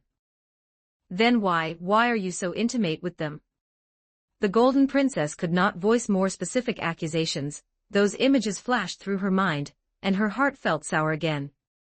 It was clearly her who came first. She was the childhood sweetheart who had known Leonardo since they enrolled. How was it that she was under the bed, while they were on the bed? It shouldn't be like this. Leonardo sighed, walked up to her, and reached out to stroke her cheek, but Renner tilted her head slightly to avoid it. He didn't force it, just looked at the golden princess and said slowly. Renner, my world is different from your court. Every one of them has left a unique mark on my life, and I won't easily let go of any of them. He paused, his tone sincere and greedy. I like you, that is beyond doubt. But I also cannot deceive you by saying I have only you in my heart. If you cannot accept me as I am, I don't care. Renner interrupted him, feeling slightly emotional. I don't care how different your world is. I only know that if you really like me, if you really value me, you should give me a clear stance, a promise that puts my mind at ease. I cannot endure the feeling of being anxious about gains and losses, not knowing what I am to you. Renner took a deep breath, her cheeks flushed, her eyes firm, carrying a sense of burning bridges. To confirm our future relationship, Leonardo, I want you to take a bath with me. What the heck? What kind of request is this? Are Sundaras really this straightforward? Once these words were out, even Leonardo was stunned. He looked at the golden princess before him, usually so dignified, elegant, proud, and reserved, now making such a bold and straightforward request, a flash of surprise in his eyes. Oh, a bath? He raised an eyebrow. Renner, is this you throwing yourself at me? Renner's cheeks turned even redder from his teasing. She was almost turning into a steam girl, but she forced herself to say. Cut the crap. I just want to confirm if you are sincere. Only with skin-to-skin contact, being open and honest, can I believe you aren't just brushing me off or playing with my feelings. Yes, that's right. Only then can I be at ease that I won't be abandoned by you later. Her voice grew quieter as she spoke, finally becoming as faint as a mosquito's buzz, but that desperate courage made Leonardo serious. He knew Renner wasn't joking, she was using her own way, clumsily and sincerely, to seek an answer, a guarantee. What is this? A tsundere princess's giveaway strategy. Leonardo put away his joking expression. He stepped forward and gently took Renner's slightly cool hand. Her hand was trembling slightly. Of course, I can agree to that. He stared into her eyes and said word by word. But before that, I have a proposal. How about we team up for a 5-person match in the Tower of Fate tonight? Let's treat it as emotional bonding, and by the way, get some practice in early. Renner was a bit dazed by his sudden proposal. She had already reached the 30th floor of the Tower of Fate, and later, according to Locke's, they would indeed do 5-person team matches. Emotional bonding, getting practice in early. What a bastardly way of putting it. She looked at Leonardo and nodded slightly. Leonardo's villa had a spacious and luxurious bathroom, where the marble bathtub was already filled with warm water, and rose petals floated on the surface. When Renner, somewhat shy and hesitant, took off her fine clothes and stepped into the warm water, Leonardo was already inside. He leaned against the edge of the bathtub, watching her with gentle eyes. The steam was thick, blurring each other's outlines and seemingly diluting the awkwardness in the air. Renner sat down cautiously opposite him, trying to keep her distance from him. Leonardo didn't rush to do anything, just watched her quietly and occasionally exchanged a few words with her. The conversation was light and casual, gradually dispelling the tension in Renner's heart. Leonardo reached out, gently took her jade-like foot, and pulled her closer. Renner's body stiffened, but she didn't pull away. Renner, look at me. Renner looked up, meeting Leonardo's golden eyes. Inside them, there was no trace of profanity or desire, only overflowing tenderness and cherishing. It was a look that one would only have when looking at their most intimate person. Leonardo slowly leaned in, and gently pulled her into his arms. The warm water enveloped them both, his chest was solid and warm, his heartbeat steady and powerful, and Renner felt how gentle his arms were as they held her. All the unease, doubts, and grievances seemed to vanish into thin air at this moment. She could clearly feel that Leonardo liked her, this liking was real and warm. She stretched out her arms, pressed her small face against his abdominal muscles, and hugged him back tightly. The two of them just hugged each other quietly in the warm water, open and honest, not just physically, but also a pouring out of their souls. No more words were needed, their feelings had already been quietly conveyed in this warm embrace. Keep your little hands still. My dear Renner, are you sure you don't need my scrubbing service? They all praise me as the king of scrubbing. Then. Give me power. Coming out of Leonardo's villa and sitting on the carriage returning to the palace, Renner's mood actually became even more complicated. The steam in the bathroom had long since dissipated, but the sensation of skin-to-skin contact, Leonardo's low breathing, and the undisguised possessiveness and tenderness in his eyes were still imprinted deep in her senses. They had indeed become closer. Their embrace was so hot and real that it made her temporarily forget those worries about exclusivity. Leonardo's scrubbing technique was very good, gentle and powerful, allowing her to experience unprecedented relaxation, and making Renner even more certain of her feelings for him. However, when the serious mood faded and reason regained the upper hand, a strong sense of shame and indignation flooded over her like a tide. To prove that he liked her, there was no need to do that, right? A miscalculation, a total miscalculation. She was the dignified golden princess, yet she had actually taken the initiative to propose taking a bath with a man and competing for favor with other women. This was simply a great humiliation. Renner never thought she would be so unreserved, so dissolute, just like that exhibitionist Lilith. Damn it, it's all Leonardo's fault. Renner buried her face in a pillow and let out a muffled groan. The golden princess was angry at Leonardo's playboy nature, which forced her to resort to such a desperate measure, but even more angry at herself for not being stronger. She had actually been charmed by him until she was dizzy, and had done something so unbecoming of a princess. The carriage bumped along the street. The sound of the wheels rolling over the crevices in the stones sounded particularly jarring at this moment. Renner lifted the carriage curtain and looked out the window. The sun was setting, casting a layer of golden afterglow over the streets of the capital. At the corner of the road, a thin, small figure was curled up in a corner. It was a little beggar. He was wearing tattered clothes, his hair was dirty and messy, and he was using a pair of filthy eyes to look timidly at the passing pedestrians, hoping to receive a little alms.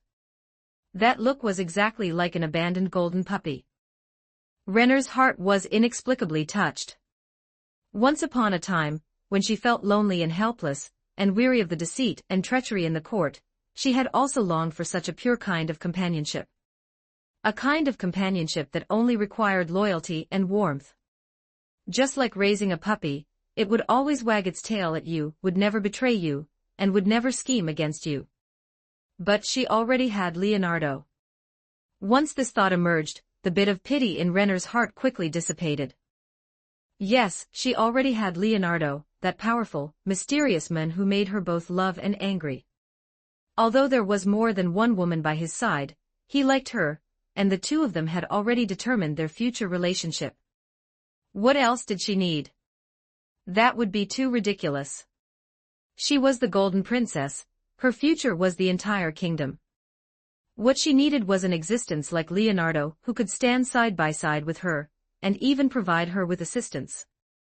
Not a puppy that could only wag its tail and beg for pity. She casually took a few gold coins from her purse, and without looking, threw them in the direction of the little beggar. The gold coins landed on the ground with a clink, and rolled to the feet of the little golden-haired beggar. The wandering Climb was stunned at first, then a look of ecstasy erupted in his eyes. He hurriedly picked up the gold coins, clutched them tightly in his hand, and kowtowed repeatedly toward the direction the carriage was leaving. The fates of the two were thus separated. Renner coldly withdrew her gaze, lowered the carriage curtain, and shut out that humble figure and the sound of gratitude. The carriage continued on, carrying her toward that magnificent yet cold palace. She leaned against the carriage wall, closed her eyes, and tried to calm the shame and chaos in her heart. Perhaps this is fine. Renner said to herself that Leonardo liked her, and she liked Leonardo. As for the rest, she wouldn't think about it for now. At least, she was no longer that lonely princess. She had Leonardo, and that was enough. That's it then, the interview has passed. This book's performance isn't good either. I'll try to keep updating without breaks later. If you've read this far, please click to urge for more updates. 68 Chapter 68, The Middle Ages but Blitzkrieg. Chapter 68, Medieval but Blitzkrieg. The overlord world is not friendly to humans. Because humans lack racial bonuses, increasing their strength is far more difficult than for other races. Ever since this weak race, humanity, was born, for the vast majority of history, they have been prey hunted by other races, two-legged sheep enslaved by demi-humans and heteromorphs. The saying went, steam the men, boil the women, cook the young, and stir-fry the old. No human rights, no status, no dignity, no hope. This is the pain engraved in the hearts of humans in this other world, the darkest and most desperate era. The humiliation stopped after the arrival of the 6 great gods. Unlike Nazarick, a guild of heteromorphs, the guild where the 6 great gods resided was a relatively loose, free guild composed of cat lovers, which even the undead could join. Upon seeing the native inhabitants' attitude toward humans, the 6 max-level old-timers instantly flew into a rage, forcing their way through a bloody path on a continent filled with heteromorphs. Leading a portion of humanity that hadn't yet been completely numbed, they settled in a remote northwestern corner and established a nation. One must realize that at this time, the continent had not yet experienced the turmoil of the 8 greed kings. Every race was at its peak, and there was also the oppressive monster that was the Peak-era dragon race. One can only say that the 6 great gods were worthy of the title of gods. They rescued humanity from the hell of deep water and scorching fire, provided shelter, and continued civilization. They were worthy of human faith. The 8 greed kings, these players, while their contribution to humanity was not as great as that of the 6 great gods, acted as troublemakers who stirred up a massive event for the other world, ultimately creating the greatest impact. The dragon race at their peak was dragged down from their altar by the 8 greed kings, who relied on resurrection mechanics and a host of level 100 NPCs. Although the dragon race remains at the top of the food chain, the wild magic system has been corrupted, and the true dragon lords have no successors, leaving only a handful of them, unable to dominate the continent any longer. Meanwhile, the various demi-humans and heteromorphs also fell from their peak under the ravages of the 8 greed kings, but because of the dragon race's exit, they gained the qualifications to vie for the world. The few human nations in the northwest region, because of their remote location, and the fact that the slain theocracy possessed trump cards left behind by the 6 great gods, did not face invasions from any powerful nations. However, just because the demi-humans didn't come, it didn't mean humans would forget the past and let go of their hatred. Jerknev did not know how history would judge him, nor did he know what kind of suffering humanity had endured in the past. He only knew that the conflict had begun.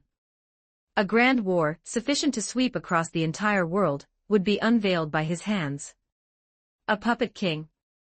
It didn't matter, his final ending was already destined anyway. So, before his exit, why not launch a grand expedition that would be recorded in history?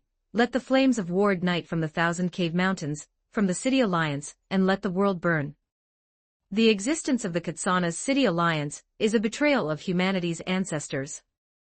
We cannot forget the suffering humanity endured in the past, nor can we forget our compatriots who were brutally killed by heteromorphs in the days of old. In the outskirts of the imperial capital, Arwentar, Jerknev stood on a temporarily erected high platform, the biting cold wind blowing through his golden hair, his magnificent cloak flapping loudly like a battle flag.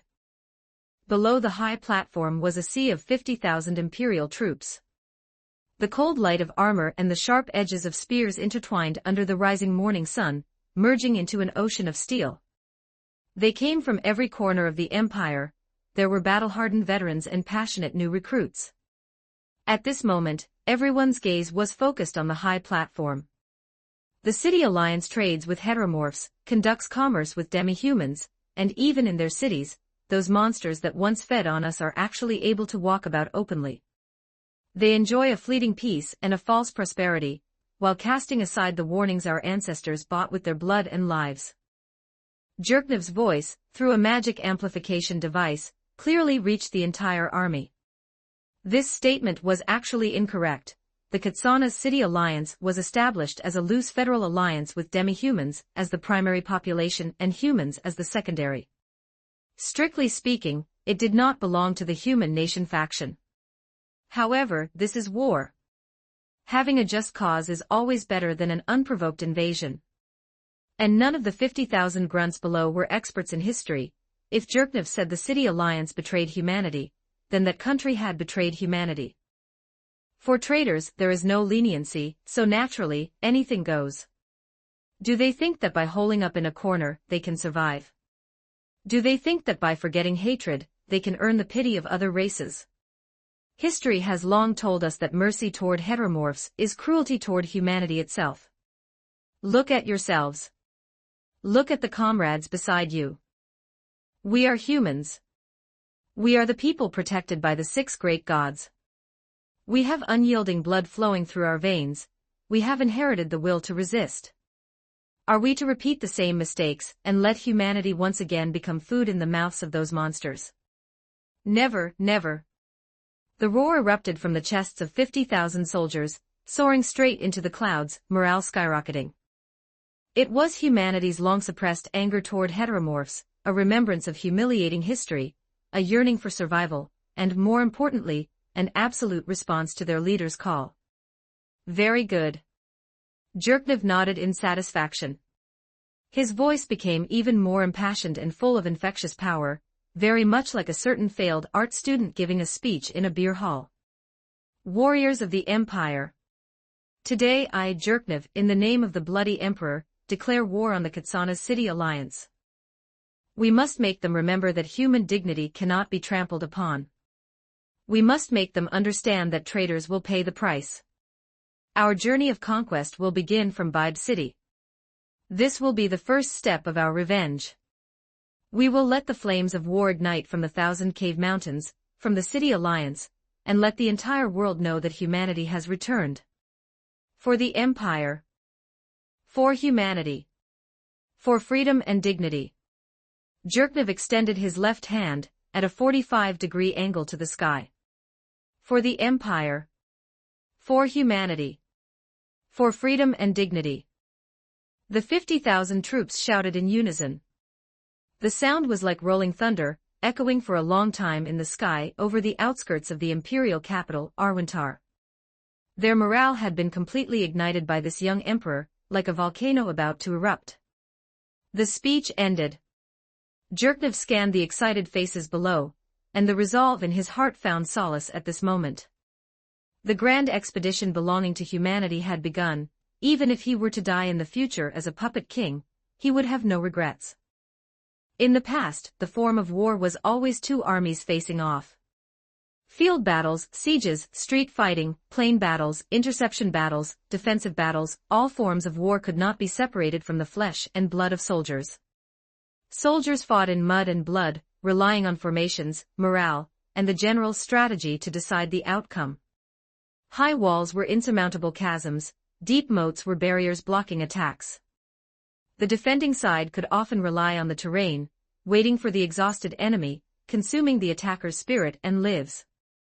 The commanding general of Bibe City, an experienced old general, was deeply convinced of this.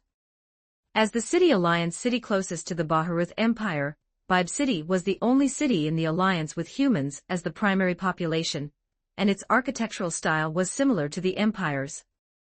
Through trade and communication, they naturally received news early, knowing that the movements of the imperial legions were abnormal. Although Bibe City's female mayor, Kavilia, had some connections with the empire's bloody emperor and even somewhat admired this young monarch, if the other party wanted to attack her, they would have to break a few teeth to do it. The old general inspected Bibe City's not-so-weak city defenses, as well as the nearly 20,000 defenders gathered from temporary conscription and the original garrison, believing that holding out for a few days while waiting for reinforcements from other city alliance states would not be difficult. He even deployed over 1,000 archers on the city walls, reinforced the city gates, and dug deeper trenches, preparing to give the invading imperial army a head-on blow. Thinking that he could severely defeat the bloody emperor and experience one last highlight moment in his old age, the old general on the stage couldn't help but laugh loudly. Ha ha ha ha. General, why do you laugh? The defending soldiers didn't know the old general's inner thoughts. Seeing him laughing inexplicably, they didn't know why, but they felt a sense that something bad was about to happen.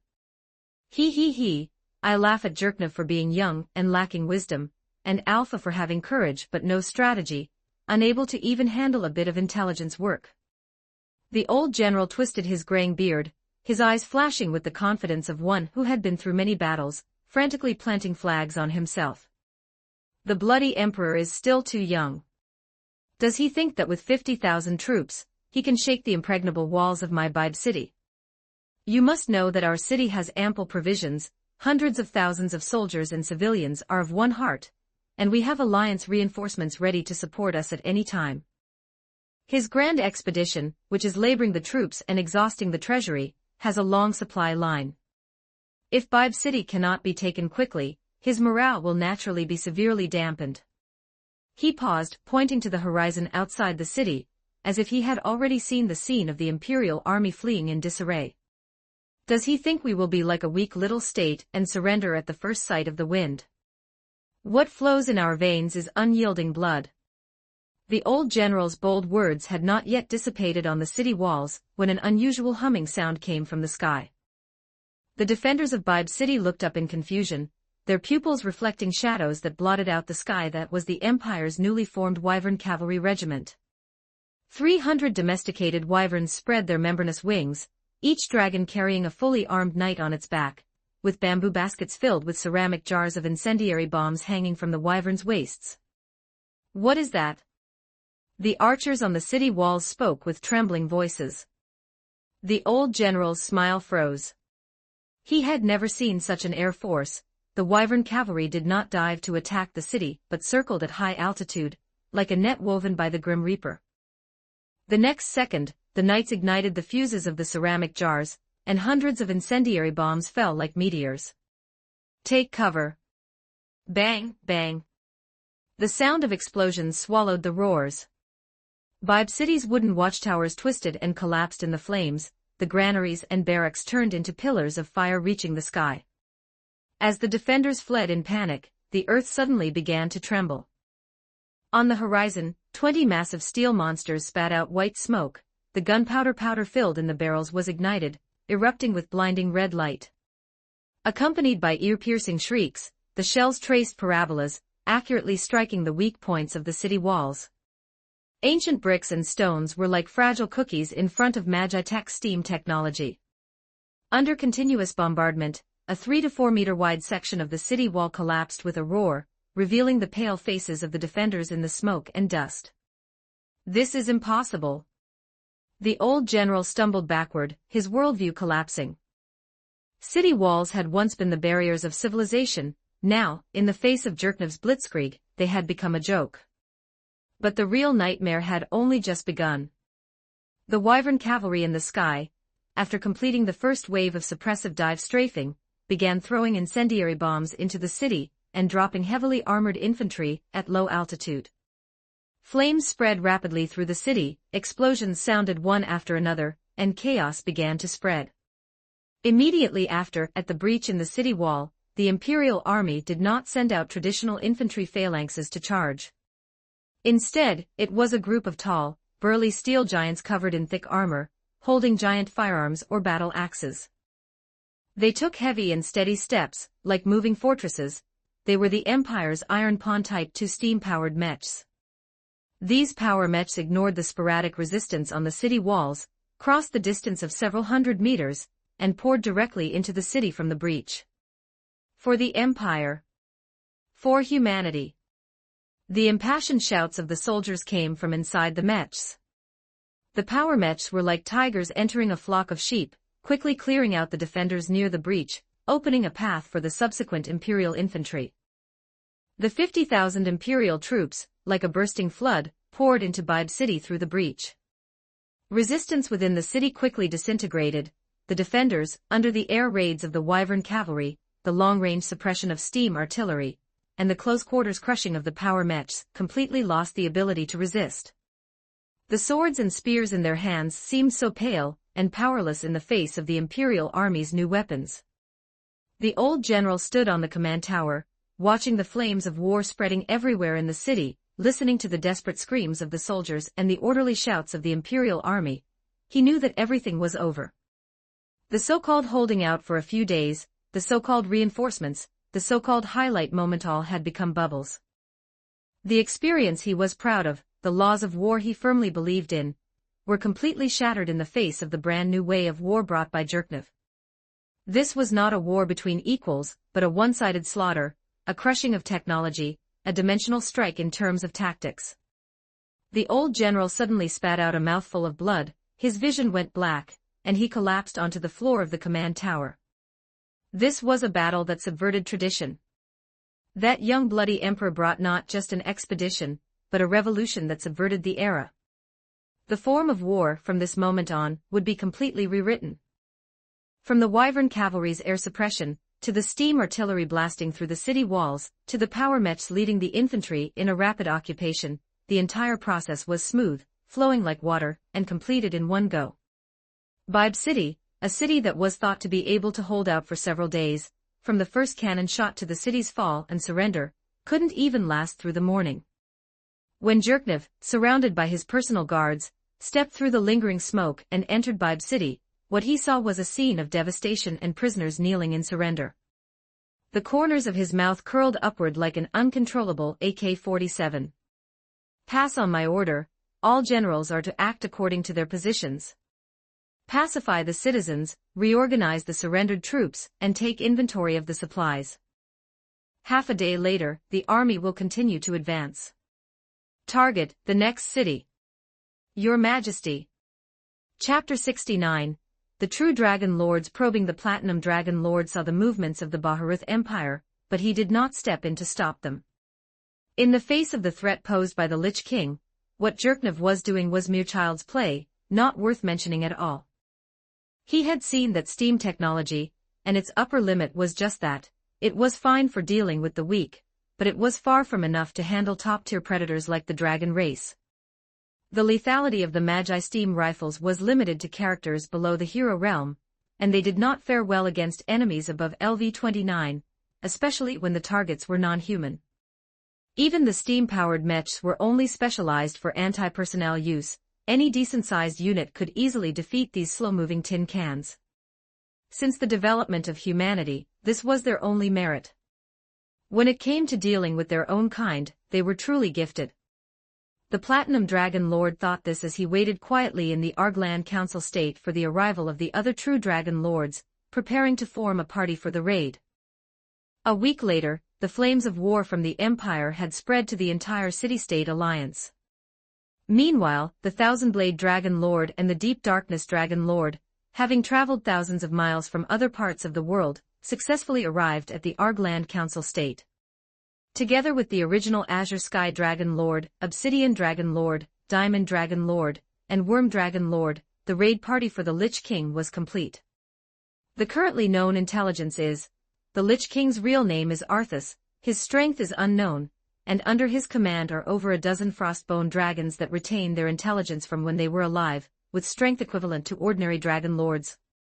In the Argland Council State, the peak of a high mountain was leveled by the Thousand-Blade Dragon Lord to serve as a meeting place for the Dragon Lords. There was no help for it, the dragon race of this world did not possess the ability to shapeshift.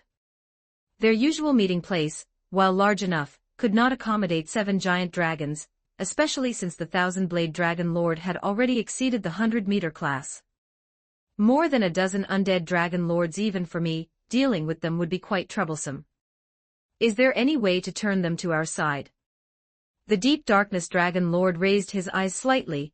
The difference in strength between a Dragon Lord and a true Dragon Lord was vast, but dealing with over a dozen undead Dragon Lords at once was quite difficult, even for him. After all, who knew if these undead Dragon Lords could use combination magic from when they were alive? A very good idea, but I estimate the probability is low. The Lich Kings will shroud that area, and even I cannot easily approach it, let alone turn those undead Dragon Lords. How could the Platinum Dragon Lord not have thought about recruiting the Frostbone Dragons? The native dragon race was already down to a mere handful. The total number of dragons combined was estimated to be less than 200, most of whom were trash around LV-40. If he could turn these undead Dragon Lords, it would be another trump card for the dragon race. It was just a pity that the Lich King's will was too powerful. Even his armor avatar was stripped away, and seized the moment it got close, let alone trying to turn the undead Dragon Lords. The slain theocracy did have downfall of castle and country, which was rumored to be able to control all living creatures, but that was just something to listen to and chuckle about. This kind of trash world-class item could only bully players who didn't have a world-class item. For a true Dragon Lord who possessed immunity to the effects of world-class items, it was basically useless. Using downfall of castle and country to control a frostbone dragon was a nice idea, but unfortunately, the probability of success was low. Because the first hurdle to overcome was the Lich King himself. However, just because he wouldn't go personally didn't mean he couldn't make use of the slain theocracy. Besides the frostbone dragons being a threat, the Lich King also has 3 giant warrior-like golems under his command, whose strength levels far exceed those of ordinary Dragon Lords. Because my avatar's strength is limited, I didn't manage to probe the strength of these 3 golems, but fortunately, they cannot fly. To the Platinum Dragon Lord, the threat level of the 3 Demon Lord Blackbends was far less direct than the Frostbone Dragons. After all, no matter how strong these 3 golems were, they were only melee classes. If they couldn't fly, they would just be kited to death by the Dragon Lords, right? The others also knew this. To deal with those high-level golems, they only needed to send 1 or 2 Dragon Lords to distract them. Another point worth noting is that in the undead city constructed by the Lich King in the last 2 months, there are some mechanical structures similar to the defensive mechanisms of the floating island. If you get too close, whether you are in a stealth state or a flying state, you will be locked on and attacked. The process cannot be dodged through conventional means, but the damage is within our range of tolerance. In addition to this, there are some special structures. The Platinum Dragon Lord's voice carried a hint of solemnity, and his golden slit pupils flashed with a cautious light. In short, the Lich King's lair, the central region of the Abe-Lion Hills, has been completely shrouded in undead white mist, and the situation is far more complex than we anticipated. The Azure Sky Dragon Lord turned his head, covered in cyan blue scales, toward the Platinum Dragon Lord, his cloud-like breath spraying from his nostrils. Lord Platinum, what do you mean? The Platinum Dragon Lord looked around at the gathered Dragon Lords. Everyone present was an existence standing at the pinnacle of the world, and losing any one of them would cause him heartache. I mean that we cannot rashly advance with our entire force. We know nothing about what the Lich King has set up in that unknown area shrouded in white mist. If we barge in directly, we are likely to fall into an ambush. Platinum, just tell us your plan. The Thousand-Blade Dragon Lord's voice carried a hint of impatience. To ensure safety, we need to probe further. We have many people now, so we have enough opportunities for trial and error. We might as well conduct a long-range magic attack to probe the central Abe-Lion Hills first, to gauge the opponent's bottom line, especially the reactions of those special structures and defensive mechanisms. Long-range attrition, probe attacks. The Deep Darkness Dragon Lord's eyes lit up. He liked this. Long-range attacks. That's a good idea. With our power, even from a great distance, we are enough to shake mountains and rivers. However, that white mist will likely greatly hinder our line of sight, and the accuracy of our magic, right? That is exactly so. The Platinum Dragon Lord nodded. The area shrouded by that undead white mist is truly vast, its scope is broad, and its effects are stronger than the white mist of the Katsa Plains. Even for my avatar, within that area, the visible range would not exceed 300 meters. 300 meters for a true Dragon Lord whose body length often reaches tens or hundreds of meters, this was almost indistinguishable from blindness. And everyone knew about the Platinum Avatar. Although its strength couldn't compare to a true Dragon Lord, it was enough to crush ordinary Dragon Lords. What's more troublesome, the Platinum Dragon Lord continued, although the height of the undead white mist seems to be only about 700 meters, according to my previous probing. The number of undead is increasing every day. Among them, the gargoyles, frostbone dragons, and other undead with flight capabilities that can fly already number in the thousands. They are dense, weaving through the white mist. With our line of sight obstructed, if we fly in rashly, we will be extremely susceptible to sneak attacks and fall into encirclement. The Dragon Lords fell silent. They were certainly powerful, but not invincible, otherwise, so many true Dragon Lords would not have died during the rebellion of the 8 Greed Kings. In an environment full of unknowns, when engaging with a massive number of enemies, caution was necessary. Seeing his companions set aside their arrogance, the Platinum Dragon Lord felt a bit relieved. This would make it much easier to command them later. So we need a Lurno, rather, a vanguard. A true Dragon Lord must infiltrate the core area of the undead white mist, find that city, and mark the coordinates. Then, the rest of us Dragon Lords will work together from the high-altitude area to attack the coordinate point. This way, we can maximize our long-range destructive power while avoiding putting everyone in danger. This plan sounded feasible. But the word infiltrate, for a true Dragon Lord with a massive body and immense power, was in itself a huge challenge. Who was willing to take this risk? Lord Platinum, let me go. A deep and hoarse voice rang out. The Obsidian Dragon Lord volunteered. My scales can absorb most magic and physical attacks, and I can hide better in the shadows. For an infiltration mission, I am the most suitable. Beside him, the Worm Dragon Lord also let out a buzzing sound. Obsidian, I will go with you. My earth-burrowing ability is not easily detected underground. Perhaps I can provide support from another angle and confirm the accuracy of the coordinates. The Platinum Dragon Lord looked at the two companions who had volunteered for battle, and a flash of complex emotions crossed his eyes. Originally, he had intended for the Deep Darkness Dragon Lord to probe the coordinates. After all, the other had always lived in dark caves, and had even relied on this to ambush and kill a pair of players, obtaining a world-class item. For ambushing people and infiltration, the Deep Darkness Dragon Lord was the most suitable. If the Deep Darkness Dragon Lord were to politely decline, Just send a few leaders from the hero realm of the Argland Council State to scout ahead first. In any case, given the strength of the Deep Darkness Dragon Lord, there is no need to worry about them facing any danger, and as for those hero realm leaders, if they die, they die. It won't take more than a few years to breed a bunch more. However, since both the Obsidian Dragon Lord and the Worm Dragon Lord had volunteered, he found it difficult to refuse, and could only offer a few words of caution.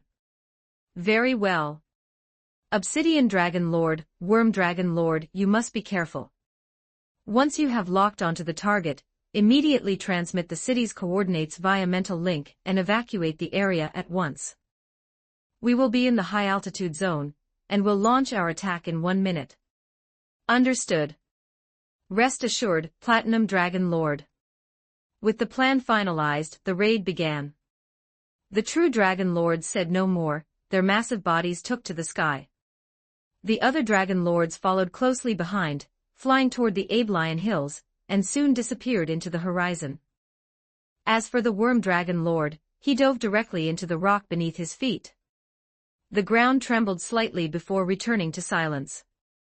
1 day later, in the plains of the Abelian Hills, the Platinum Dragon Lord and his group of dragons flew at an altitude of 1,000 meters, gazing down at the region shrouded in ominous white fog. The Obsidian Dragon Lord had already begun his operation upon arrival. Who knows how much time passed? It might have been 30 minutes, or perhaps an hour. A distinct magical fluctuation, like a lighthouse in the darkness, shot up from the central region of the Abelian Hills. The fluctuation was not powerful, yet it carried a unique aura. It was the signal sent by the Obsidian Dragon Lord. Everyone, prepare yourselves. Attack the target location in 1 minute. The voice of the Platinum Dragon Lord, like a booming bell, pierced through the thin air at high altitude, and rang clearly in the ears of every Dragon Lord. The Dragon Lords, already poised for action, braced themselves. They slightly adjusted their postures in the air and channeled the power within them. In an instant, the winds and clouds changed color. Frigid frost, sharp wind blades, heavy earth and stone, and deep shadow energy converged before them.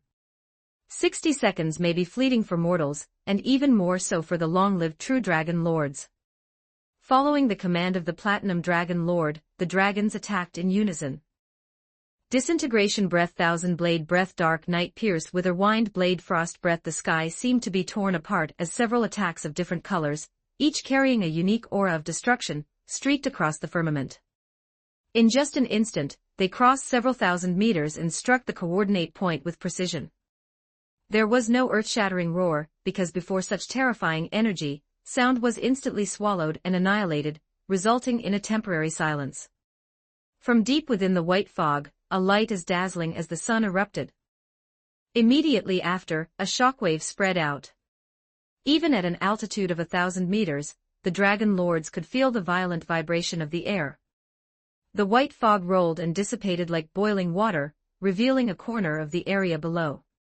Through the briefly dispersed undead white fog, the Dragon Lords could clearly see.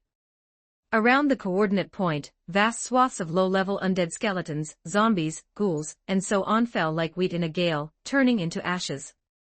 Their already fragile bodies had not the slightest ability to resist before the combined strike of the Dragon Lords. A rough estimate suggested that this single strike had completely purified and annihilated at least 200,000 low-level undead. Looks like the results are not bad, the Azure Sky Dragon Lord exclaimed, his tone carrying a hint of relief. The Platinum Dragon Lord, however, did not seem pleased. Instead, his brows furrowed even tighter. This strike was primarily intended to test the Lich King, and clearing out the low-level undead was merely a side effect. Don't be happy too soon. Look at that city. Hearing this, the Dragon Lords hurriedly cast their gazes toward the center of the coordinates, at that vaguely visible undead city. Lordaeron. That city, constructed from bone and obsidian, had suffered some damage to its walls, and a few outer towers had collapsed under such a terrifying concentrated attack, but its overall structure remained intact. Especially the iceberg at the center of the city, which radiated the most intense aura of death. It didn't even have a single trace of damage. How is this possible? This defensive strength far exceeds our estimates. The thousand-blade dragon lord was extremely astonished. Even if the distance weakened some of their attacks, the combined strike just now should have been enough to destroy the capital of any kingdom. The attack effect is not ideal. We failed to deal a fatal blow to the undead city, and the enemy's high-end combat power has suffered no losses.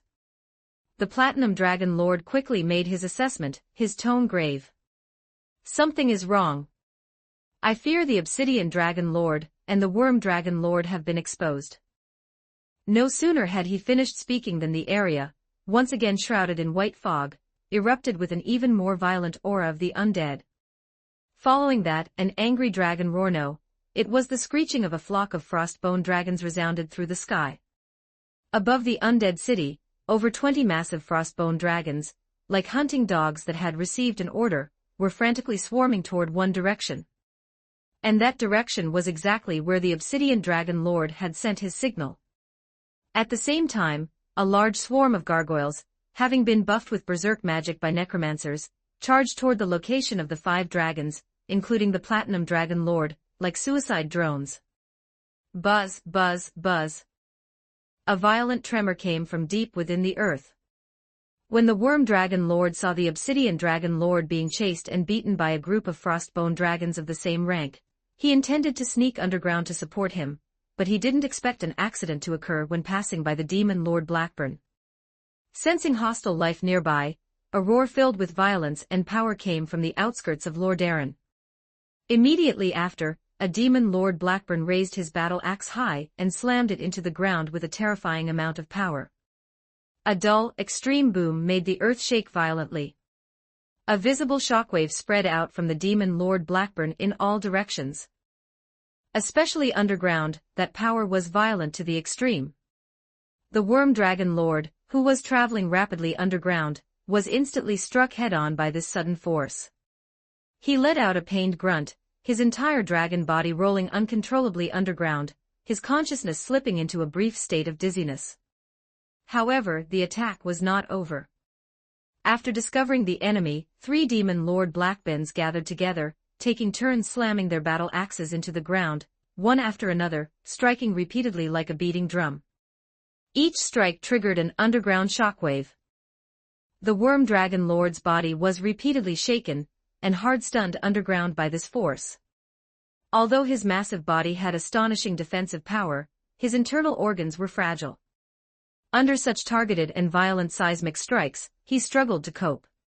His scales began to crack, his internal organs suffered severe concussive damage, and his vitality drained away rapidly like an ebbing tide. After dozens of strikes, this true Dragon Lord, who excelled at underground stealth, was actually shaken to death underground, without even a chance to resist. Worm Dragon Lord. The Obsidian Dragon Lord let out a roar of grief and anger on the surface. He was being chased and beaten by over 20 frostbone dragons. He was covered in wounds, in a miserable state, and struggling to protect himself. Seeing his companion fall, he was helpless to do anything. We cannot wait any longer. Rescue the Obsidian Dragon Lord, then retreat. A flash of regret crossed the Platinum Dragon Lord's eyes as he made the decisive call. Bastards, damn undead. Witherstorm Thousand-Blade Slash. The Azure Sky Dragon Lord and the Thousand-Blade Dragon Lord, who could no longer hold back, launched their attacks first. The Azure Sky Dragon Lord flapped his wings, and wind blades formed a massive storm, clearing out the low-level undead in the vicinity. The Thousand-Blade Dragon Lord whipped his tail, unleashing thousands of sword auras that pierced through the bodies of over 100 high-level gargoyles. The Platinum Dragon Lord also took action personally. A beam of light imbued with holy attribute power descended from the sky, purifying the undead creatures. The Deep Darkness Dragon Lord released a large area of shadow energy, interfering with the Frostbone Dragon's perception and creating an opportunity for the Obsidian Dragon Lord to break through. With the combined support of the Dragon Lords, the flock of Frostbone Dragons chasing the Obsidian Dragon Lord fell into disarray. The Obsidian Dragon Lord seized the opportunity, forcefully tearing a gap open and speeding toward the high altitude. Retreat quickly. Seeing that the Obsidian Dragon Lord had successfully broken through, the Platinum Dragon Lord did not linger.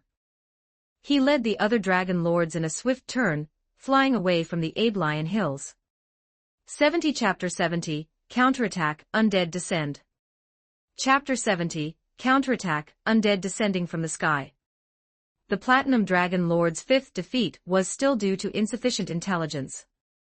Admittedly, every true Dragon Lord used extremely powerful long-range attack methods.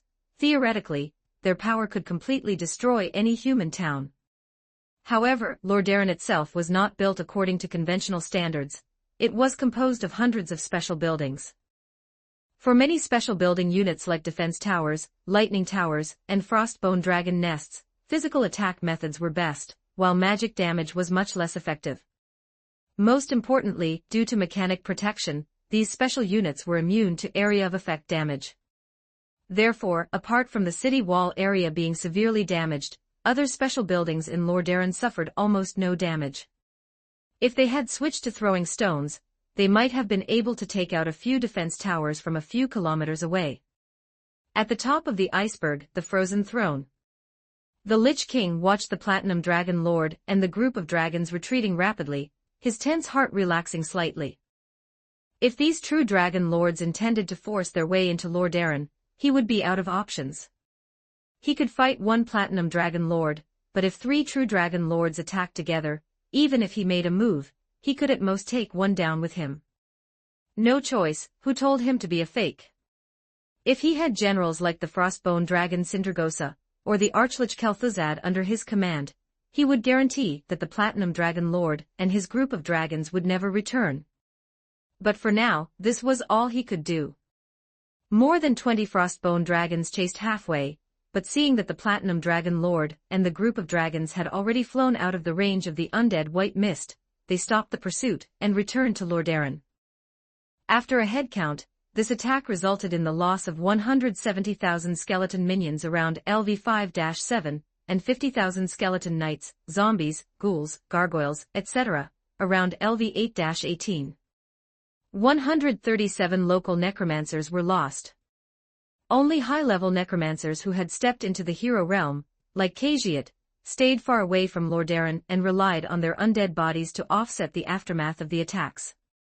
They risked their lives to barely survive.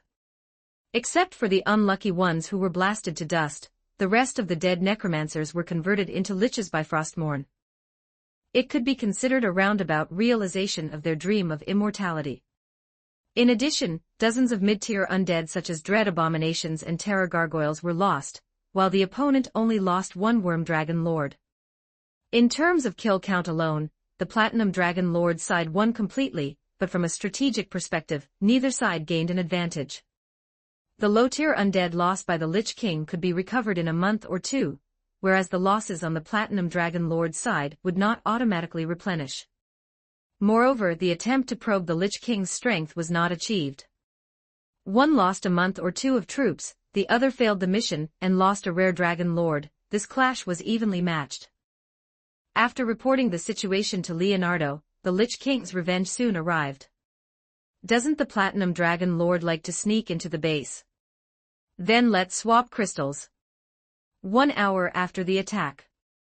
On the outskirts of Lordaeron, 6,000 carefully selected undead gathered here, 200 death knights capable of slaughtering a city alone, 100 self-destructing abominations carrying plague, 5,000 skeleton knights inscribed with self-destruct runes, plus 500 gargoyles carrying necrotic bombs, and 100 converted local liches. For the Platinum Dragon Lord, these troops would just be cannon fodder.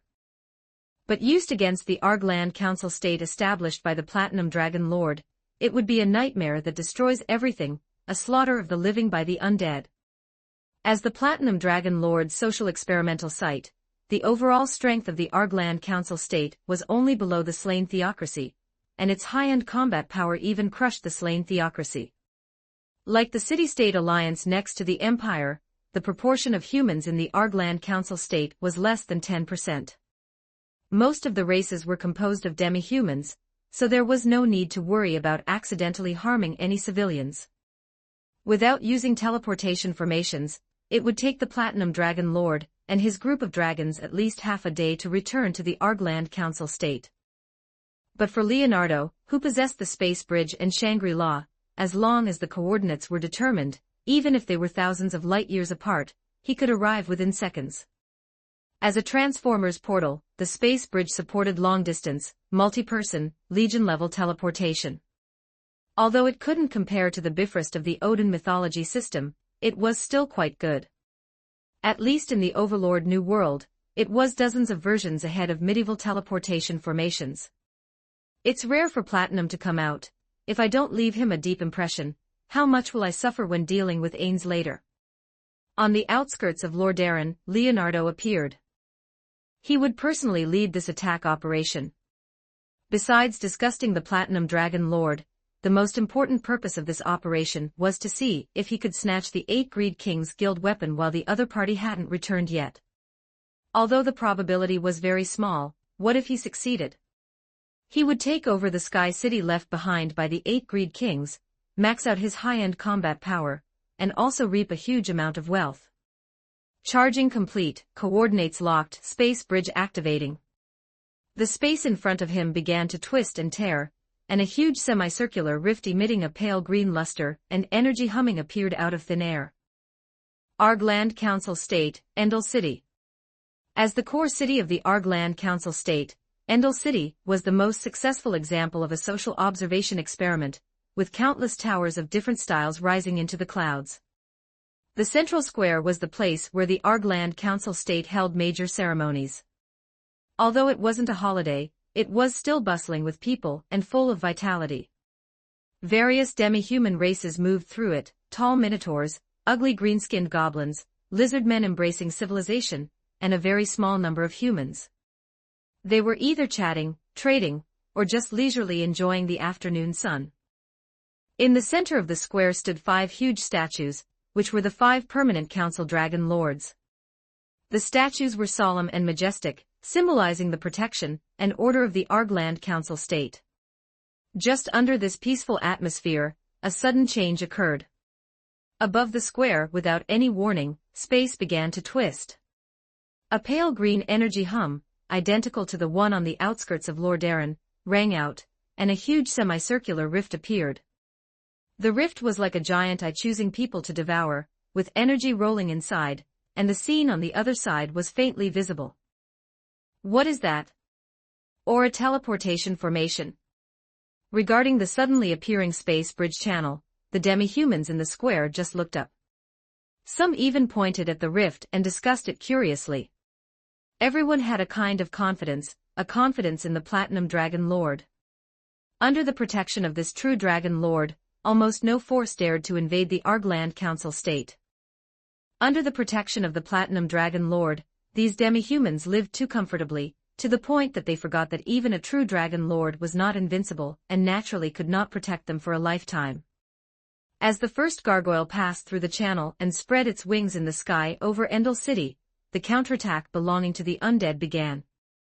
Death Knights descended from the sky. They wore tattered black armor, their eyes burned with ghostly blue soul fire, and the greatswords in their hands flashed with cold light. Following closely behind were clumsy and huge self-destructing abominations. Their heavy bodies fell in mid-air, only to be grabbed by several gargoyles working together and flown into the sky. There were also dense swarms of skeleton knights, red rune lights flickering in their hollow eye sockets, holding lances and trampling on the panicked living beings in the square. In the sky, gargoyles spread their stone wings like a swarm of black locusts. A group of liches floated nearby, their cold gazes sweeping over the area below, and they began to chant spells of death. Enemy attack. Don't know who let out the first scream, the entire Endel City instantly fell into chaos.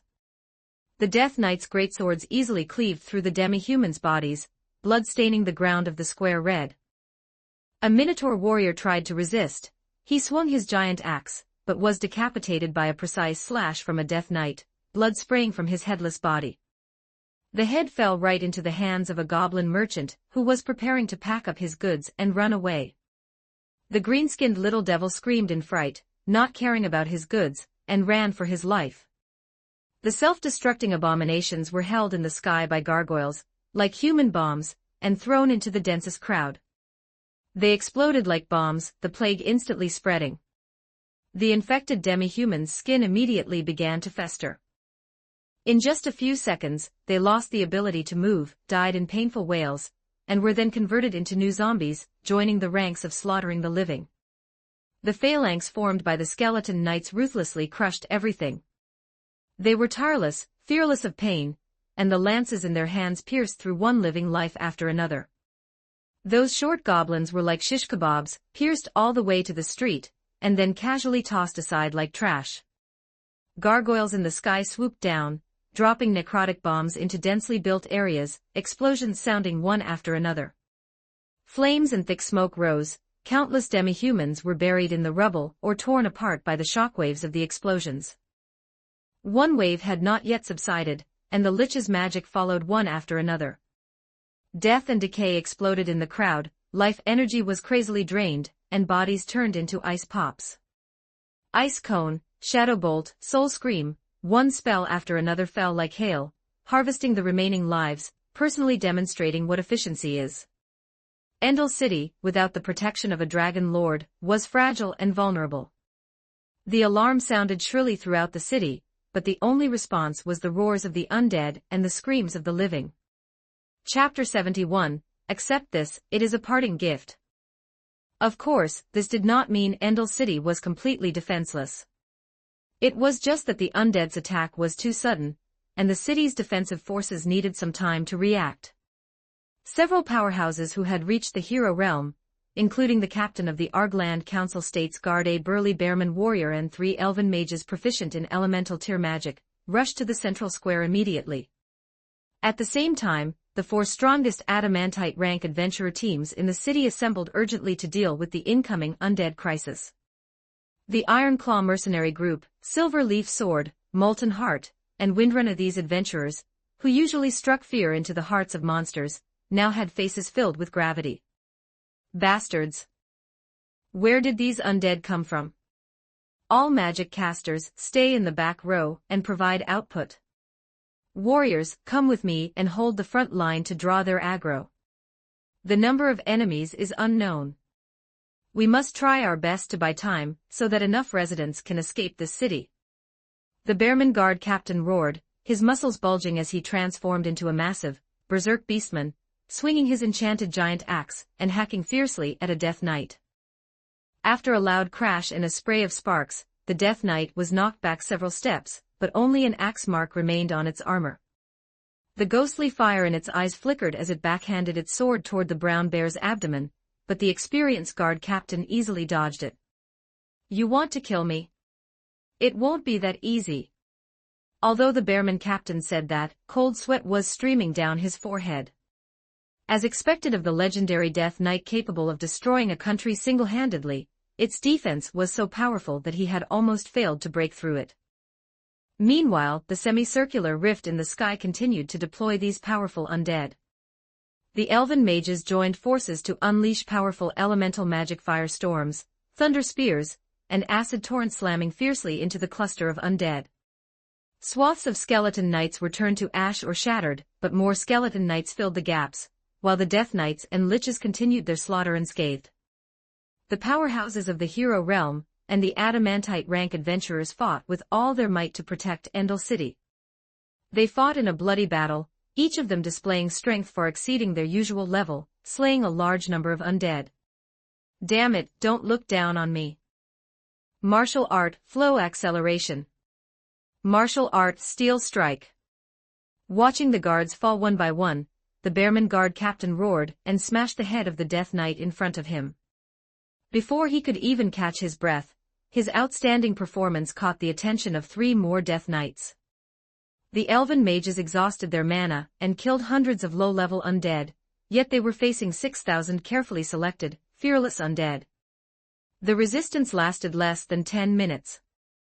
The Bearman Guard captain was eventually surrounded by 3 Death Knights and died in battle from exhaustion, his massive body crashing to the ground as his soul fire was absorbed by the Death Knights.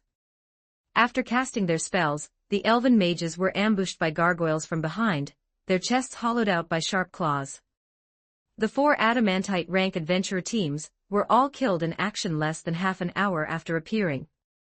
In the central square, the 5 statues of the Dragon Lords, once symbols of order and protection, were now splattered with blood and gore. The statue of the Platinum Dragon Lord was even caught in the explosion of a self-destructing flesh mountain, sustaining a huge crack. There were no living beings left standing in the square, only undead wandered cleaning up the remnants. Endel City, this once vibrant demi-human city, had turned into a kingdom of the undead in a short amount of time. Leonardo himself did not participate in the slaughter. Using his stealth ability, he avoided the chaotic undead in the city, and headed straight for the core of the Argland Council State's power and authority, the residence of the Platinum Dragon Lord. It was a magnificent tower constructed of marble and unknown metal. The tower's defensive magic circle only guarded against external threats, not internal ones.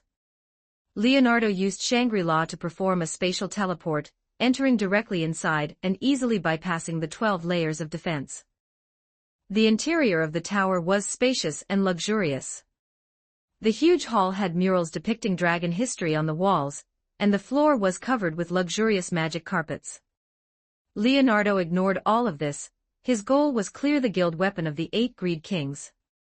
Scanning every room with his mental power, the resting platform, the treasure room, the meditation room, he searched 2 or 3 times, carefully checking every place where items could possibly be hidden. The Platinum Dragon Lord's collection was indeed rich. A vast amount of magic scrolls and rare materials were piled up like mountains, with hundreds of enchanted pieces of equipment and countless ancient books and documents. There were even a few dragon crystals containing powerful energy. Holding the mindset of plucking a goose as it flies by, Leonardo unceremoniously collected all of these things into his storage ring.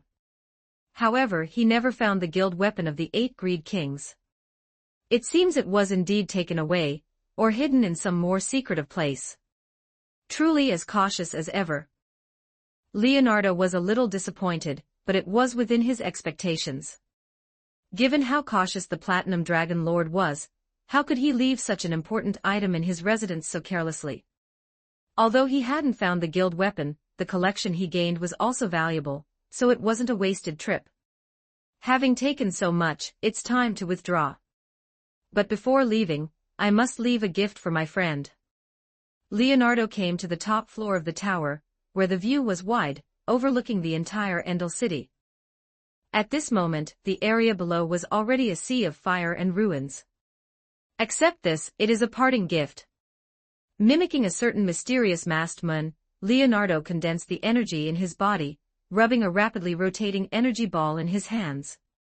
Although he could not use the repulsion and attraction of Devapath Pain, his awakened spatial ability could just as easily help him recreate this iconic scene. When the energy ball in his hand reached a certain limit, and he could barely control it, Leonardo did not linger. His figure flashed and disappeared from the spot, leaving the city via Shangri-La. He left behind only the black-ringed energy ball, which, having lost control, plummeted downward. Boom, boom, boom, boom, boom, boom. A few seconds after making contact with matter, the Platinum Dragon Lord's residence suddenly erupted with blinding white light, and a deafening roar spread throughout the entire Endel City. The massive energy spread out from the tower as the center. The entire tower was torn to pieces in an instant, as if it were made of paper. Along with it, the surrounding area of over 1,000 meters was swallowed by the spatial energy, eventually forming a deep crater like that of a nuclear explosion. When the Platinum Dragon Lord returned to the Argland Council State with the other Dragon Lords, this was the scene they saw. Endel City had turned into a city of dead silence and ruins, the air filled with the strong smell of blood, burnt stench, and the decaying aura unique to the undead. The once bustling streets were empty, with only wandering undead and broken corpses. In the central square, the statues of the 5 Dragon Lords were in ruins. And the Platinum Dragon Lord's own residence was gone, leaving only a massive crater. Bastard! A dragon roar filled with endless anger and frustration echoed through the sky. The Platinum Dragon Lord looked at the tragic scene before him, his body trembling slightly from extreme rage. He could feel the lingering aura of the undead in the city. He didn't need to guess to know who had done this. Lich King, your counterattack is quite swift. The Platinum Dragon Lord gritted his teeth as he spat out the name. What gave him an even bigger headache was that, after a preliminary investigation, besides the undead that had self-destructed during the attack, a large number of undead had already scattered. After slaughtering Endel City, they began infiltrating other regions of the Argland Council state. These undead were like maggots on bones, spreading death and fear throughout his nation, and it would take some time to clean them up personally. Rebuilding Endel City, clearing out the scattered undead, pacifying the surviving citizens, managing the chaos within the country, a series of problems lay before the Platinum Dragon Lord. For the time being, he had no way to go and trouble the Lich King again, and this technology of teleporting legions across thousands of kilometers also made him feel apprehensive. 72 Chapter 72 The Dragon King's Reflection on His Work. Chapter 72 The Dragon Lord's Reflection. Argland Council State, Capital City, Endel City. After the group of Dragon Lords returned, the thousands of undead that had slaughtered the city were quickly evaporated and purified under the furious dragon breath, leaving behind only piles of ash. Although over 100,000 undead had been dealt with, the Platinum Dragon Lord could not feel happy at all. Because the vast majority of the eliminated undead had been converted from the deceased original residents of Endel City, only a small minority, a few thousand elites, were the Lich King's subordinates. All the hero units that had been cultivated were killed, and the 4 adamantite rank teams were wiped out. Most importantly, the stronghold he had managed for over 100 years was gone, and the thousands of excellent pieces of equipment, over a dozen artifacts, and precious magical beast materials he had accumulated had all vanished. His nesting platform had even been dismantled, leaving only a giant crater. There was no need to guess, it must have been the work of Arthas. Not only had the surprise probe failed, but his home had been raided by the enemy, not to mention the loss of the Worm Dragon Lord, and the loss of contact with the Platinum Armor. Ever since the Lich King appeared, things had truly not been going well. The only thing to be thankful for was that the guild weapon of the 8 Greed Kings, and several important artifacts, had always been on his person, stored within a ring crafted with wild magic. Otherwise, if the guild weapon had also been stolen by the Lich King, the Platinum Dragon Lord felt he might have flown into a rage on the spot, and run to the hills to kill tens of thousands of undead to vent his anger. It seems we all underestimated this Lich King. In the central plaza of the ruins of Endel City, the Platinum Dragon Lord looked at the broken statue, his mood exceptionally heavy, while the other Dragon Lords stood silently by his side. Judging by the signs of destruction, the undead attack must have occurred half a day ago. In other words, shortly after we probed the enemy, the Lich King began his counterattack. Although the enemy has never taken a single step out of the central region of the hills since he emerged, it currently appears that the Lich King possesses an intelligence network unknown to us. The Platinum Dragon Lord's golden vertical pupils swept across the plaza, lingering for a moment on the piles of ash before shifting away indifferently. His actions were faster than anticipated. He said slowly, his slender dragon tail sweeping across the ruins, kicking up a cloud of ash to get it out of his sight. I fear this guy's intelligence network has long since infiltrated the Argland Council state, and perhaps, even infiltrated every corner of the world. The Diamond Dragon Lord beside him lowered his head slightly. Lord Platinum, are you saying there is a traitor in the Argland Council state? Not necessarily a traitor, perhaps it is some kind of reconnaissance magic. The Platinum Dragon Lord shook his head. He knew the situation in the Argland Council state better than anyone, and it was unlikely that a traitor existed. The Azure Sky Dragon Lord agreed with this point as well. Under the protection of the Dragon Lords, the internal structure of the Argland Council state was quite unified, and there were no noble marquises or anything of the sort. In a situation where all beings were equal, the probability of a traitor appearing was far lower than the probability of an enemy infiltrating. Of course, one could not rule out the possibility of spies using skills like human race charm to forcibly control the residents. Then what do we do now? Beside the Diamond Dragon Lord, the Thousand-Blade Dragon Lord asked in a low voice. Having suffered 2 losses in a row, they were already mortal enemies with the Lich King Arthas. Among the true Dragon Lords, the Platinum Dragon Lord was the only one with a good brain, so listening to him was definitely the right thing to do. Although we do not know the strength of the Lich King, we can be certain that he possesses some kind of extremely powerful teleportation ability, capable of instantly deploying an undead army thousands of miles away. This level of space manipulation cannot possibly be achieved by any magic. It is highly likely to be some artifact, or perhaps even a world-class item. The Platinum Dragon Lord's voice paused, and the expressions of the other Dragon Lords became grave. Although the Azure Sky Dragon Lord, the Diamond Dragon Lord, and the Obsidian Dragon Lord had not experienced the chaos of the 8 Greed Kings, they had long heard of the power of world-class items. Assuming an ordinary person held a world-class item, the probability of defeating a level 180 true Dragon Lord would increase to 50%, with the remaining half of the probability depending on who struck first. Of course, against a true Dragon Lord, that would most likely be a free gift of a world-class item. Therefore, our subsequent strategy must be adjusted. After a few minutes of reflection, the Platinum Dragon Lord knew the shortcomings of his actions. To deal with a player like the Lich King, the role of ordinary Dragon Lords was not significant, it ultimately depended on the true Dragon Lords. Like the Obsidian Dragon Lord this time, although he had successfully reported the coordinates, he had also been chased and attacked by a group of Frostbone dragons. If they hadn't rescued him in time, he likely would have fallen in the hills. Azure Sky, Diamond, Obsidian, you will no longer participate in direct actions against the Lich King to avoid unnecessary sacrifices. From today on, I, along with Thousand Blade and Deep Darkness, will take turns going to the outskirts of the hills to consume the number of undead through guerrilla tactics. Remember, limited to the outskirts, do not go deep. Furthermore, the timing of each operation must vary, and you must not overextend your own abilities, lest the Lich King analyze your weaknesses. The Platinum Dragon Lord's eyes held a hint of caution. Facing an opponent of unknown strength like the Lich King, any reckless action could lead to disastrous consequences. The destruction of Endel City was the result of probing. Future actions must be cautious, and then cautious again. However, the Thousand-Blade Dragon Lord found this relatively frustrating operational plan somewhat unacceptable, bristling like an old man. His deep voice carried a hint of unwillingness. Are we just going to be this passive? Consuming the undead on the outskirts can certainly weaken his power, but for a Lich King with a vast base and conversion capabilities, I fear it won't have much of an impact. No, this is only the first step.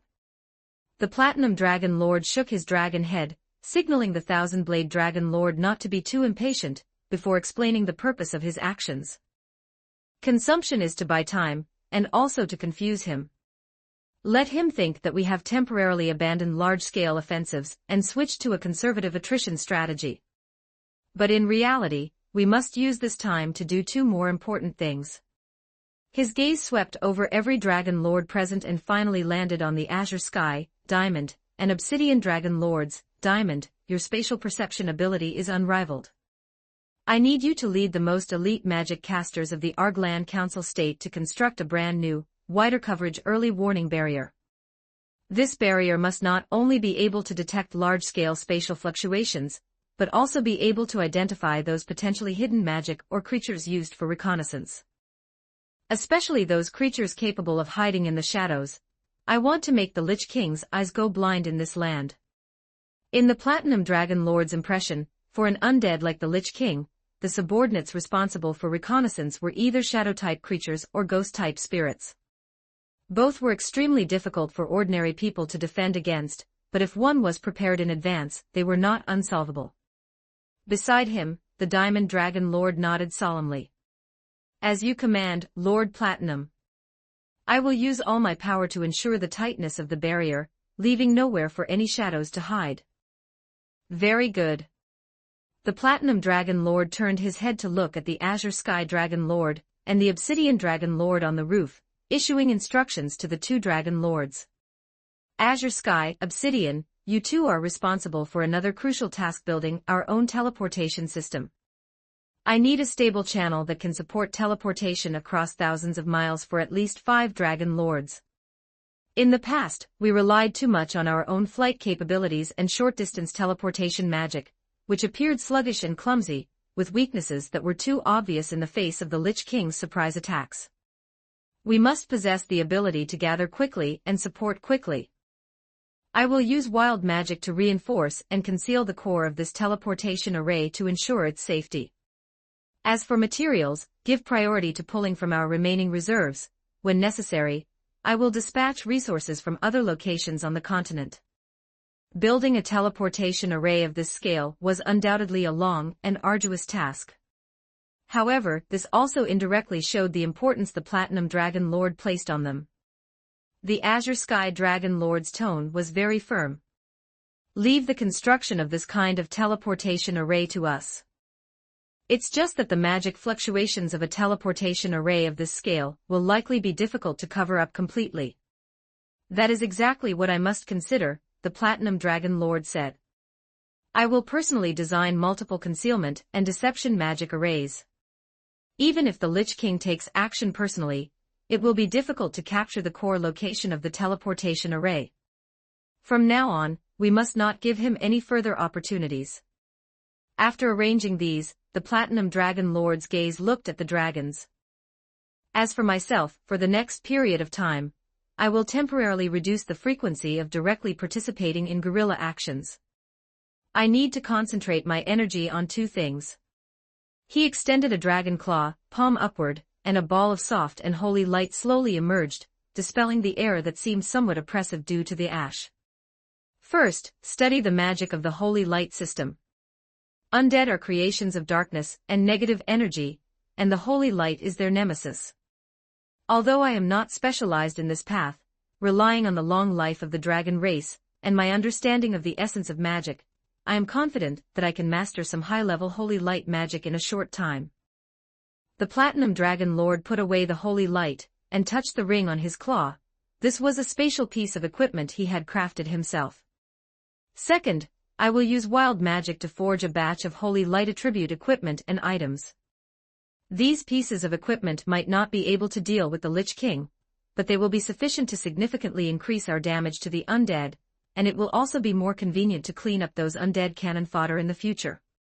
The Deep Darkness Dragon Lord had been listening silently. He still respected the eldest son of the Dragon Emperor, but this task assignment made him somewhat unable to accept it. Platinum, your plan is comprehensive. But I fear the task of guerrilla attrition alone, relying only on me and Thousand Blade, won't solve much. In fact, it was mainly because he found it troublesome. After all, Deep Darkness liked to stay at home, occasionally coming out to cooperate with the Platinum Dragon Lord to solve Dragon Emperor's filth was fine, but if he were to stay here for a long time to consume the Lich King, this he could not accept. Who knew how long it would take to consume him? A month, 3 months, a year. 3 years? Are you kidding me? Deep Darkness would not do such a thankless job. Out of respect for the Platinum Dragon Lord, he would help the other party for 3 months at most. I will participate periodically. The Platinum Dragon Lord interrupted the Deep Darkness Dragon Lord's thoughts. He had also sensed this companion's slight dissatisfaction and added, "Rest assured. This is not a difficult task. The purpose of the guerrilla tactics is not to annihilate the enemy, but to harass, reconnoiter, and consume. Every time, just release one long-range area attack, use your flight ability, and run after hitting. The key to the operation is to make the Lich King unable to develop with peace of mind, while also avoiding us being ambushed again. Therefore, every time you go out, retreat immediately upon discovering any abnormalities." Such an answer did not satisfy the Deep Darkness Dragon Lord. However, he glanced at the other companions and, out of consideration for the Platinum Dragon Lord's face, did not say anything. He planned to find the Platinum Dragon Lord alone in a few days to talk. When dealing with the Lich King, the most critical thing was intelligence work. The enemy's intelligence system was still unknown, and they did not know how much information they themselves had exposed. However, the necessary reflection work still had to be done, preparing in advance. Thinking of this, the Platinum Dragon Lord's gaze became incomparably serious. Remember, we cannot give the Lich King any chance to analyze us. When you are performing guerrilla tactics, Try to use one type of attack method to avoid exposing too much of your own information and strength. If you encounter pursuit, do not get entangled too much. Except for the Lich King Arthas, among the undead units the other side has exposed so far, there is no existence that can rival us. The Thousand-Blade Dragon Lord nodded. He understood what was meant. This was no longer a direct collision of power, but a contest full of probing, deception, and information warfare. We will be careful, Platinum. Every time I take action, I will record the types, numbers, and deployment of the undead to provide you with as much intelligence as possible. Very good. The Platinum Dragon Lord nodded with satisfaction. The endorsement of the Dragon Emperor's eldest son's seniority was useful, and the Thousand-Blade Dragon Lord bought that. Time is tight, let's split up and act immediately. Azure Sky, go immediately to summon the mages and select a site to construct the early warning barrier. Diamond, Obsidian, start designing the blueprint for the teleportation array, and take stock of the available materials. Thousand-Blade, Deep Darkness, you two rest today, and adjust your state, start the first round of guerrilla reconnaissance tomorrow. Despite having suffered setbacks before, under the Platinum Dragon Lord's clear deployment, the group of Dragon Lords regained their confidence. The Deep Darkness Dragon Lord glanced at the Platinum Dragon Lord, said nothing more, and left after the Thousand-Blade Dragon Lord. Watching the backs of the Dragon Lords as they left one by one, the Platinum Dragon Lord stood alone in the damaged central plaza, his huge dragon tail swinging gently, kicking up bursts of dust. He knew this would be a long war. The appearance of the Lich King Arthas had broken the fragile balance of this world, just like the 8 Greed Kings who descended in the past, seriously threatening the safety of the dragon race. If not careful, the dragon race might perish.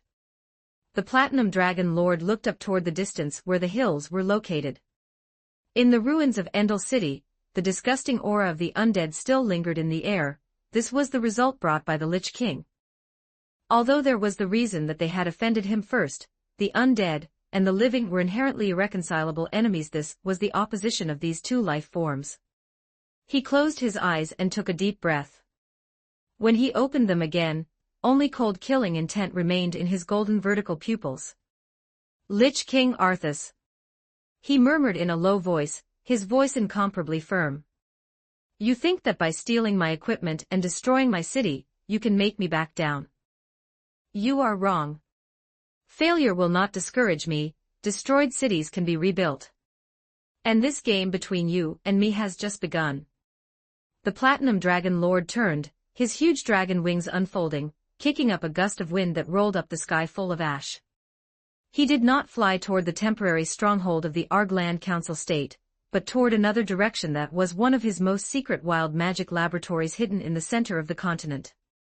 There he would begin to forge holy light weapons to counter the Lich King, and study holy magic that could restrain the undead. The mistakes brought by his father would be rewritten by him. Chapter 73, I ask of you, are you my master? Today's check-in successful, obtained white item, dynamic photo album of the Emperor and the 21 Primarch Princesses *13 blasphemy. What kind of blasphemy is this? I am the Inquisition. Brother, lend me a copy to talk. Today's check-in successful, obtained blue item, Neo's Lucky Sacred Original Flavor Panties Thief. If you want them, you can come directly to Terra to find me. Today's check-in successful, obtained purple item, Angel Altar. Sacrifice yourself and ascend to become a holy angel. Today's check-in successful, obtained red item, Hero Recruitment Order *1 randomly recruit a hero, no growth limit. The news of the undead attack on the capital of the Argland Council State quickly spread through intelligence networks to the leaders of neighboring countries, leaving all who heard it terrified. The Platinum Dragon Lord is a T0 tier existence in terms of combat power on the continent, yet even he could not gain any advantage against the Lich King, which shows the strength of this undead monarch. The encounter in Endel City also caused surrounding countries, excluding the Baharuth Empire, to fear and be wary of the Lich King, fearing they might follow in those footsteps. The Elf King, who previously only knew about CCB, had to start taking the existence of Arthas seriously and strengthened his northern border defenses. Even the slain theocracy slowed down its war with the Elf Kingdom, fearing that massive casualties at the border would attract the Lich King's attention. According to statistics from an anonymous member of the Abyssal Body, the number of undead born this year far exceeds the past. The closer one gets to the northwest region of the continent, the higher the probability of corpses naturally transforming into undead. Although he did not want to admit it, the undead seemed to have truly welcomed their monarch. Currently, he is organizing, hoping to team up to cross the 6 central great nations and head to the northwest region for a pilgrimage. Perhaps because graduation was approaching, the quality of check-ins in the last month had improved significantly. Aside from the usual blue-quality pulls, there were a few purple and orange items, and crucially, another red hero summoning card was checked in. With himself, Dodgy, the yet-to-be-summoned hero, and the Death Titan, he already had for combat forces exceeding level 100 NPCs, dealing with the Great Tomb of Nazarick, which would arrive in 4 years, had gone from being rushed to being comfortable. In 2 years, he would go to the slain theocracy to borrow the downfall of castle and country, and relying on the information gap, get Albedo and Shaltir first, giving Ainz 2 great generals at the start. He just did not know if the blue-quality collar would work on the 2 guardians, otherwise, he could permanently gain 2 free thugs and servants.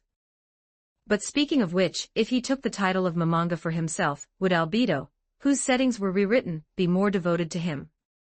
After all, the pure white succubus setting was in love with Mamanga, and it did not say it had to be Ainz, so the feasibility felt very high.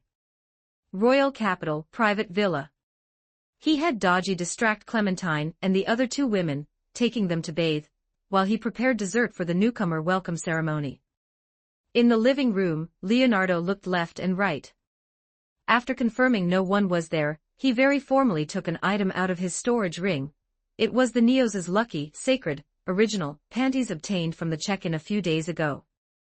Originating from the Warhammer 40k gender-bent timeline, it was worn by the Emperor Neos at a banquet during the unification of Holy Terra.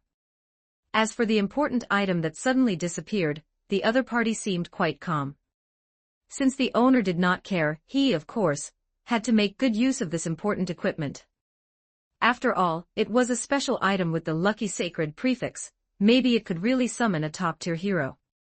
Leonardo originally wanted to equip it directly on his head. After all, big head matched with small blessing, good luck shines on the head. To experience the blessing personally, the blessing bestowed by the great emperor herself. But he was afraid that the summoned hero might run into him, and seeing him equipped so strangely, label him a pervert. So he had to equip it in his hand. He took a deep breath, completing a top-tier inhalation. Leonardo felt his luck value had reached its limit, to the point where it would make mortals suffocatingly envious, well, enough to make space marines jealous enough to use exterminatus. He took the token emitting red light from the system space. The surface of the token was engraved with complex runes, and in the center was a rotating starry sky pattern. Do you wish to use the red item, Hero Recruitment Order? Following his command, the token turned into a stream of light and shot into the sky, forming a huge summoning magic circle in the air. In the center of the magic circle, 7 colored lights intertwined and rotated, and the silhouettes of countless heroes could be vaguely seen flashing within. Hero Recruiting. Congratulations to the host for obtaining the Type Moon World, Physical Heroic Spirit, Artoria Pendragon Saber. The 7-colored light of the summoning circle suddenly converged, turning into a brilliant golden pillar of light. Inside the pillar of light, a young girl wearing blue knight armor, with golden hair and green eyes, holding an invisible sword, slowly descended. She stood tall and straight, her face was peerlessly beautiful, and there was a lock of golden ahogue on top of her head. Between the girl's brows was a perseverance and kingly demeanor inconsistent with her age. It was Saber Artoria. The moment the golden pillar of light dissipated, Saber tapped her toes on the ground, and the armor touched the stone slab with a clear sound. She swept her jade-like eyes across the luxurious living room, finally fixing on Leonardo, who was scrambling to put the sacred item back into his storage ring. Summoning my king on the second try made Leonardo feel a bit emotional about his good luck, almost forgetting to put the lucky equipment away. Cough, cough, she should not have seen clearly, right? I ask of you, are you my master? Looking at the girl's serious expression, Leonardo coughed twice, a hint of imperceptible embarrassment appearing on his face, but it was quickly replaced by great joy. He met Artoria's clear jade eyes and nodded solemnly. "Yes, I am your master, Leonardo. Welcome to join us, my king of knights." The girl did not mind the master's address. Artoria nodded slightly, her golden ahogue swaying gently with the movement, and her blue knight armor gleaming with a cold luster under the soft lights of the living room. Saber carefully sized up the young man in front of her. The sincerity and joy in his eyes were not fake, but came from the heart. Liking an excellent king is human nature. However, as a dedicated servant, confirming the master's qualifications was the primary task. "Master, from now on, my sword will be wielded for you, and my loyalty will exist for you." Artoria's voice was cold and firm. Unlike the usual Holy Grail war, from the moment she was summoned and descended, she understood that she had separated from her original body, and became a physical heroic spirit unique to this world. There was no Holy Grail war, no other servants or masters. The master named Leonardo in front of her was the only reason for her existence. Protecting and satisfying all of Master's wishes was the meaning of her existence. For the man who summoned her, Artoria held an almost instinctive trust and goodwill. "Saber, please take care of me from now on. Please have a seat." Leonardo gestured for her to sit on the sofa, while he sat opposite her. Artoria sat down as instructed, her posture still as straight as a pine, her hands crossed on her lap, looking at Leonardo with calm eyes, waiting for his instructions. Just as Leonardo wanted to say something else, the villa door was gently pushed open, and Dodgy walked in with Clementine, Lilith, and Angelina. Fortunately, he had said before that a new partner would join, so the women were dressed normally. Dodgy was still in her timeless maid outfit, and Clementine was wearing a tight outfit, her short blonde hair making her look full of vitality. Lilith, who had exhibitionist tendencies, had wanted to be naked or wear a translucent, sexy priestess outfit, but after being told by Leonardo that the partner might not be female, she gave up on that idea. She was releasing her nature, sure, but that was limited to in front of certain people. She was not a slut-craving CCB, and her graceful figure was only for Leonardo to appreciate. Angelina was normal, wearing a simple, elegant long dress. "Dear, we are back." "Ha, who is this?" Dodgy's eyes rippled, and she was the first to notice the golden-haired girl in the living room, especially the awe-inspiring kingly demeanor on her, which made even Dodgy nod inwardly. It looked like this partner was a retainer like herself. Clementine curiously looked Artoria up and down, while Angelina was a bit shy, hiding behind Lilith. "Come, let me introduce you." Leonardo walked forward with a smile. "This is Artoria Pendragon, a partner I just summoned, a very powerful." He weighed his words, temporarily not mentioning the concept of heroic spirits. Artoria nodded slightly to everyone, her gaze lingering on Dodgy for a moment, and she sensed the aura of her being a retainer as well, but did not say much. As for there being other women beside her master, she did not show any displeasure.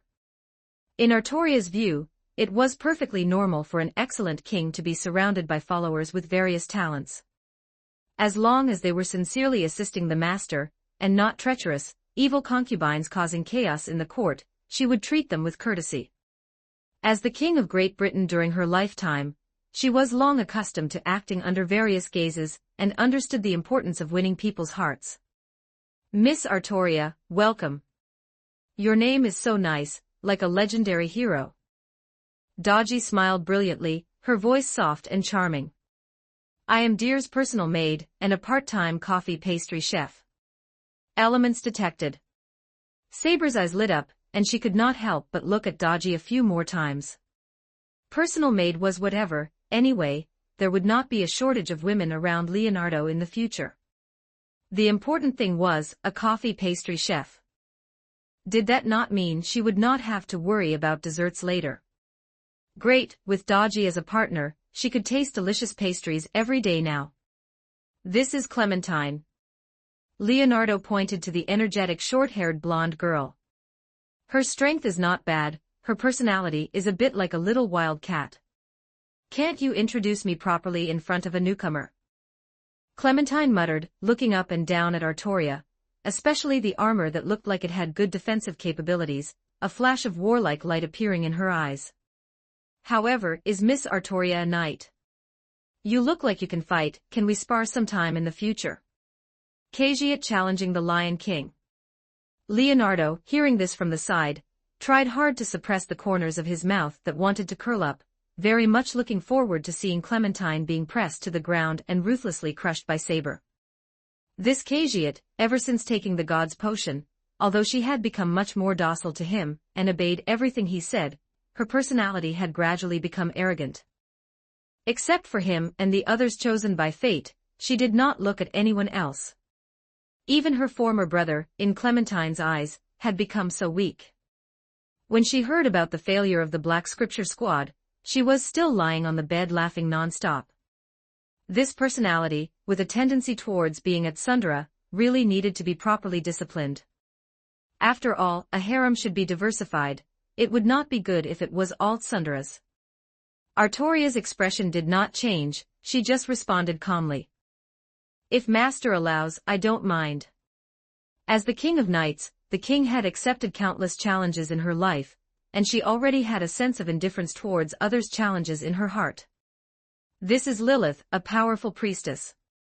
When Leonardo introduced Lilith, he specifically added, her personality is a bit. Regarding this exposed priestess he picked up, Leonardo felt he had taken advantage, but also felt he had lost something.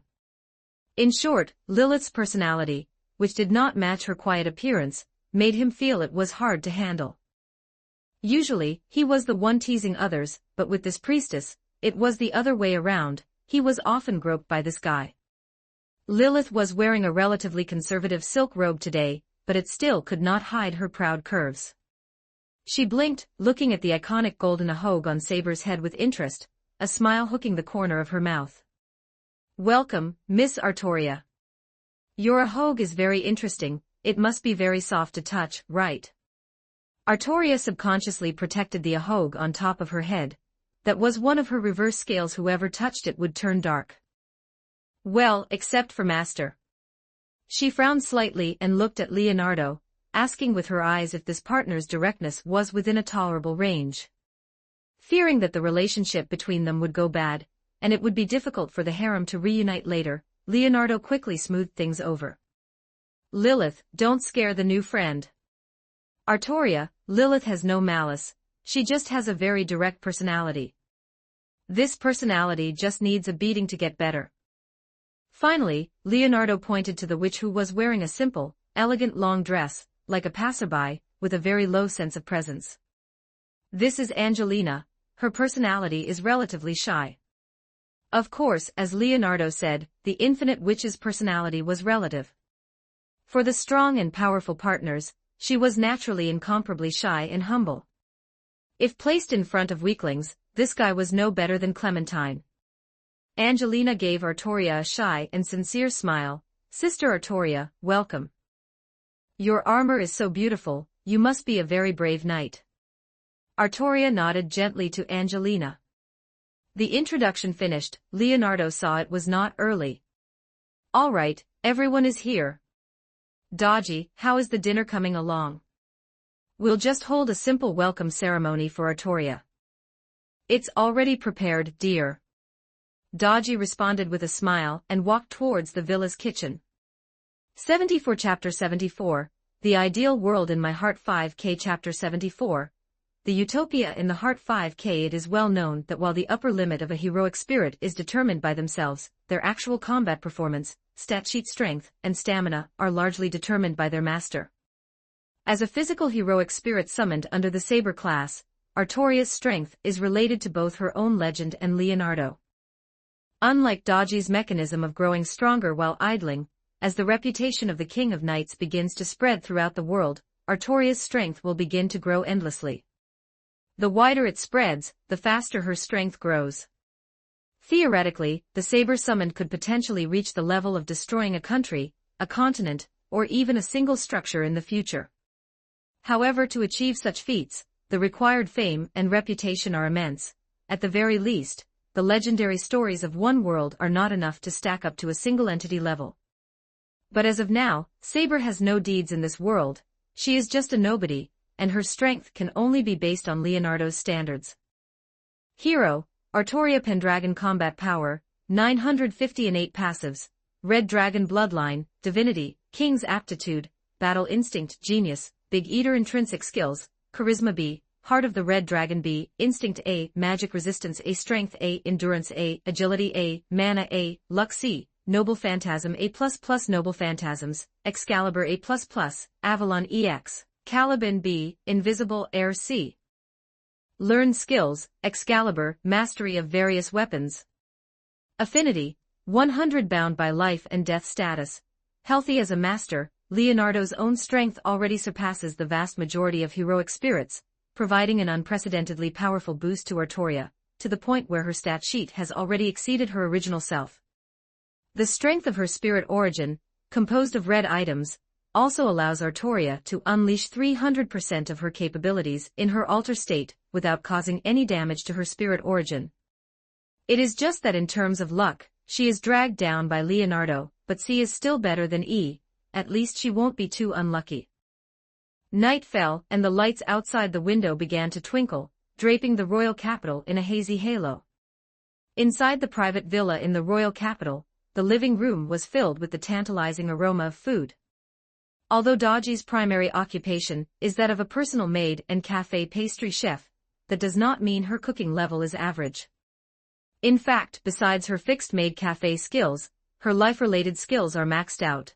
Housekeeping, cooking, childcare, etc., one could say she is proficient in everything. Less than an hour after Artoria descended, the dining table in the living room was already laden with exquisite dishes. This brought great joy to our king. Such a sacred activity as eating certainly cannot be done while wearing knight armor, at least not usually. After a flash of white light, Artoria's blue knight armor changed into blue loungewear, leaving the three women other than Daji stunned, and they eagerly asked what kind of magic it was. Naturally, Clementine and the others could not learn the heroic spirit's 1-second costume change. However, seeing them so delighted, Leonardo decided to teach them the rather convenient skill of 1-second clothes shredding, a few years later.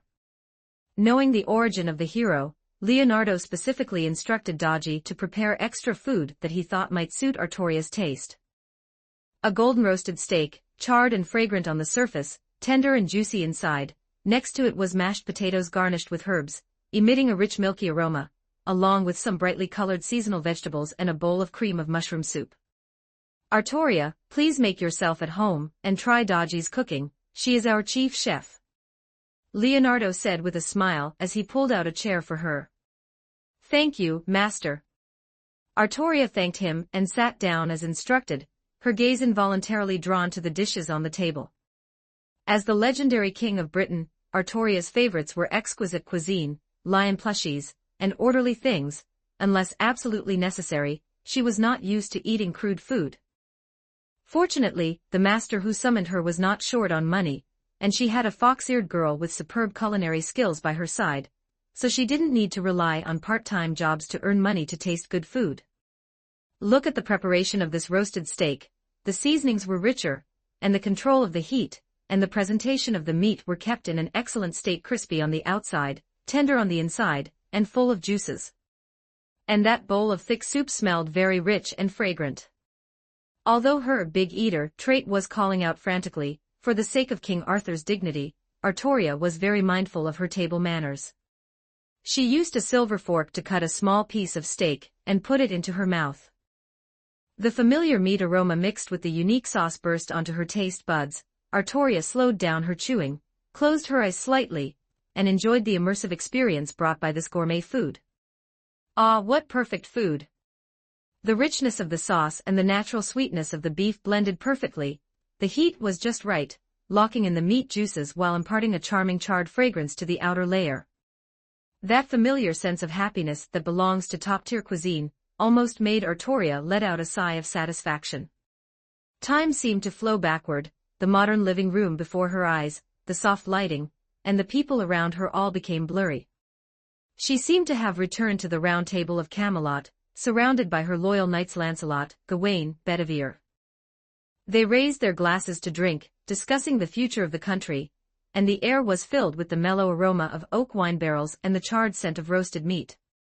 The figure of her father, King Uther, Merlin's always melancholic eyes, and Morgan's complex and unfathomable gaze, past experiences flashed before her eyes one by one. "My king, for the glory of Britain. My king, this roast wild boar was hunted by Sir Gawain himself, please, have a taste." Warm, impassioned, anxious. Countless scenes intertwined. Artoria remembered the moment she pulled the sword in the stone, remembered the days and nights she spent governing the country as king, remembered the final, tragic battle at the Hill of Camlan, and the fall of Britain. In order to rewrite that tragic ending, she kept watch in the throne of heroes, responding to the summons of the Holy Grail time and time again, throwing herself into that endless cycle. She longed to obtain the Holy Grail and make the wish buried deep in her heart to turn back time, to give her a chance to correct her mistakes, and to save her country and her people. But time and time again, she failed. The truth of the Holy Grail, the cruelty of war, the complexity of human nature, they left her covered in wounds, yet she was never able to touch that unreachable ideal. Now, she had come to this strange new world. Here, there was no Great Britain, no Knights of the Round Table, no Holy Grail war. She was no longer that tragic king burdened with the pain of a fallen nation, but rather Leonardo's servant. This realization caused an indescribable, complex emotion to well up in her heart. There was loss, there was bewilderment, but also a hint of relief. "Miss Artoria, what's wrong? Is it not to your taste?" Dodgy's gentle voice awakened her from her memories. Artoria snapped back to reality, a trace of gloom flashing in her jade-like eyes, but she quickly returned to calmness. She shook her head and gave Dodgy a sincere smile. "No, it is delicious. Your culinary skills are amazing, Miss Dodgy." This reminded me of some things from the past. Leonardo sensed the fluctuation in our king's emotions and looked at Dodgy, who was sipping coffee, her tail wagging happily. He understood in his heart, it was magic. Dodgy had cast her additive magic into the dishes, allowing people to recall the deepest beauty and regrets in their hearts. Just as the saying goes, is it the dessert you are attached to, or the moments associated with that sweetness? Artoria only took one bite, and the obsession in her heart caused her to fall into memories. If not for such heavy obsession, tasting it would only make one feel it is very delicious. Leonardo was naturally clear about Saber's past and inner obsessions, but he had no way to make Britain descend into this world.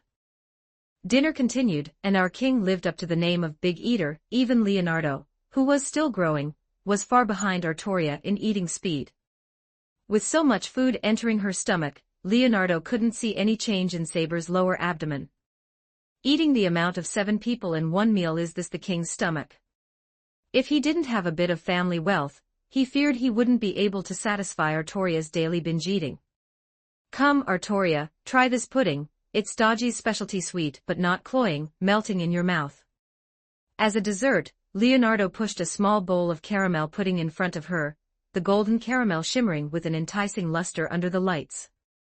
Saber picked up the small silver spoon, scooped up a piece of pudding, and put it into her mouth. Just as Leonardo said, the silky texture carried just the right amount of sweetness, and the slight bitterness of the caramel further brought out the rich milky aroma of the pudding itself. Delicious. Being able to taste such delicious food every day, the ahog on top of Artoria's head swayed gently, showing that she was in a very happy mood. After the meal, the maids efficiently cleared the dining table. Dodgy served another cup of fragrant hot tea. Leonardo motioned for everyone to sit on the sofa in the living room. His gaze swept over each person present before finally resting on Artoria. "Ahem, besides welcoming our new member today, there is another important matter to inform you all about, which also concerns recent events." Graduation was approaching, and only 4 years remained until the arrival of Nazarick. Leonardo felt it was time to let these beautiful ladies of his harem know what might happen in the future, so they could prepare in advance. "Based on the information I possess, as well as some special foresight, one day a few years from now, a powerful force named Nazarick will descend upon this world." He paused, his tone carrying a hint of gravity. "Although I do not wish to speculate without cause, the information I have is accurate.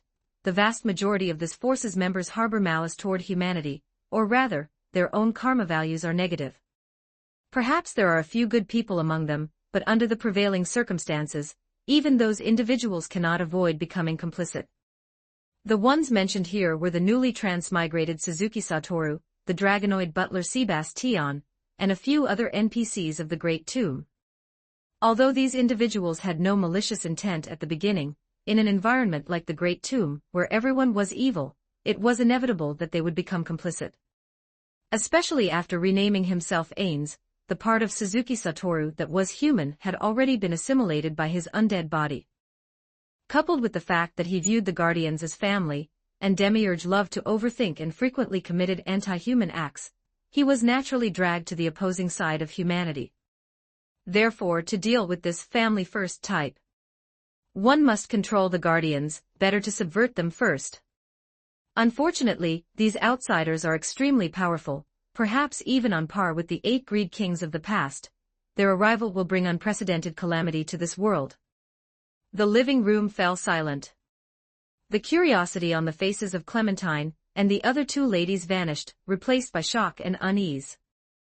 The 8 greed kings, these were truly beings at the pinnacle of the world, a few individuals who dragged the once-peak dragon race from their pedestal. Would the future enemy really be that powerful? Dodgy also stopped wagging her tail, her ears perked up slightly, listening intently. Artoria's expression became incomparably serious. Calamity, destruction. For her, these words were memories etched into her very bones. The fall of Britain was an eternal pain in her heart. Now, hearing that another world would also face a similar fate, her kingly soul was instantly ignited. Artoria's gaze became incredibly serious, and her aura shifted from its original leisure to something piercingly sharp, making Clementine and the other 2 ladies beside her feel as if they were breaking into a cold sweat. Is what you said absolutely certain? It's almost certain. Leonardo sat directly across from the 5 ladies, looking very confident. Therefore, I am not unprepared. From a long time ago, when I realized this potential threat, I began laying the groundwork. Accumulating wealth, cultivating forces, and finding partners with sufficient strength. Although it might sound a bit arrogant to say this, the forces under my command now are already enough to sweep across this world. For years later, a powerful enemy descends, endangering the world. Master began laying the groundwork many years ago, and has already assembled a force capable of ruling the world. What foresight! What courage and sense of responsibility! She remembered when she was the King of Britain, how she had exhausted herself for the survival of the nation, only to fail in the end for various reasons. The Leonardo before her, though young, displayed strategic vision and initiative that surpassed many monarchs of her era. What he faced was the threat of a powerful enemy from beyond the realm, far more difficult than the internal conflicts and external invasions she faced back then. If what Master said was true, this achievement already surpassed her own. Leonardo radiated a convincing aura of leadership, making people feel an inexplicable sense of trust and peace of mind.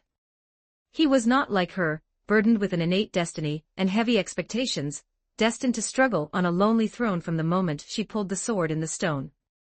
Leonardo was more like a chess player who foresaw the opportunity, placing his pieces on the chessboard of fate early on. He did not wallow in past regrets, but focused on preparing for future challenges. This positivity and initiative were exactly what Artoria had lacked back then, or rather, what had been suppressed by the duties of a king and the constraints of chivalry. Master, if it were you, would you become a wise king? A thought emerged in Artoria's mind. She thought of the legendary, wise King Solomon, and the monarchs in history who governed their countries with wisdom and foresight, creating eras of prosperity. What Leonardo displayed was precisely this kind of potential. He had the ability to foresee the future, the patience to accumulate strength, and more importantly, the determination to protect this world from calamity. This was so similar to her original intention of saving Britain, yet it was grander and more full of hope. The fall of Britain was an eternal scar in her heart. She did not wish to see that despair of being unable to turn the tide play out again in this strange, new world. If Master truly possessed the power to change the future and the qualifications to become a wise king, then what should she do? Artoria was no longer the king of Britain, who had to bear everything alone. She was Leonardo's servant. This identity had made the Night King feel a bit lost, but at this moment, it brought a brand new meaning. Perhaps she could lay down that heavy crown and as a knight, as the most loyal guardian, assist a monarch who truly had potential. What she longed for was to witness a kingdom that would not fall, a prosperous age capable of resisting calamity and protecting the people. If Leonardo could achieve this, then she was willing to offer him her sword, her loyalty, and even that unextinguished kingly soul of hers. Thinking of this, Saber made up her mind. Leonardo turned his head, looking into her resolute eyes. "What is it, Artoria?" "Master, you possess such a firm will. In order to protect this world, you spared no effort to lay the groundwork years in advance. Your magnanimity and ambition far exceed many monarchs I have seen." Saber paused, her tone becoming incredibly earnest. "I want to ask you, Master Leonardo, do you have the intention to rule this world?" Once these words were spoken, the others looked at the two of them. Artoria ignored the gazes of the other women, still looking straight at Leonardo, and continued. "In the past I fought to save Britain, but I failed in the end. Now this world is also facing a huge crisis, and you are the one who can lead everyone out of this predicament. If Master has a dream of building an ideal nation, restoring order and peace to the world, or even ruling this world to establish a prosperous age." She slowly stood up and walked over to Leonardo. Artoria knelt on one knee, placed her right hand over her chest, and lowered her proud head, her golden ahogue drooping slightly. "Then, my master, Leonardo, I, Artoria Pendragon, am willing to become the sharpest sword in your hand, to cut through thorns and thistles, and to open up new territories for you. I am willing to become your firmest shield, to defend you against all dangers. I swear upon my loyalty and honor to follow in your footsteps and build the ideal nation in our hearts together." The cold yet firm vow echoed in the living room. Leonardo looked at Artoria kneeling before him. Those emerald eyes revealed nothing but genuine sincerity. "Artoria, rise." Leonardo's voice was gentle as he helped her up. "A dream of ruling the world. However, my goal has never been for the sake of power. What I want is a world where humanity is not oppressed, where there is no fear, and where everyone can live and work in peace. An ideal land where everyone I care about can live happily." This was Leonardo's true inner thought. Power was not important to him, ruling the world was merely a better way to complete the dream in his heart. He only wanted to live happily with the people he cared about. As for the former, it could only be called an ideal. There is no absolute fairness in the world. Even the modern society of his previous life did not achieve a state free from oppression and fear, let alone an ideal nation under a feudal system. However, having an ideal is always a good thing. Chapter 75, The Submission of Kasanas. Regarding Leonardo, who summoned her, Artoria, whose favorability was maxed out from the start, did not mind serving him, whether as a knight or as a wife, as long as she could help her master. Well, although it might be wrong to say it like this, that's just how gacha games are. As long as the favorability is maxed out, even if he starts a harem, Saber wouldn't say anything. The relationship between her and her master had long since transcended the ordinary relationship between a master and a heroic spirit, and after swearing an oath to Leonardo last night, they had even concluded a soul contract. If one prospers, both prosper, if one suffers, both suffer. This made Daji, who was next door, incredibly envious. If not for the fact that she didn't know how to form a soul contract, she would be the one closest to Leonardo, and she would have been the one to take his first blood.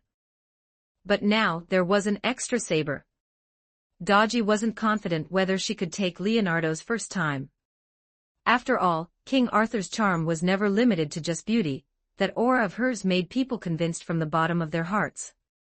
Both had their own beauty, but she didn't know which style Leonardo preferred more, the intellectual and gentle bestiared older sister, or the regal and heroic young girl. Daji felt that he would probably take them both.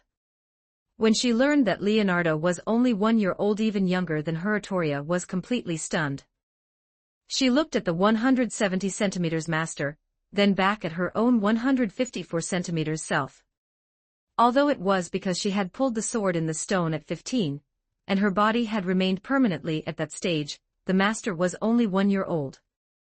And after 1 year, it would be the rapid growth period for adolescence. How tall would the master be in the future? 200, 210, 240. If she were his wife, she would break, right? Thinking about how she might fight with her master, and her empire, on which the sun never sets, gradually collapsing, Saber trembled all over. From then on, the way Artoria looked at Leonardo changed.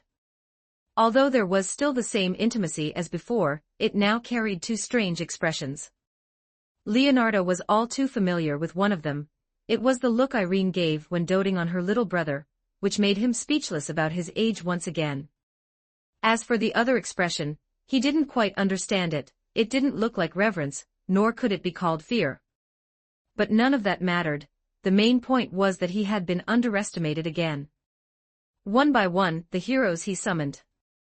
Dodgy always looked at him with tolerant motherly love because of his age, treating him like a fledgling eagle and playing her own raising game. Artoria was the same.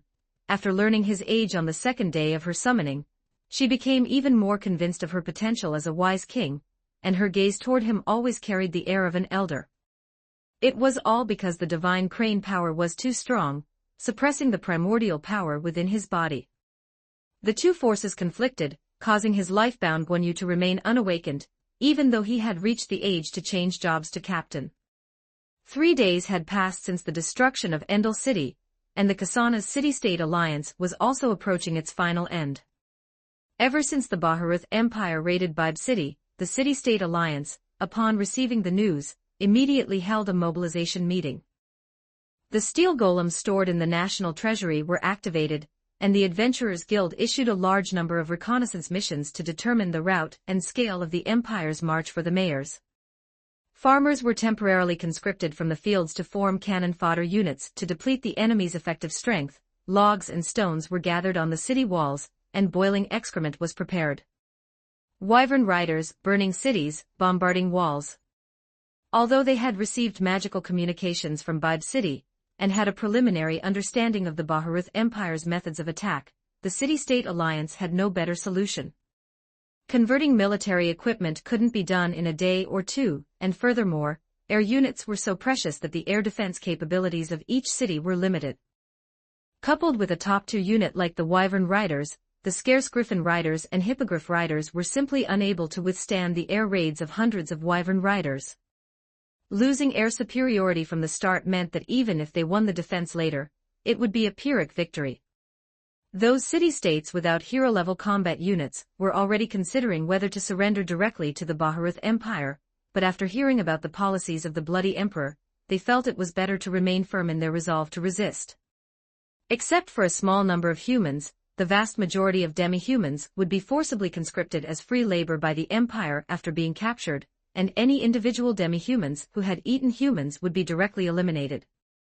Such terms were clearly unacceptable to the city-state alliance, which was primarily composed of demi-humans. Rather than becoming free labor, it was better to fight to the death. And choosing to resist presented them with a problem. Although the city-state alliance was an alliance, in reality, the mayors of each city were the actual leaders. There was no central leadership like a king or an emperor. This led to the defensive strength of each city being basically equal, making it very easy for the Baharuth Empire to defeat them one by one. Ultimately, driven by the desperation of their plight and the instinct for survival, a difficult decision was born: to take the initiative and attack. Instead of being defeated one by the Empire, it was better to gather all the forces they could mobilize, form a fist, and strike back proactively before the Empire's next attack. Only by reversing the roles of attacker and defender would there be a glimmer of hope for survival. The plan was grand, but reality was cruel. The order was passed down, requiring each city to draw 5,000 troops to form an allied army. This took another 2 weeks, but the Empire's iron hooves never rested. In the mere dozen or so days it took for the allied army to assemble, news of disaster came from 2 more cities that had attempted to resist. 2 other cities nearby the city fell one after another. With walls crumbling, flames shooting into the sky, and communication severed, the leaders of each city felt an even deeper chill in their hearts. Finally, when the horn of assembly sounded, the elite troops from 9 cities gathered in the central region of the alliance. The soldiers' faces were etched with fatigue, but deep within their eyes, sparks of defiance still remained. This temporarily assembled Allied army, totaling over 45,000 men, had their fate entrusted to 2 hero-level units. One was the hero wielding a holy sword. He was clad in bright silver armor with a resolute face, having turned the tide in several monster tides, and repelled the horse king of the grasslands many times.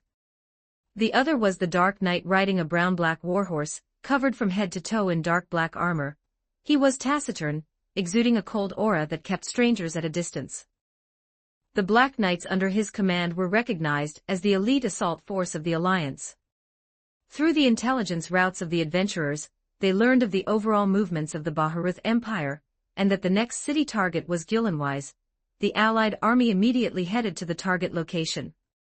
Although they tried their best to hurry, medieval roads were just like that. Even with the army marching at full speed, the distance they could cover each day was no more than 30 to 40 kilometers. And because of this, the Empire had only taken 3 cities in over a month, with over 90% of the time spent on traveling, while also having to deal with the harassment of defensive units along the way to prevent their logistics from being cut off during the army's advance.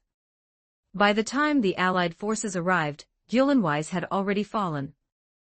Wyvern riders circled in the sky, dropping deadly incendiary bombs. The outline of the city loomed faintly in the thick smoke, its former prosperity gone, and the air was filled with the smell of burning and blood. The final wail of Gillenwise city. The hero pulled on the reins, and his steed, stimulated by the smoke, pawed the ground uneasily and snorted. He looked up at the flag of the Baharuth Empire fluttering on the city wall. His silver armor reflected a cold light under the setting sun, and his hand gripping the holy sword turned white at the knuckles from the exertion. Why are these imperial people so unreasonable? Is slaughter really so casual in their eyes? These guys, just like the centaurs of the eastern grasslands, are all beasts without a shred of compassion. The time. The hero's voice pierced through the oppressive silence within the Allied ranks. As a hero, he did not retreat because of the enemy's strength, just as his title implied. The stronger the enemy, the more he needed to stand up. To uphold justice for the weak, to defend loved ones with his life, to protect the safety of the country with his strength. At this very moment, it was time to rise up and fight back. The Empire's main force is wreaking havoc in the city, so their defenses must be lax. We will launch a surprise attack from the flank and catch them off guard. Behind us is our home, our loved ones. The Empire's iron hooves have already shattered the peace of countless compatriots. Today we cannot retreat any further. For the Kasana's city-state alliance, for survival and freedom, charge with me.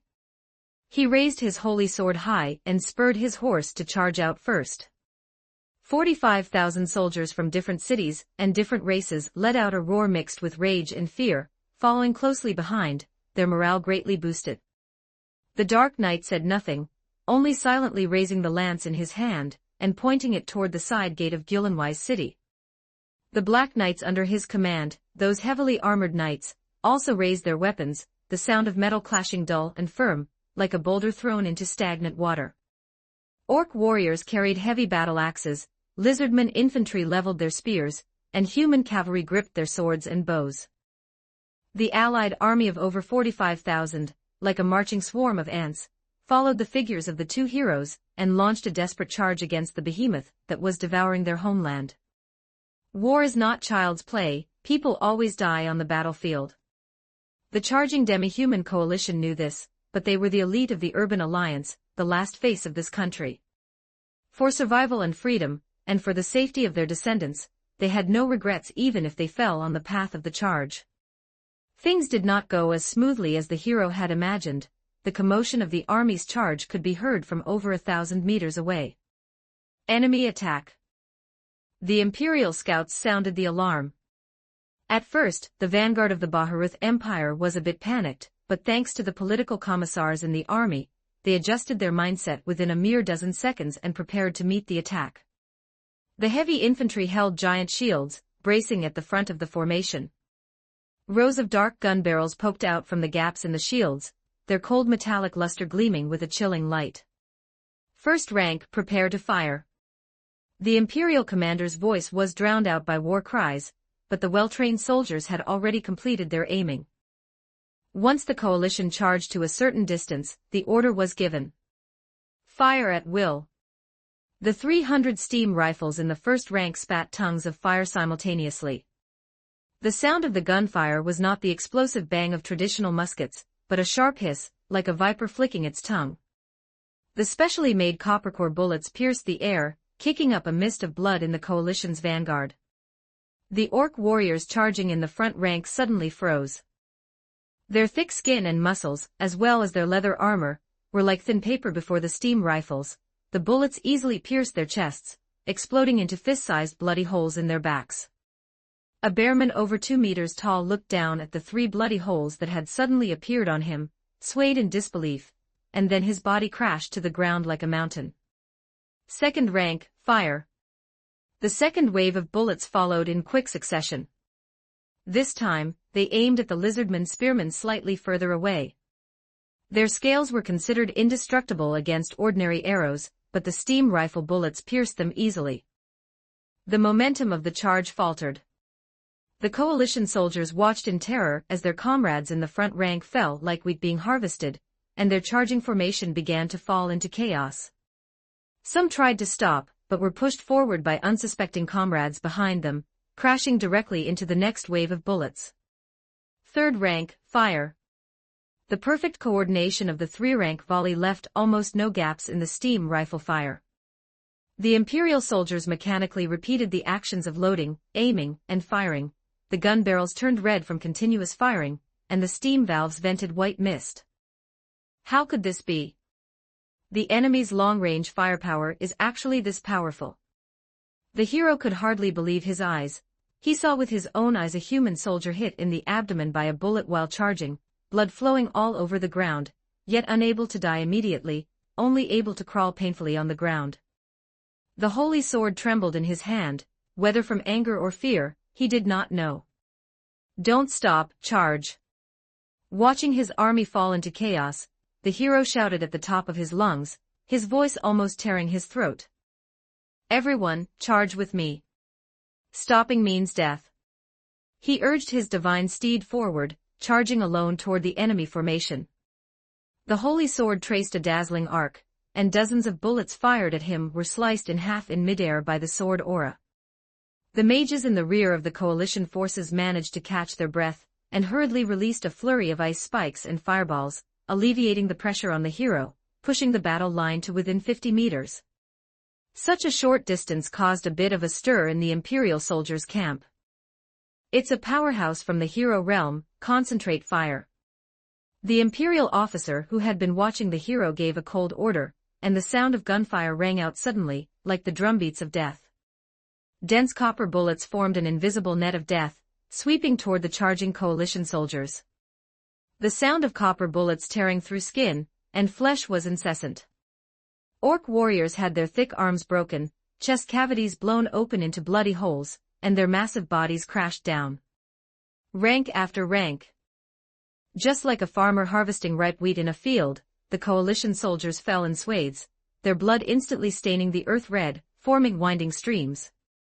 The pungent smell of gunpowder smoke mixed with the thick scent of blood. The path of the charge was littered with fragments of human tissue. Even the bravest soldiers could not suppress the fear in their hearts at this moment. Impossible, this must be a joke. Is this?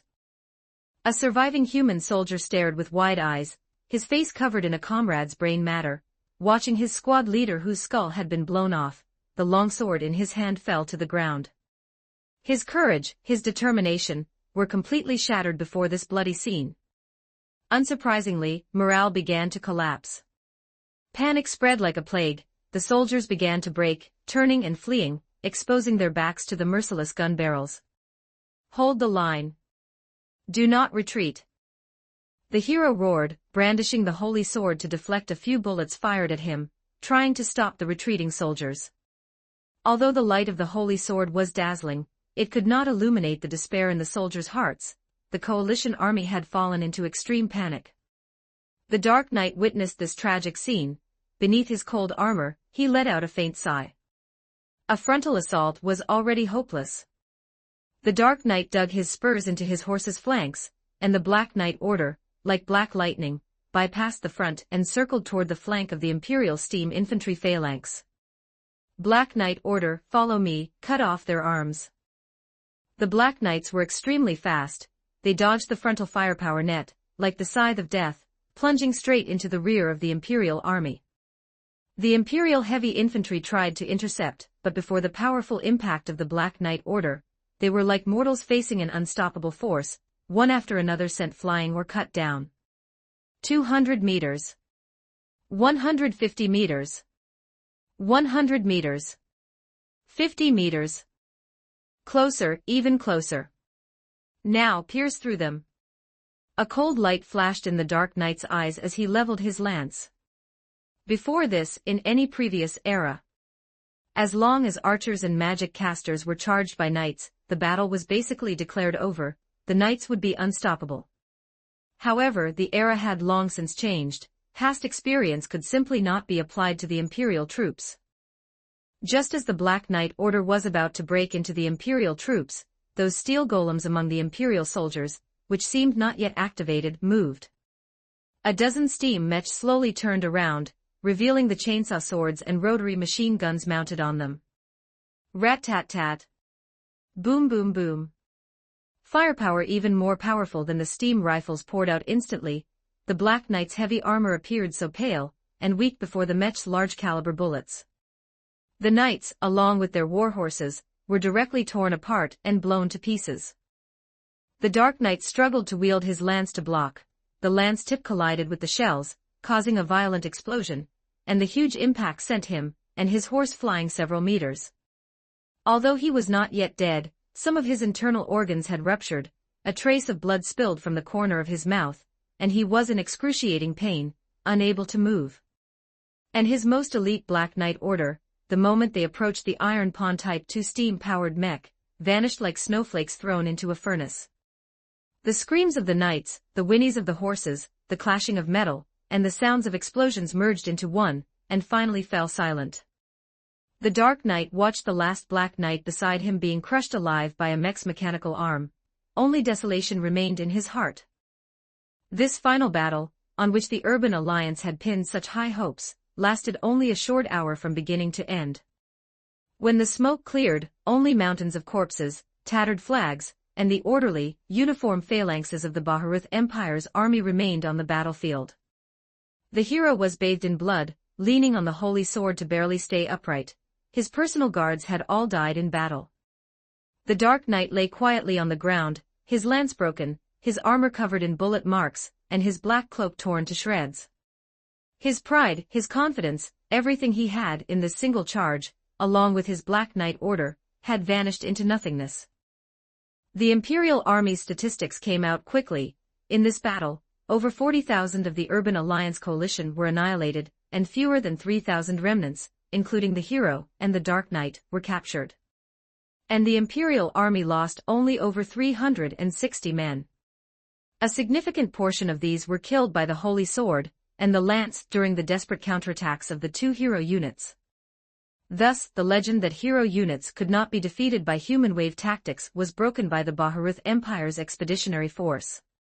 The afterglow of the setting sun spilled over this blood-stained land, casting a tragic hue over this war. The last face of the Kasana's Urban Nation Alliance, the resistance of the coalition army, was thus easily resolved by the Baharuth Empire in a near-crushing manner. The final outcome had been settled. Shortly thereafter, Kasanas, representing the Urban Alliance, bowed and surrendered to the Baharuth Empire, willing to be incorporated into the imperial territory. Skipping a few chapters to speed things up.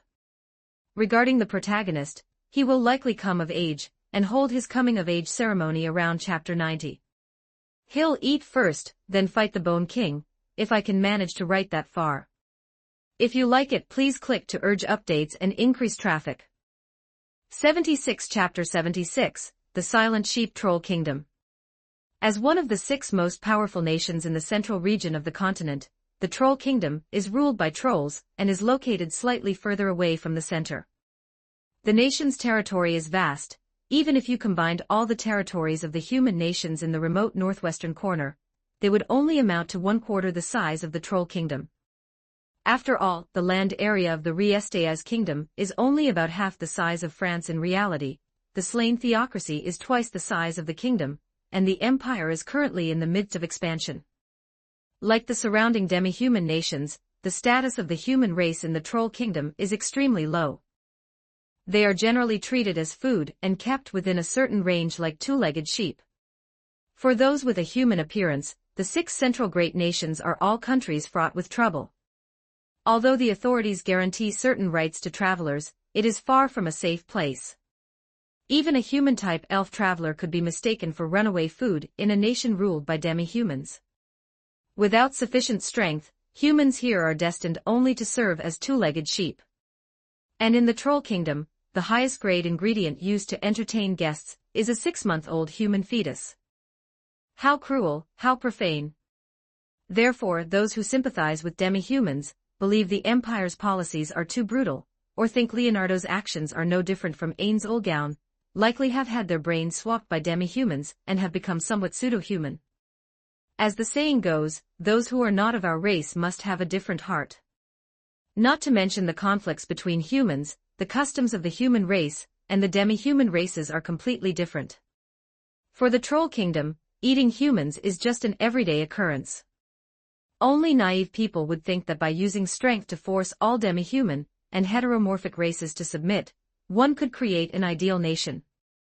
Leonardo now truly has the power to single-handedly overturn the entire otherworld, and he could also rapidly steamroll the 6 central great nations within a month. But then what? Conquer the demi-humans, subjugate the heteromorphs. Create an ideal nation where all races live in peace, friendship, and cooperation. It's unrealistic, and Leonardo doesn't want to do that anyway. In his plan, humans will be the rulers of the otherworld, while the heteromorphic races that treat the native humans as two-legged sheep will completely disappear from this world. The demi-human races will be handled on a case-by-case basis. Demi-human races with the custom of eating humans certainly cannot be kept, but goblins, which mature in a few months and make qualified pals, should naturally be kept in captivity. In the future, whether it's mining, farming, or workshop labor, there will be a massive amount of free labor, and after death, they can even be converted into undead to continue working at the postmortem employment center. Fox-ear girls, cat girls, bunny girls, while these beast-ear girls are nice, they must also undergo several rounds of screening. It remains the same saying, a cagiate without Hagen is a good cagiate. Those round-headed geezers with Hagen who dare to show their heads will be directly Haagen-Dazs'd. For the screened demi-humans, Leonardo intends to treat them equally, granting them the status of second-class citizens, the same status as the elves next door where one woman is passed down through 3 generations. And depending on each individual's talent and potential, all second-class citizens will have the opportunity to be promoted to first-class citizens. In this way, although the society will still have hierarchies, everyone will have the opportunity to advance, plus the nobles pressing down on the commoners will be replaced by his own kin. The framework of the ideal nation is beginning to take shape. Divider. As early as 3 years ago, Leonardo had repeatedly dispatched Dark Knights and elite interferers to the central region to rescue the enslaved local humans, but the results were poor. Centuries of captivity had long since left the local humans numb, and with basically no education, even communication was difficult. Even if the Dark Knights wanted to take them away to escape, these local humans had extremely poor physical fitness. They would be discovered by demi-humans after running only a few kilometers, triggering military encirclement and suppression. Although the Dark Knights, with their overwhelming superiority, killed their way through the encircling army, those terrified local humans couldn't even walk, becoming complete burdens. They were accustomed to being treated as two-legged sheep by demi-humans. Only a very small number of young people who craved survival followed the Dark Knights from the central region to the border of the Dragon Kingdom. From that time on, Leonardo knew. You can never wake up a group of numb people, a group of two-legged sheep who have closed their hearts, lost their resistance, lost themselves, are extremely negative, and have nothing left but docility. It's like the people of the late Qing dynasty, no, it should be said like the bottom-level commoners during the period of the 16 kingdoms, who were killed until only numbness remained. Because those who had the courage to resist had long since been killed by the demi-humans and served on the dinner table. Those who remained were naturally just docile sheep. Instead of counting on the sheep to voluntarily escape the captive sheepfold, it is better to sow the seeds of resistance among these people, allowing these already numb local humans to rekindle the bloodlust in their hearts. Sheep talisman activating. Troll Kingdom, Western Outskirts. A human captivity zone surrounded by 10-meter-high walls. Agni leaned on his crutch, walked out of the animal hide tent, and as usual, gazed into the distance, quietly watching the figures coming and going.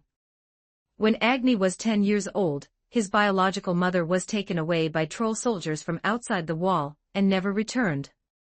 His name was given by his younger sister, Anya. She was not his biological sister, but the daughter of the stud sheep next door. Because her mother was taken away by trolls and her father died from exhaustion, she became one of the many orphans at the age of 7. Unlike other children who had lost their parents, on the day her mother was taken away by the trolls, Anya did not cry or make a scene. She simply watched the departing troll soldiers with a look Agni had never seen before. That look was strange, it wasn't numbness, it wasn't fear, it was as if a flame was burning in her eyes, making those around her afraid to approach. Since then, Anya would often sit alone on the highest earthen mound in the captivity zone, looking at the gray, murky sky outside the high walls for half the day.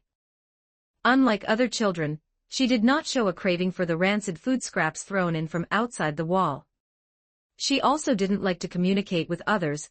Anya's silence was like an invisible barrier, isolating her from the numbness surrounding her. Agni's leg was broken last year when he tried to pick wild fruits under the high wall. A patrolling troll mistook it for an escape attempt and broke it with a thick wooden club. The excruciating pain and despair once made him want to end his life, but Anya's appearance was like a faint, warm light that shone into his gray and numb world. When Agni was lying in the cold, damp animal hide tent, running a high fever due to an infected wound, and his consciousness was fading, Anya found medicinal herbs from somewhere that were said to be anti-inflammatory, chewed them up, and applied them to his swollen leg. "Big brother, please get better soon." The girl's voice was very soft and gentle. Every day after that, Anya would take care of him. The inarticulate Agni felt something other than hunger and fear. It was a familial affection he had never experienced before. Why did his parents give birth to him? It was merely to meet reproductive quotas and obtain more food from the trolls. Before this, Agni had 7 older sisters and 3 older brothers, but they were all taken away by the trolls. Agni's family was unfortunate. His father had once been a traveler, only to be captured by trolls for no reason, have his legs broken, and become a stud sheep in the sheepfold. His 3 older brothers, because their bodies were deemed unsuitable, were taken away by trolls long before he was born. It was said they went to attend a noble's banquet, and were made into a few main courses. His 7 older sisters formed new families with other two-legged sheep at the age of 13, continuing their numb cycle. Among his many mothers, one was taken away by trolls when she was 6 months pregnant. By this time, his father had long since become numb, and had been reduced to an excellent stud sheep in the sheepfold. No one could escape death, even his father, who was a stud sheep, disappeared from the pasture after completing his mission of sowing seeds. But Agni was lucky, he survived, became one of the few stud sheep, and when his leg was broken, he was carefully cared for by his younger sister, pulling through time and time again. Big brother, it is said that this is what they call it in the world outside the wall. Anya treated him like family and even gave him a name, rather than calling him C32, ZY101 like everyone else. C32 is the region code, meaning the 32nd human captivity zone in the West. ZY101, this was Agni's identity as the 101st stud sheep in this sheepfold, the same as the code on the captive sheep. Humiliation. What is that? Do food items have such things? No, there was absolutely no emotional fluctuation. Numb two-legged sheep only know how to be silent, and Agni was the same. If one does not erupt in silence, one will die in silence. Chapter 77, Love is Real. After nearly half a year of care, Agni's leg had healed significantly. Although he still limped slightly when walking, he could move normally with the help of a crutch. His gaze swept over the passing crowd and landed on the high wall 300 meters away. The high wall was built from massive, rough stones, its top wrapped in barbed wire. Under the gray, gloomy sky, it resembled a silent and ferocious giant python. It was this very wall that completely isolated them from the outside world. Those who dared to climb the wall in an attempt to escape had all become the hanging dolls at the main gate, dried into jerky, and turned into little snacks for the guards. 100 meters away, several emaciated figures were mechanically digging within a designated area. Their movements were slow and numb, like soulless puppets. They stared blankly at the ground beneath their feet, indifferent to everything around them. In the distance, a few trolls were leaning lazily against the wall, toying with heavy wooden clubs, watching them from time to time like they were tending to livestock. How much longer would this life continue? 3 years? 5 years? Agni sighed softly. Once upon a time, he had also been one of those numb figures. If it weren't for Anya, he might have already died from a high fever, or been taken away by the trolls for being useless to attend some banquet, and become a main course on the dining table. Thinking of this, he subconsciously touched his limp leg. It still ached faintly, constantly reminding him of the lesson that had almost cost him his life. "Big brother, I'm back." A crisp voice rang out from behind him. Agni turned around and saw Anya standing more than 10 meters away from the tent. She had grown a bit taller than last year. Her frame was still thin and weak, but her clear, azure eyes were brighter and more beautiful than ever before. Anya was holding something wrapped in burlap, a happy expression on her face as she trotted over. Look, look. I found this today." The girl handed the cloth bundle to Agni, her voice filled with excitement and joy. Her lively expression was completely different from the numb sheep around them. The thing wrapped in the burlap was very light. It was a vibrant and beautiful red feather. The feather was entirely crimson, and only about the size of a palm. As the delicate down fluttered in the wind, it looked like a burning flame. Anya solemnly handed it to Agni, her eyes shining with a light called hope. "Big brother, look, this is a phoenix feather. I heard it from the wind drifting in from outside the wall. It's a gift bestowed upon mortals by the Lord of Humanity. It can bring rebirth and good fortune." His sister was talking nonsense again. How could the wind speak? Agni took the feather. It felt slightly warm to the touch, and had a strange, silky texture that instantly penetrated his semi-numb nerves. This feeling, it's so comfortable. Although Anya's words were a bit far-fetched, this red feather. It's really warm, just like being next to a campfire. I told you so. Anya nodded vigorously, her little head bobbing like a rattle drum. The wind told me. It said there is a powerful Lord of Humanity outside who will lead us out of here, just like a phoenix, rising again from the ashes. While speaking, she tucked the feather into the lapel of Agni's tattered animal hide garment, and gently patted the phoenix feather. "Big brother, with this magical feather, we will definitely survive, and we will definitely see the world outside the wall." Agni looked at the vibrant red on his lapel, his heart filled with mixed emotions. He reached out and gently stroked Anya's head. Beneath his rough palm was the girl's dirty hair. It didn't feel good, but his mood was very light. He tugged at the corners of his mouth, wanting to force a smile, but realized his facial muscles had long since grown accustomed to stiffness. The forced smile instead appeared somewhat strained and awkward. But Agni knew that his eyes must be gentle at this moment. Must survive together. It was a simple promise, yet it weighed heavily upon him. At this moment, the stench of the pen, the roars of the trolls, and the numb crowd all seemed to have temporarily faded away. Feeling the warmth of the feather, Agni even began to fantasize. Perhaps what Anya said was true. Perhaps there really would come a day when they could breathe freely like normal humans, instead of being two-legged sheep stuck in this cage all day, numbly awaiting their fate of being slaughtered by the demi-humans. Unfortunately, the warmth in the sheep pen was ultimately a lie. The cruelty and pain of reality never gave anyone too much time to indulge in fantasies. Creak, creak. On the other side of the high wall, the heavy iron gate was pushed open. Several tall, sturdy trolls, wielding thick iron chains and wooden clubs, swaggered in. Their gazes swept over the crowd as if inspecting livestock. The numb people shrank back one after another, fearing they would attract attention. They were here again. Who would be taken this time? Agni's heart sank, and he subconsciously shielded Anya behind him. Today is Lord Kara's birthday banquet. Pick a few fresh two-legged sheep to send over. Everyone, get out here. The leading troll said in a muffled, booming voice.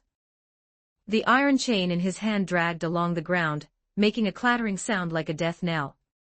The crowd stirred like a frightened flock of sheep, retreating, but under the driving of the trolls, they obediently gathered in the center, shrinking their necks like quails. These numb sheep had a glimmer of fear in their eyes. It was an instinctive reaction to death. Agni gripped Anya's hand tightly, huddled in the crowd. His sister's small hand was cold and trembling. Don't be afraid, Anya. Hide behind me. Agni whispered. He could feel Anya's body shaking, but she didn't cry. Her azure eyes were fixed tightly on the trolls, filled with anger. Perhaps because of being stared at by such an unusual gaze, the troll selecting ingredients, had his eyes fall involuntarily upon Anya. He grinned, revealing a cruel smile. This little lamb looks good. The meat is tender. He reached out his fan-sized hand and grabbed toward Anya, as if he were catching a chick. She was chosen. How could this be? Just minutes ago, they had promised to survive together, to go see the world outside, too. To escape this hell together. Agni froze completely. The troll stepped past him, and was about to grab Anya beside him. No, no, no. Don't go near her, you bastard. Don't you come over here. Agni roared. A power he had never felt before surged from the bottom of his heart. He forgot the pain in his limp leg, forgot the troll's power, and forgot the consequences of resisting. He had only one thought: protect his sister. He shoved Anya away violently and lunged at the troll like a wounded beast, using all his might to slam into his crotch. He wanted to strike the groin, to hit the enemy's reproductive organs hard, to enrage the troll, to make the target shift to himself, to let his sister live. Get lost, you lowly two-legged sheep.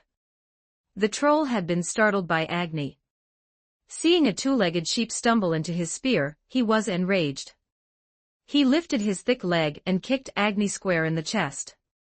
Agni felt as if his internal organs had all been displaced. A mouthful of blood sprayed out, and his body flew backward like a kite with a broken string, crashing heavily onto the ground. Excruciating pain instantly swept through his entire body, especially in his already limp leg, which sent a piercing ache through him. He struggled to crawl up, but his vision went black in waves. In his ears, he heard Anya's tearful cries.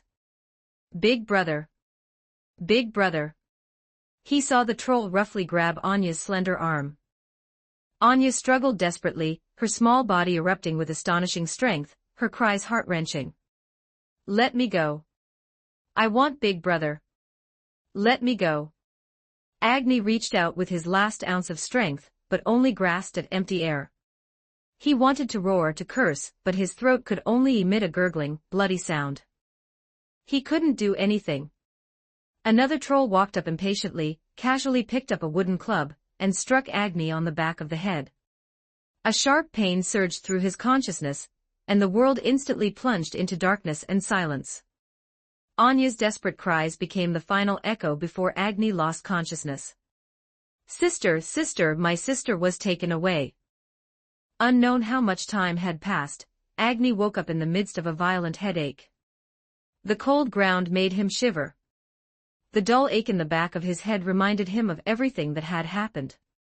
He sat up abruptly, ignoring the agonizing pain in his body, and looked around anxiously. He called out hoarsely, his voice exceptionally weak. "ZY-101, you're awake."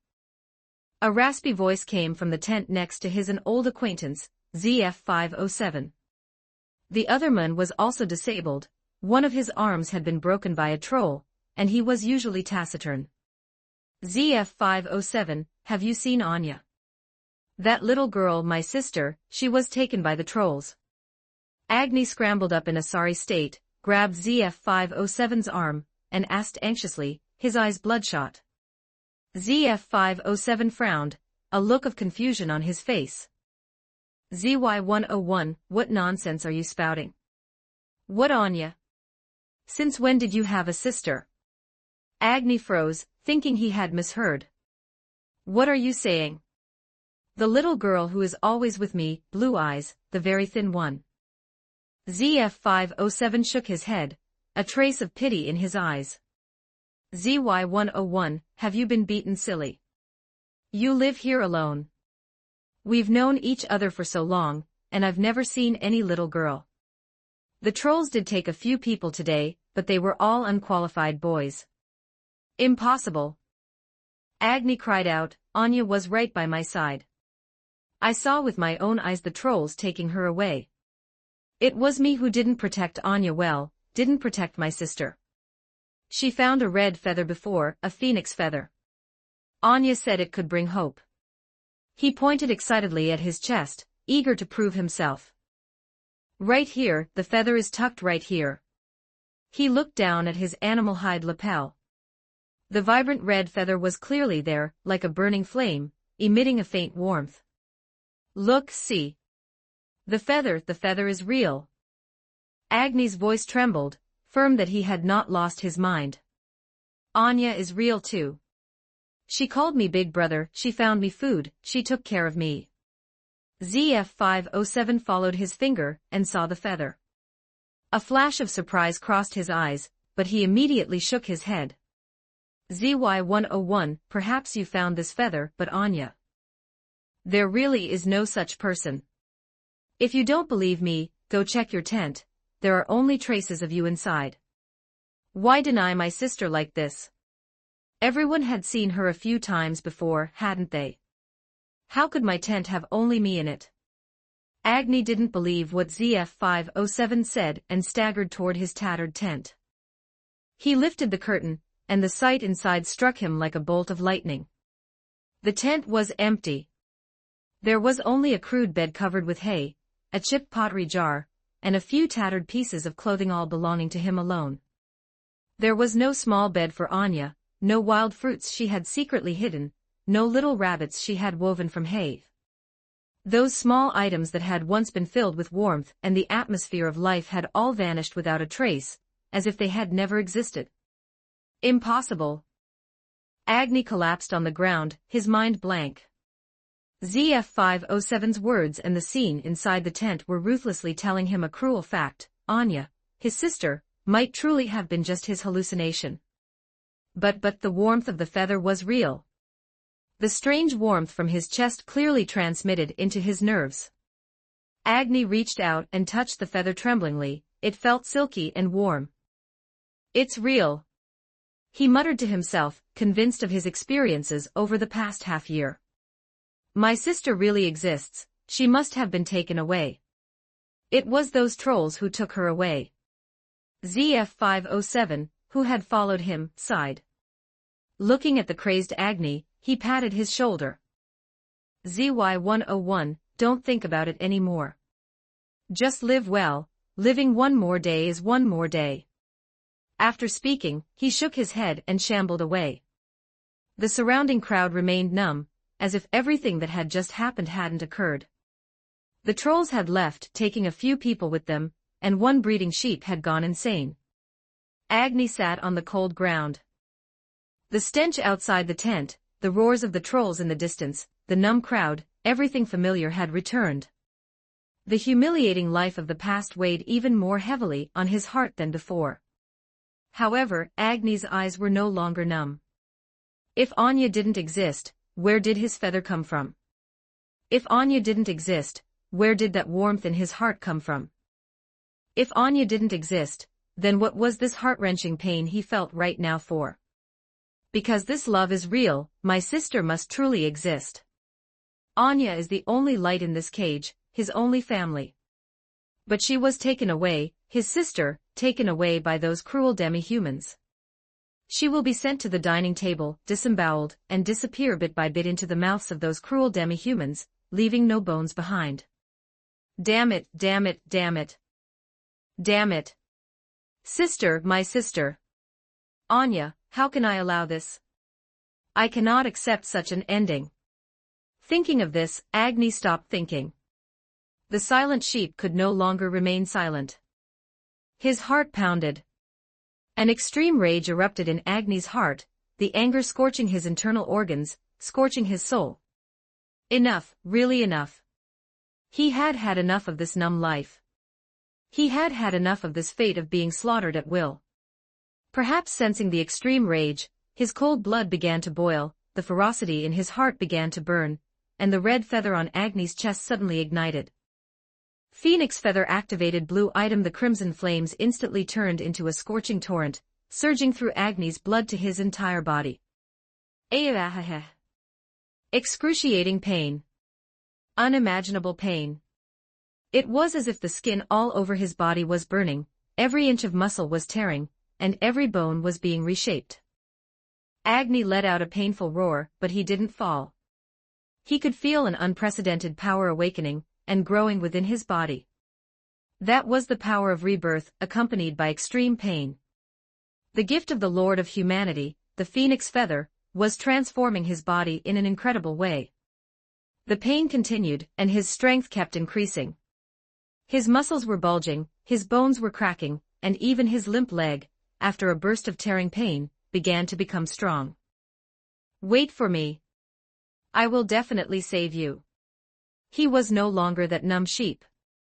He was Agni, Anya's big brother, the one noticed by the great Lord of Humanity, the one chosen by the Phoenix feather. Fire burned in his eyes, and it burned in his heart too. He would have his revenge. He would tear this high wall to pieces. He would make those demi-humans pay in blood. 78 Chapter 78, For my sake, use the flame fist on them. Chapter 78, For my sake, use your fire punch on them. A moon made of fire had appeared in the sheep pen, an event that naturally drew the attention of the troll guards. What the hell is that? The troll, nearly 3 meters tall and wielding a giant axe, discovered Agni while on patrol, its murky yellow eyes filled with shock and suspicion. A human-shaped torch. Can a two-legged sheep even survive being burned like that? In a few minutes, its flesh will probably turn to charcoal. It looks like the pre-selected breeding sheep, number ZY101. How did he become like this? The other troll recognized Agni's thin, small frame, even though the flames made his features blurry and indistinct. Agni ignored the troll guard's discussion. He could clearly feel the power surging within him, power enough to tear through any shackle. He raised his burning arm and walked toward the two trolls. Where is she? Agni's voice was even hoarser. The flames scorched his vocal cords, but his body healed just as quickly. It's burned like this and the thing can still walk. The troll guard was stunned by Agni's appearance for a moment, then flew into a rage. Go to hell. A breeding sheep that's about to be roasted dares to question me. He swung his heavy giant axe, bringing a gust of wind as he hacked violently down toward Agni. Facing the incoming axe, Agni did not dodge or evade. He could clearly feel that his opponent's strike was far too weak. The speed was shockingly slow, even if the momentum was quite large. Agni reached out his burning right hand to meet the axe blade. The axe struck his palm, wedging into the bone. The troll guard was horrified to discover that his powerful, heavy strike had actually been caught by that charcoal-grilled sheep with its bare hand. The spot where the axe blade met the flaming palm quickly turned red hot, and black smoke even began to rise from the axe. I've heard of catching a blade with bare hands, but I never imagined I'd see someone catch a giant axe with their bare hands. This has to be a joke, right? It's just a breeding sheep. The troll guard's face was filled with disbelief. The high heat traveling through the axe handle to his hand convinced him he wasn't dreaming, and he felt like he was about to meet his end. Ha ha ha ha ha. Is this power? A grim arc curled at the corner of Agni's mouth. The flames all over his body surged and his palm, which had been split in half, healed at a speed visible to the naked eye. Crackle, bang. At the same time, the iron axe in the troll guard's hand was tempered and shattered by the high heat, causing him to stagger backward with the broken handle. Agni closed in, his other burning fist smashing fiercely into the troll guard's chest. The power Agni unleashed was completely at odds with his thin body. The troll's body flew backward like a kite with a broken string, a charred hole burned through its chest. By the time it hit the ground, there was no sound. It lay on the ground twitching, its body quickly turning into a pile of charcoal under the flames. This strike was clean and decisive. It stunned all the numb humans watching and scared the other troll guard out of its wits. What a poem. Catching a white axe with bare hands, turning to ash with one punch. Don't come over here. Using a familiar language, the troll shrieked and turned to run, but unfortunately, it wasn't fast enough. Humph, you still want to run. Agni snorted coldly and stomped hard on the ground, cracking it. Crimson flames wrapped around his legs, granting him astonishing speed. He turned into a burning afterimage, instantly catching up to the fleeing troll guard. Want to run? Did you ask the fire in my hands first? Agni's voice was like a devil whispering in his ear. He reached out and grabbed, his 5 burning fingers locked onto the troll's thick ankle like iron tongs, dragging it backward. It burns me to death. The troll let out a pig-like shriek, crashing heavily onto the cold ground and kicking up a cloud of dust. It turned its head in terror, looking at that young face full of killing intent, flickering in the flames, and felt its liver and gallbladder split from fear. My sister. And the people you took this morning, where were they taken? Agni stepped on the troll's chest, flames pouring from the sole of his foot, scorching the troll's skin and muscles with a sizzling sound. One could vaguely smell the aroma of roasted meat. I don't know. I'm just a guard. I haven't even eaten any 2-legged sheep meat. The troll was crying and snotting from the pain, babbling incoherently in its defense. You don't know. The flames in Agni's eyes burned brighter, and he pressed down harder with his foot. Then you can go to hell and think about it slowly. No, no, no. I'll talk. I'll talk. The pain caused by its flesh burning made the troll's mind break. The people taken this morning were chosen as the main course for the Blood Moon feast and were sent to the troll noble's banquet venue. It's at the Black Beast Castle to the north. Blood Moon feast. Main course. These words were like a knife, stabbing at the heart. This is the fate of weak humans, being treated as food and served on the table, especially for the 2-legged sheep kept in captivity. Black Beast Castle. Agni repeated in a low voice, memorizing the name in his heart. He suddenly lifted his foot. The troll felt as if it had been granted amnesty and scrambled to get away from this terrifying fire demon. But Agni didn't give it a chance. A scorching pillar of fire erupted from his palm, instantly engulfing the troll. The screaming stopped abruptly, leaving only a pile of rapidly cooling black ash. The crowd in the sheep pen had long been stunned by this bloody and shocking scene, and for the first time, an emotion called disbelief appeared in their numb eyes. They looked at the boy who was once as humble, even lame, as them, now transformed into a vengeful fire demon god, all of them dumbfounded, not knowing what to say. Agni didn't look at this numb flock of sheep. He had only one thought in his heart: hurry. Faster, even faster. Anya, wait for me. He turned into a red meteor, kicked open the closed gate, and rushed out of the cage that had imprisoned him for so many years. C-32 Human Captivity Base. A few kilometers away from the demi-human town, it belonged to the outskirts. The outside world was incredibly unfamiliar to Agni, who had lived in a cage for so long, but as long as he followed the road, he would find the largest and most luxurious house in the town. If nothing went wrong, that should be the Black Beast Castle. Barefoot on the gravel path, Agni's speed was astonishing. He turned into a blurry red stream of light, running wildly toward the demi-human town in the north, leaving a trail of burning marks behind him. Occasionally, demi-humans on the road would hear the roaring sound from behind, and before they could even observe what it was, they would be quickly swept past by Agni. The uncontrollable flames, moving at high speed, would blow away and scorch the demi-humans in his path. Those who fell and cracked their heads were fine. After feeling a bit of pain, they fell into a baby-like sleep. If they brushed past him, and were burned half-dead, they would have to experience a long time of napalm barbecue. Agni turned a blind eye to the demi-humans he sent flying. In this demi-human kingdom that treated humans as food, no demi-human was innocent. He only had Anya in his heart. Anyone standing in his way would be burned to ashes by him. A few minutes later, the demi-human town gradually appeared in his field of vision. This town was full of a rough and oppressive style. The buildings were mostly built of black or dark gray rock, and the towering stone statues indicated the trolls' aesthetic. And in the very center of the town, a castle far larger and more imposing than the other buildings stood, built entirely of black stone. It was the Black Beast Castle. At the entrance of the demi-human town, 2 troll guards leaned against the stone wall, collecting tolls from passing demi-humans. They saw a red stream of light speeding from the distant horizon. At first, they thought it was some kind of out-of-control magic phenomenon, or some blind idiot playing around. "Hey, what the hell is that?" One troll guard rubbed his eyes and muttered. "Whatever it is, if it dares to break into the town like this, I'll give it an axe to the face first." The other guard raised his giant axe and took a defensive stance.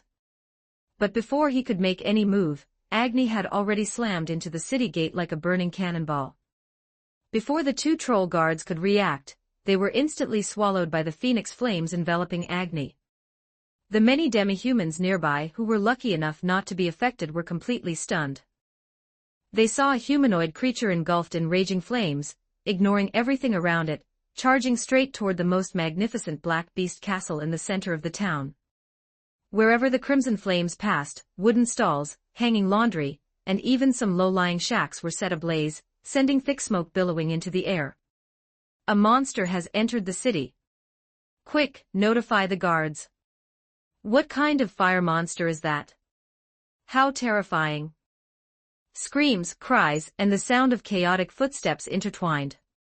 Agni turned a deaf ear to all of this. Even if a troll child appeared in front of him, he would ruthlessly knock it aside. He roared in his heart, his speed increasing once more, almost turning into a line of fire cutting through the town. The sporadic demi-human soldiers who tried to intercept him along the way, whether they were gnolls brandishing swords or goblins throwing stones, were incinerated the moment they got close to him. His power did not weaken in the scorching flames, instead, it grew like a snowball, and every destruction and rebirth of his cells made him even stronger. The gates of the Black Beast Castle were also shut tight, but this time, Agni did not choose to ram them. He leaped up violently, his burning feet kicking off the outer wall of the castle, and like a nimble fire lizard, he quickly climbed to a huge arched window at the very top of the castle. Inside the window was the great hall where the troll nobles were holding a feast. Through the stained glass, Agni saw a scene he would never forget for the rest of his life. In the center of the hall, next to a huge obsidian long table, sat troll nobles of various shapes, wearing gorgeous clothes that could not hide their ugliness and cruelty. They were drinking and feasting, letting out crude, wild laughter. And on the long table, there were dozens of exquisite silver platters, and on each platter rested a cracked open skull. It was clearly the brain-eating Hannibal segment. In the end, was he too late? Little sister, has she already been eaten? Watching the scene of Hannibal eating below, Anya. Agni let out a heartrending roar, his voice twisted and deformed by extreme pain and anger. He smashed the glass of the arched window with one punch, and covered in flames, crashed into the banquet hall like a meteorite. Glass shards and flames flew everywhere, and the noise at the banquet instantly ceased. The troll nobles looked at this uninvited guest in astonishment, the smiles on their faces frozen, replaced by shock and anger. Just as Agni landed, a voice came. "Brother, I am so cold. Are so cruel." The voice, like that of a ghost, whispered in his ear, and Agni looked around the void, trying to find the figure of his little sister, Anya. "Anya, is that you? Where are you?" "You wait, brother will avenge you right now." The tears in Agni's eyes evaporated before they could even flow out of his sockets. In a trance, his little sister's soul appeared before him. The young girl's soul revealed a weak smile, a smile that carried relief, and a hint of determination. "Brother, for my sake, use the fire punch on them." After saying this, Anya's soul turned into specks of fluorescent light, and completely dissipated into the air, leaving no trace behind. Agni's mind went blank, and then he was submerged by boundless rage. His little sister's final words ignited the deepest, most violent flames within him. "Aya Iawa." With extreme rage, he unleashed the full power of the phoenix, the flames within him gushing out, and Agni's entire body transformed into a giant vortex of fire. "Kill, kill, kill, kill, kill, kill. My little sister is dead, and I have no heart to distinguish right from wrong. Let this place flow with rivers of blood." He rushed toward the nearest troll noble, his fire punch piercing straight through the opponent's chest. The troll didn't even have time to scream before its body rapidly carbonized and disintegrated in the high heat. "Monster, kill him. Protect the Lord."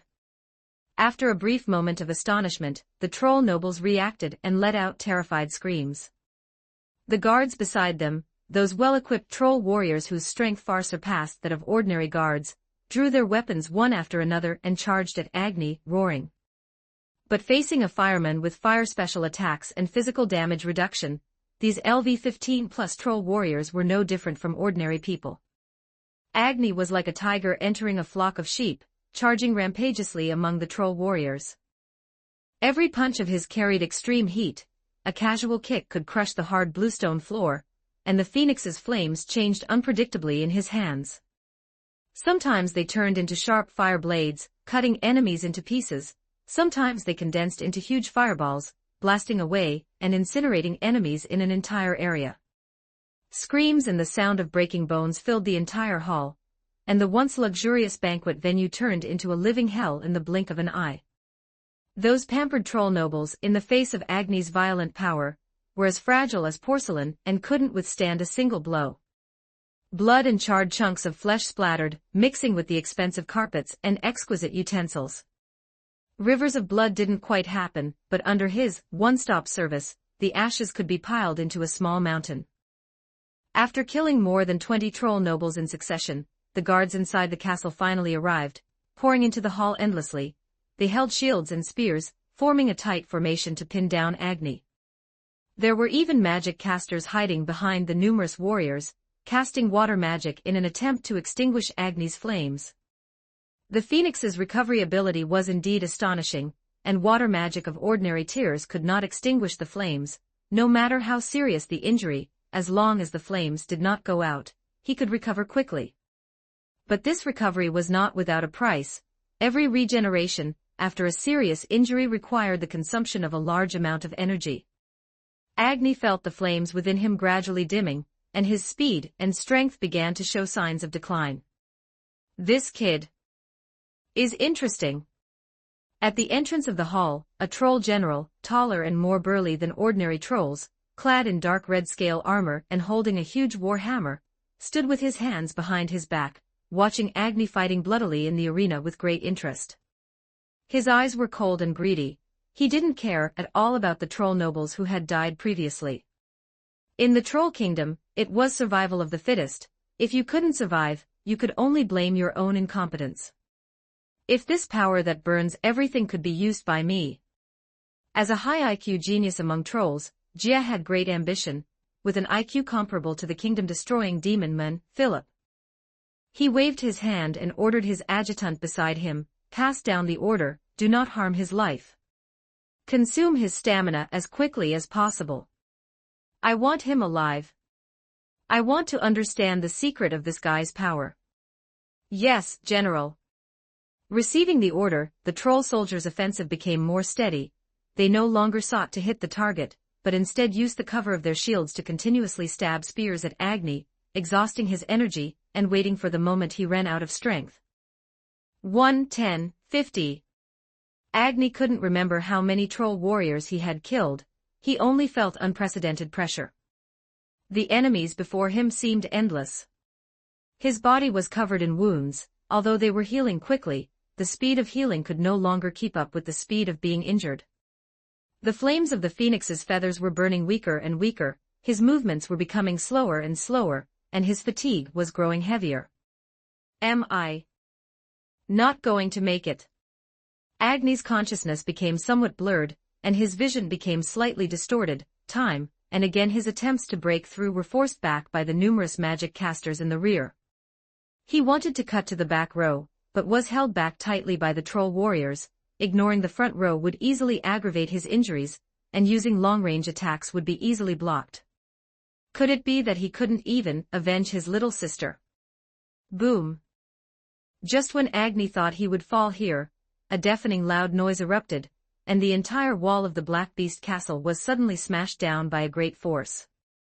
Amidst the swirling dust, a tall, blood-red giant stepped into the chaotic hall.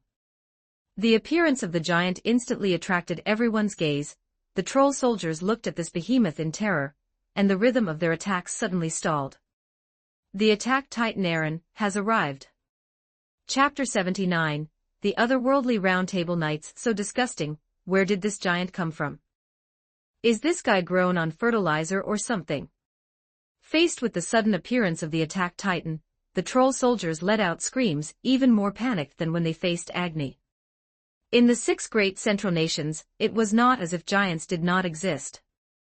However, most giants were around 6 meters tall, rarely were there any taller than 10 meters, let alone a 15-meter attack titan.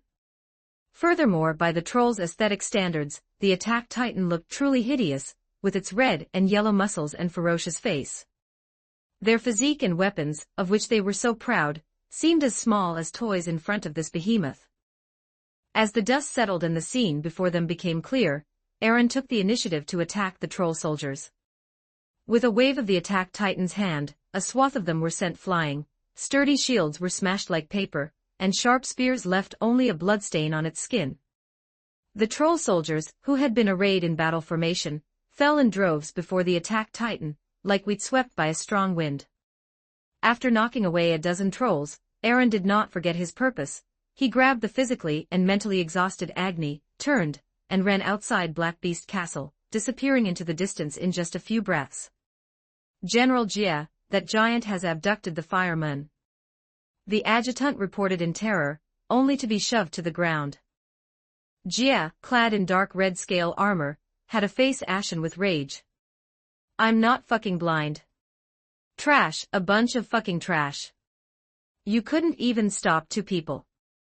Chase them. At all costs, bring them both back to me. That was how troll nobles were, they only needed to issue simple orders, never considering whether the searching soldiers could actually defeat the opponent.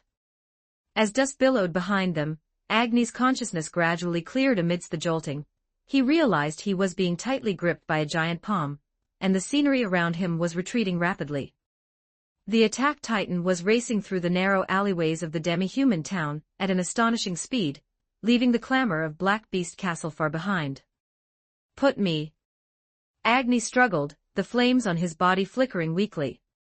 Aaron ignored him, merely letting out a low roar as he ran for over 10 miles, putting distance between them and the demi-human town.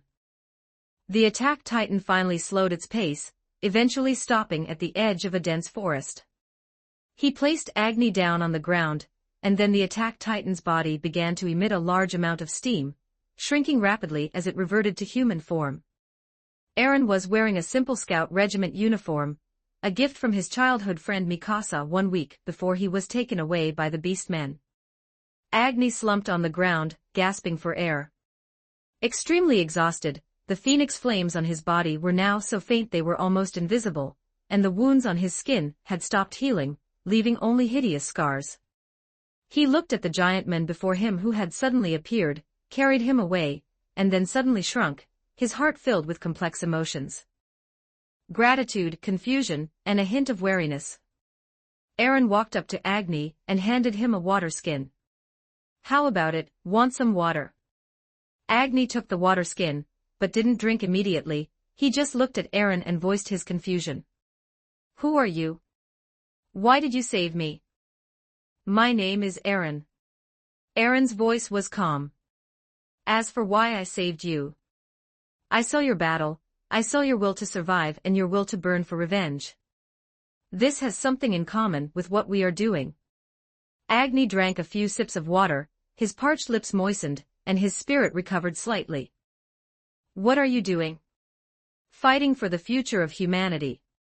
Aaron's gaze deepened as he looked toward the direction of the demi-human town. In this world, humanity itself is too weak. Demi-humans, monsters, and those threats hiding in the shadows are constantly squeezing humanity's living space. Our Lionheart Knights exist precisely to deal with these threats. He paused, looking at Agni with appreciation in his eyes. "Your power is very special, and very strong. In the battle just now, even though you were surrounded and your strength was exhausted, you didn't give up. This tenacity and your strength make me think of a position." Agni frowned, not speaking, waiting for him to continue. "The 12 Knights of the Round Table Knights." "How about it?" Aaron said with absolute certainty. "With your strength, you are enough to be one of them. Join us, Agni. Fighting alone, your power might only serve to avenge yourself or a few others, but by joining the Knights, you will fight alongside other top-tier warriors.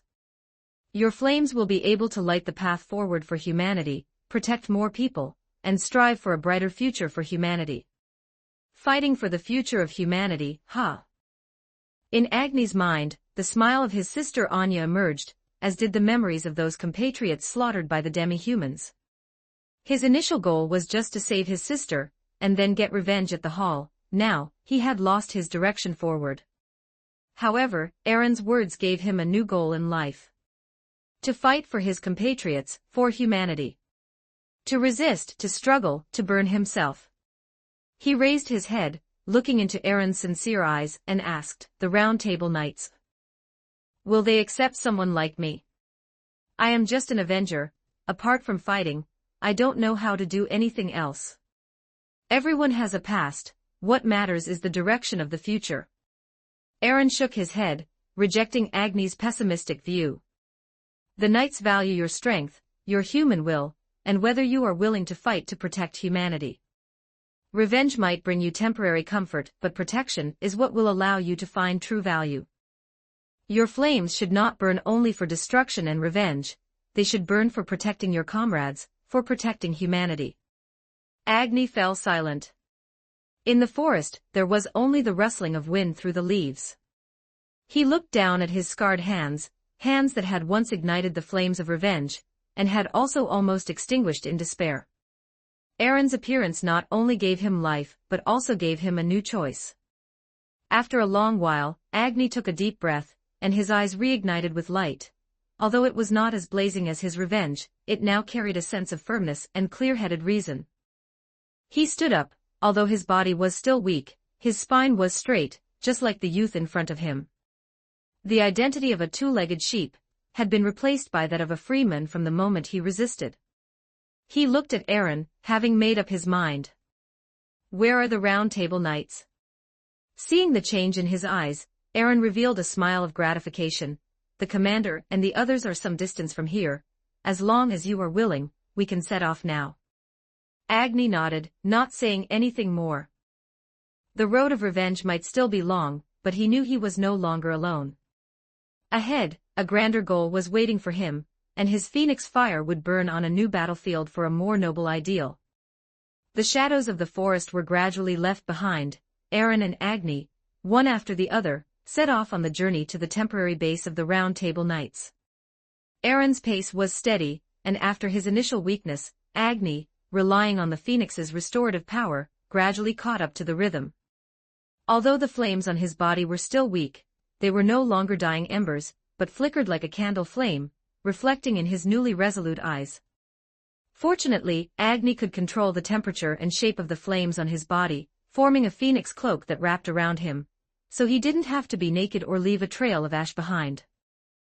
The place we are going is a hidden valley, chosen personally by the commander and protected by the Wind King barrier, making it difficult for ordinary demi-humans and monsters to pry into. Aaron introduced as he led the way. The members of the Round Table Knights come from all over, everyone has a unique background and powerful strength. You could say they are all true heroes. Don't look at me as if the giant I transform into is mighty. In reality, inside the knights, I don't even rank in the top 5. Agni listened silently, his curiosity and anticipation for the Round Table Knights growing. If even a powerhouse like Aaron, who could transform into the attack titan, didn't rank in the top 5 of the Round Table Knights, then how strong would the other members be? What kind of people would the heroes he spoke of be? After about 2.5 days of travel, passing through forests, meadows, a thicket of thorns, and climbing over a wall of ruins covered in vines, they finally arrived at the knights' temporary encampment. It was a valley surrounded by mountains. The exit of the valley was covered by an invisible barrier. A breeze blew through, carrying the fresh scent of vegetation, yet there was no sense of the outside world's clamor at all. Aaron walked to the valley entrance and whispered a few short incantations. The invisible barrier rippled. Like a stone thrown into the water, it slowly parted to create a passage. This is it. Aaron stepped aside to let Agni go first. Agni stepped inside, and the barrier silently closed behind him. The interior of the valley was a world of its own. It was not the crude camp he had imagined, but rather carefully laid out, with both training grounds and well-arranged wooden cabins. Aaron, you're back. A gentle voice came from ahead. Agni followed the sound and saw a young man in a blue windbreaker sitting on a rock not far away. He had short silver-white hair, one black eye and one red eye, and wore a half-mask on his face. Kaneki, I've brought back a new companion. Aaron walked forward and introduced them to each other. This is Agni, a powerhouse who possesses the Phoenix Fire. Agni, this is Kaneki Ken, our 7th Seek Gluttony. His Kagun ability is unmatched in reconnaissance and intelligence gathering. Kaneki Ken stood up and reached out to Agni. Welcome to the group, Agni. His voice gave one a sense of reassurance. Agni hesitated for a moment, retracted the flames burning on his left hand, and reached out to shake his hand. Kaneki Ken's hand was slightly cool, but there was always a strange feeling. Just then, a hearty laugh came from nearby. Aaron, you're finally back. A tall man with purple hair, wearing golden armor and holding a greatsword, strode over. His armor shone with a golden light, his face was handsome, his eyes were sharp, and he was full of confidence and a sense of power. Long time no see, Jonathan. Aaron laughed heartily and took the initiative to introduce him. Agni, this is Jonathan, the Sun Knight among the 12 seats. His ripple power has a restraining effect on dark creatures, and his swordsmanship is top-notch. Jonathan originally wanted to pat Agni on the shoulder, but seeing that the other party was covered in flames, he ended up awkwardly patting his own chest instead. Brother Agni, nice to meet you. When we fight side by side in the future, feel free to entrust your back to me. Agni felt the other party's undisguised goodwill, and the reserve in his heart lessened a bit more. It seems the guys in the Round Table Knights all have good personalities. Humph, a bunch of noisy fellows. A voice, slightly lazy and mocking, rang out. Everyone looked in the direction of the sound and saw a man wearing a luxurious dark red robe leaning against a tree in the shadows. He had long golden hair, relatively pale skin, a playful smile on his lips, and his eyes scanned Agni as if looking at prey. At his fingertips, a wisp of blood-colored mist flickered in and out of existence. That is Dio, Jonathan's brother. Aaron said to Agni in a low voice. His ability is related to blood. It is said he wore a stone mask and became a special vampire, and his strength is unfathomable. His personality, well, he's a bit of a maverick.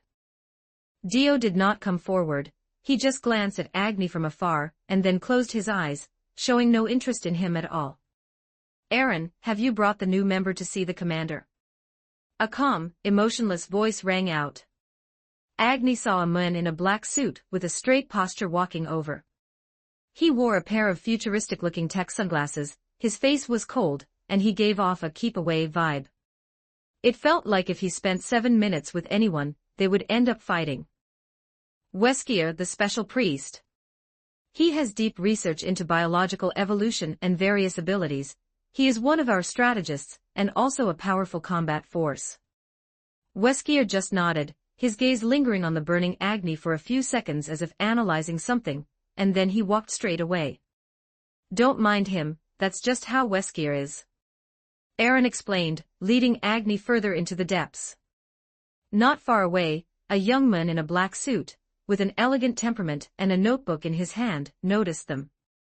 He had short black hair, delicate features, and his eyes held a kind of brilliance, as well as a hint of an indescribable darkness. "That is Light Yagami."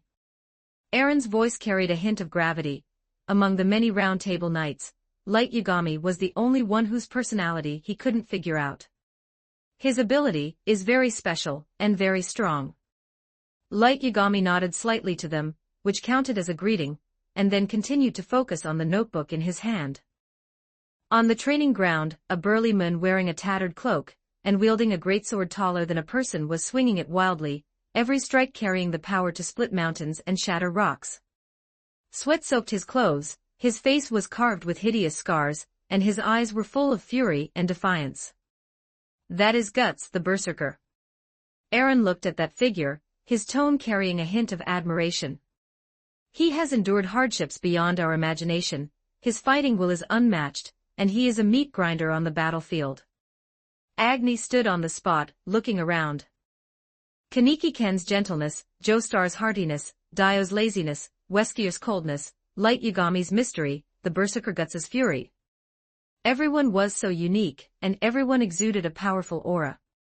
Truly, there are so many extraordinary people here. Agni was deeply shocked. He had never thought that there would be so many powerhouses among humans. Aaron's words were true, this was indeed a place where his power could burn with more meaning. "Agni, come with me, the commander is waiting for us." Aaron's voice pulled Agni back from his shock. He nodded, suppressing the turmoil in his heart, and followed Aaron toward the largest wooden cabin. 80 Chapter 80, all as if floating in the air, without any clothes. Chapter 80, all as if swimming in the void, without clothes. Floor 35, Moonlight Great Forest of Slime Kingdom. Challenge target, Golden Slime LV 60. Reward, Fate Points *900, God's Potion *1 Current Mode, Difficult, Underground Kingdom Environment. Random matchmaking, 5 people. It was the same familiar formula, the same familiar dream. After some selection, Leonardo decided to team up with Kalka, Dodgy, Renner, and Evil Eye for a 5-person raid, secretly increasing the difficulty for others so they could be matched together later. Yes, that's right. The moment he found Evil Eye, Leonardo marked her, and wove her into the dream. As a legal lowly who had lived for over 200 years, Evil Eye, upon confirming the reality of the Tower of Fate, only took 10 days to clear up to the 35th floor. It could only be said that she was worthy of being the ceiling of the local T2 combat power tier, the strictest mother of the bug maid, and her clearing speed was the fastest among all the women. As for Artoria, she was still busy forming the 12 Knights of the Round Table in the Central Six Great Nations region, and given that her strength far exceeded the others, the Tower of Fate decided not to let Saber play. Of course, another reason was that Leonardo worried Saber wouldn't be able to accept the fact that in the dream, she and he, as her master, would have to be completely open and honest with a group of women, and she might instantly unleash Excalibur to clear the stage. He could handle not being able to CCB, for now, but if he couldn't even get a little bit of eye candy, wouldn't the foreign captain just blow up? This dungeon run was primarily prepared for Evil Eye. After so many dungeon runs, the women had become familiar with Leonardo, and their relationships were beyond friends, but Evil Eye, this legal lowly, was not easy to get along with. They entered the dungeon during their lunch break as usual, and upon learning who their teammates were, everyone's expressions varied. Kalka's attire was quite conservative. Even during lunch, she wore a light white dress, specifically to guard against being matched with strange male teammates again. Dodgy, who knew the inside story, was as usual, and her graceful figure left the others stunned. If not for the ring that reduced charm attributes and Leonardo's suppression of the dream's reality, he would have been truly afraid that the women would be turned by his personal maid. Renner's economy was still developing, but having received the news in advance, she had tried her best to join the 5-person party during her lunch break. Unfortunately, the little dove had no hard crowd control, though the royal pet, Gong Baiwan, looked much more decorative with the white battle crest equipment, even if its combat power was negligible. Evil Eye still slept wearing her mask, not showing her true face, and her equipment was the thickest among them. However, in this dungeon, whatever internal equipment they wore was useless, as their opponent was none other than the slime, the king of monsters from hentai. With a flash of teleportation light, they entered the dungeon. The entrance to the dungeon was not the forest they had imagined, but a deep, dark underground cave. Stepping inside, the light suddenly dimmed, with only the night-luminescent pearls embedded in the ceiling providing a faint, eerie glow. Is this the underground kingdom environment? Renner muttered softly, staying close behind Leonardo. The passage before them was narrower than imagined, barely wide enough for one person to squeeze through, forcing the 5-person team to walk in a single file. Leonardo took the lead without hesitation, holding his longsword and vigilantly observing their surroundings.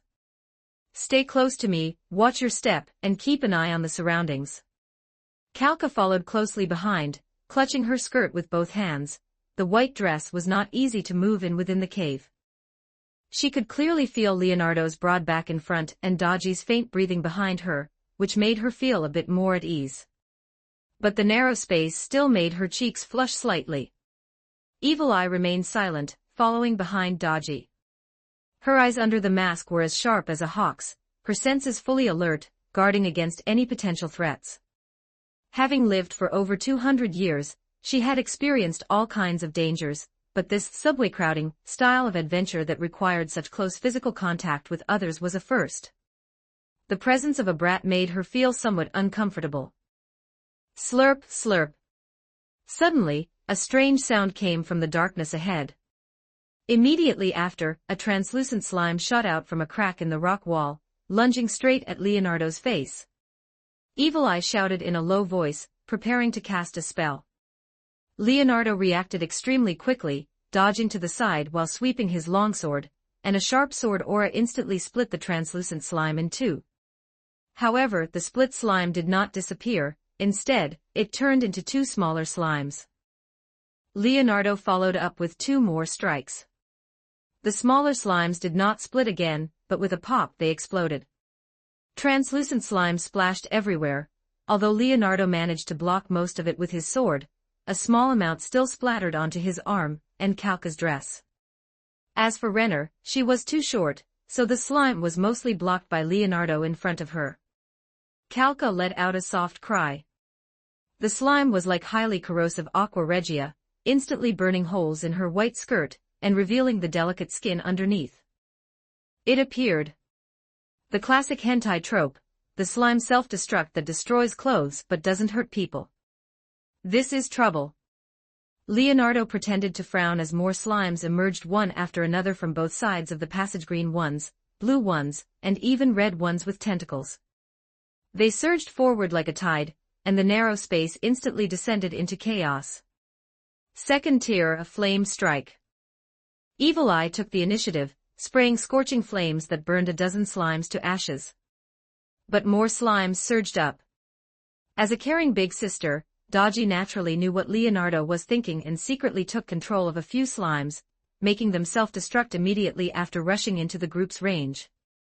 Renner slacked off the whole time, while Kalka was caught in the middle, torn between options. The battle was exceptionally chaotic. Every time a slime was killed, it would explode, splashing corrosive mucus.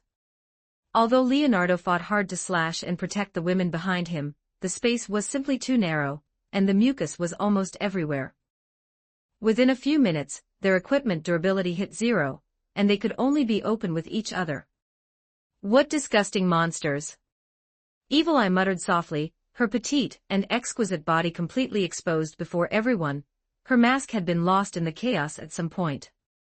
It revealed her pure and cute face, with skin as white as porcelain and smooth as jade, blonde hair and red eyes, and a hint of shyness on her face. For the others who had never seen Evil Eye's true face, this was a rare opportunity, and they curiously looked over to examine this legendary figure. Feeling the gazes of the four, Evil Eye stiffened, instinctively wanting to cover herself, but she froze for a few seconds. She was bare on top and bare on the bottom. For over 200 years, Evil Eye had never shown her true face, let alone faced for people so openly. Her cheeks turned bright red instantly, like a ripe apple, and her ears were burning hot. Leonardo turned off his auto-aim, immediately shifted his gaze, and switched to soul vision, observing in a full three-dimensional view. Multitasking, he cleared his throat. Ahem, the enemies are cleared. Continue forward. He walked in front again, blocking some of the view for the women behind him. Kalka and Renner were also stunned upon seeing Evil Eye's true face. Seeing Leonardo walking in the front, Kalka was even more certain that the boy would definitely grow up to be a gentleman. Renner pouted. With her sharp intuition, she had already discovered that she was being vaguely peered at, but she didn't know how Leonardo managed to do it. The two lowered their heads, looking at the completely different scenery, and hurried to follow. Evil Eye took a deep breath, forcing herself to calm down. She told herself that this was just a dream, just a mission, and she couldn't let these juniors see her in such an embarrassing state. She straightened her face, trying hard to pretend to be aloof, but her slightly flushed cheeks and evasive eyes betrayed her inner turmoil. The five of them continued to squeeze through the narrow passage in extreme shyness and embarrassment. The occasional touch of skin made the atmosphere even more subtle. The passage was narrow at first, then gradually widened. After walking a few dozen more steps, it suddenly opened up, and a huge underground cavern appeared before them. In the center of the cavern stood a throne made of glowing crystals and strange ores, illuminating the underground cavern like daylight. On the throne sat a huge slime emitting brilliant golden light, the target of their trip, the golden slime LV-60. Finally here. Leonardo breathed a sigh of relief and tightened his grip on his sword. Is that the golden slime? Renner asked softly, hiding behind Leonardo. It looks like it has high defense. It looks a bit like a huge golden pudding. Evil Eye's eyes narrowed. She felt the massive magic power contained within the target, but the magic fluctuation was somewhat peculiar. Let me test its metal. Before the words had even faded, Evil Eye launched the first attack. Triple magic, chain lightning. Several thick blue bolts of lightning roared like mad pythons, shooting toward the golden slime with astonishing power. However, when the lightning struck the golden slime's body, it was like a clay ox entering the sea. It was instantly absorbed completely, not even causing a ripple. Magic immunity. The icy cold expression on Evil Eye's face was instantly replaced by astonishment. Careful, it's about to counterattack. No sooner had Leonardo finished speaking than the golden slime's massive body shuddered violently, and countless golden glowing tentacles shot out from within it. They shot toward the five of them with a sound of tearing wind. These tentacles were extremely fast and numerous, weaving a huge golden net in the cavern. Leonardo shouted, brandishing his longsword as sword energy surged. Kalka hurriedly chanted a spell, and several magical light arrows whistled out. Although Renner's combat power was not strong, relying on her agile movement, she managed to dodge through the gaps. Evil Eye, having been slightly distracted by the failure of her magic, was a beat too slow in reacting to the overwhelming tentacles. The thickest golden tentacle accurately coiled around her left leg like a poisonous snake. Evil Eye let out a soft cry, feeling a tremendous force, and instantly lost her balance. The tentacle tightened violently, then jerked upward, actually hanging her upside down. The sudden turn of events made Evil Eye cry out in alarm. She was already unclothed, and now, being hung upside down in the air, her exquisite and shapely body had nowhere to hide, every inch of her fair, jade-like skin clearly exposed before everyone's eyes. She was forced into a compromising position, exposed to all. In her 200-plus years of life, Evil Eye had long been accustomed to arming herself with masks and magic. When had she ever suffered such humiliation? Let me go. Evil Eye was both embarrassed and furious, her golden eyes burning with rage, her cheeks flushed so red they seemed ready to bleed. She could clearly feel the gazes from Leonardo, Calca, Renner, and even Dodgy, some astonished, some worried, some curious, making her wish she could crawl into a crack in the ground. She struggled desperately, her magic power surging wildly as she tried to break free, but the golden tentacle was incredibly tough, and seemed to have some kind of magic-suppressing effect. No matter how hard she tried, she couldn't budge it in the slightest. Leonardo saw this, his heart tightening. He saw the shame and humiliation in Evil Eye's eyes, and her delicate body trembling slightly from anger and embarrassment. Without a moment's hesitation, Leonardo pushed off the ground, his figure rushing like lightning toward the tentacle holding Evil Eye. With a low shout, his magic-infused longsword hummed, and a highly condensed silver sword beam flashed, accurately slicing at the base of the golden tentacle. Golden slime, am I part of this play too? The tough tentacle snapped in response, and the golden tentacle's mucus sprayed out. Losing support, Evil Eye cried out as her body plummeted, but Leonardo was already prepared. He lunged forward, opening his arms to catch her firmly in his embrace. A soft, fragrant body entered his arms, the maiden's unique scent drifting into his nostrils. Evil Eye's body was slender and soft, her skin smooth and delicate, with a slightly cool touch. Their bodies were pressed tightly together with almost no gap, and Leonardo could clearly feel the stiffness and slight trembling of the girl in his arms. Caught off guard, Evil Eye fell into a warm, solid embrace, the young man's fresh scent lingering at the tip of her nose, her cheek instantly pressed against Leonardo's chest. The scorching temperature transmitted through her skin, causing her whole body to stiffen, and her mind to go blank. For over 200 years, she had never had such intimate contact with any male. Let me go.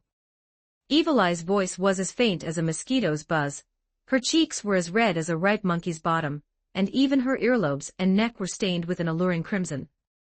Her crimson pupils rippled like water, avoiding Leonardo's gaze, but a strange feeling she had never experienced before welled up in her heartbeat so fast it felt like it was about to jump out of her throat.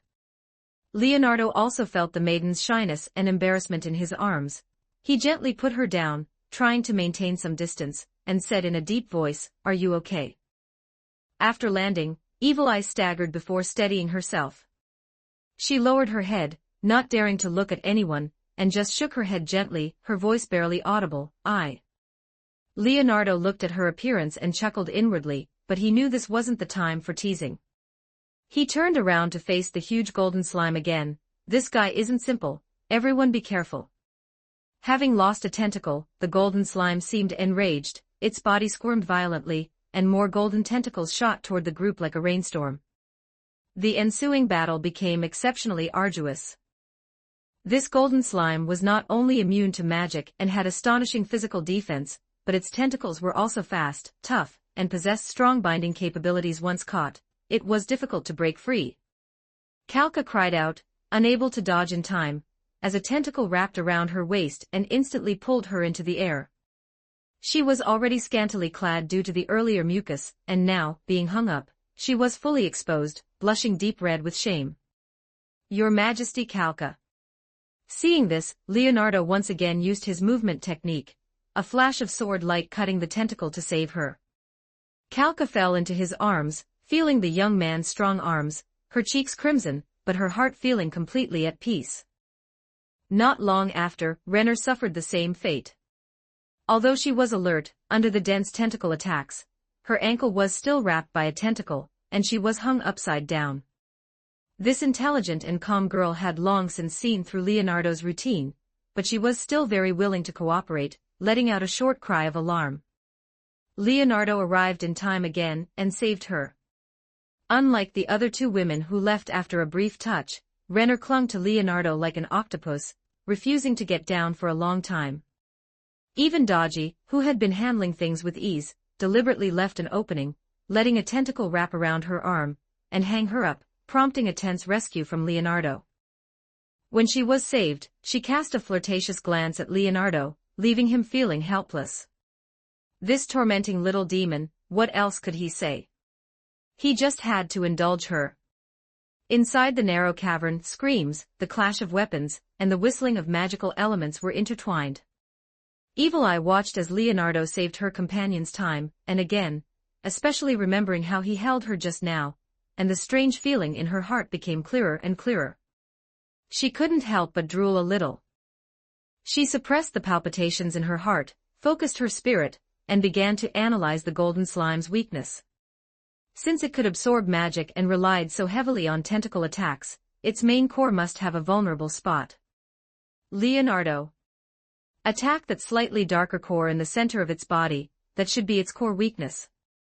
Evil Eye suddenly shouted, this being the fatal weakness she had discovered through careful observation. Received. Leonardo pursed his lips, feeling it was time to end this. He no longer just defended and saved people, but began looking for an opportunity to launch a counterattack. Kalka and Renner understood, launching diversionary attacks from both sides, while Dodgy and Renner continued to slack off. Under the cover of the others, Leonardo seized the gap in the attacks, leaped up violently, and condensed all his strength into the longsword in his hand, transforming it into a dazzling silver-white light. This time, the longsword was not deflected but pierced deeply inside. The golden slime let out a shrill, piercing shriek, its body trembling violently, and all its tentacles lost their strength, hanging down limply. The golden light on its body quickly dimmed, and its massive body began to gradually melt and shrink. In the end, the huge golden slime turned into a puddle of golden liquid, leaving behind only a core crystal the size of a pigeon egg, emitting a soft golden light. The battle was finally over. Everyone collapsed to the ground, gasping for air, their bodies soaked in sweat. The cavern was in a mess, but the atmosphere was exceptionally subtle. The bitter battle just now, especially the experiences of being disturbed by the tentacles, left Kalka and Evil Eye with faint, lingering blushes on their faces. Evil Eye looked at the golden core crystal in Leonardo's hand, then secretly glanced at his slightly tired figure, the strange feeling in her heart refusing to subside for a long time. Some things had already quietly changed. The last chapter was a dream bonus. Next up is Guan Yu fighting the 5 tiger generals. Let your wild imagination run free. Chapter 81, Graduation. Today's check-in successful. Obtained blue item, Clash Royale P. S Playhouse. How much sorrow can one have? Just like AP, hacking at skeletons. Today's check-in successful. Obtained red item, Infinite Energy. Year 2110. Only 3,650 days left until Earth's energy depletion. To save the mother planet, Earth sent the flying Hunanran into the universe to search for infinite energy. Today's check-in successful. Obtained golden item, Gungnir, the Eternal Spear. Children, who understands this? While fighting Frost Giant King Lao Fei, my weapon suddenly disappeared. In the royal capital, at St. Ignace Academy. Today was the day of Leonardo's graduation. Many students had gathered in the central district of the academy early in the morning to watch the graduation award ceremony for the seniors. It was also today that Leonardo obtained his 3rd golden legendary item, the famous Eternal Spear Gungnir. Looking at the description, it seemed that when Odin was fighting Lao Fei in the Marvel movies, his weapon had been snatched away by the system. Coupled with the previous Divine Lucky original flavor panty from Neos. What kind of check-in system is this? It is clearly a rogue system. No, that cannot be said either. After all, the system is his bread and butter. Whether he can solo and slaughter his way through the great tomb of Nazarick depends entirely on the future performance of the check-in system. Yes, that is correct, Leonardo was getting cocky again. Gungnir, the Eternal Spear. Marvel Cinematic Universe Feature 1, Absolute Hit. Throwing it ensures an absolute hit on the target, ignoring obstacles, evasion, stealth, substitution, and other abilities. After hitting, it automatically flies back to the hand, never lost. Feature 2, Power of the God King. The holder's attributes are enhanced by 100% in all aspects. It can be charged to release a 300% to 1000% enhanced attack. The longer the charge, the stronger the amplification. Feature 3, Bifrost, can freely open or close the Bifrost for cross-dimensional teleportation. Note, use after 5 seconds of being out of combat. Feature 4, Heroic Spirit Conversion, fallen teammates and dependents can be converted into heroic spirit warriors, retaining 80% of their combat power from before death, and gaining 75% physical damage immunity to continue fighting. Feature 5, God Slayer, special attack against gods. Gungnir's features are far more numerous than the previous 2 golden legendary items. At the same time as the exclusive weapon of the main god Odin, the destructive power and lethality of the Eternal Spear are astonishing. At the very least, there is no one in the current world who can fight him.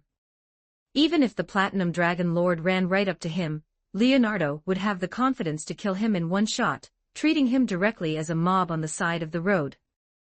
Absolute hit plus 100% attribute boost plus 1000% damage increase. With this smooth little combo, who could stop him? Even the Death Knight's forced one-hit survival mechanism, Leonardo felt he could directly insta-kill it.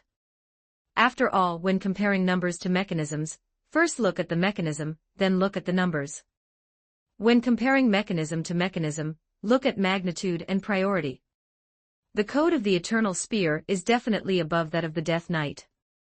If a mere LV-35 summoned monster cannot be poked to death in one shot, he would explode. Ainz and all the members of the Great Tomb of Nazarick, without using world-class items, probably would not be enough for him to fight even if they were tied together.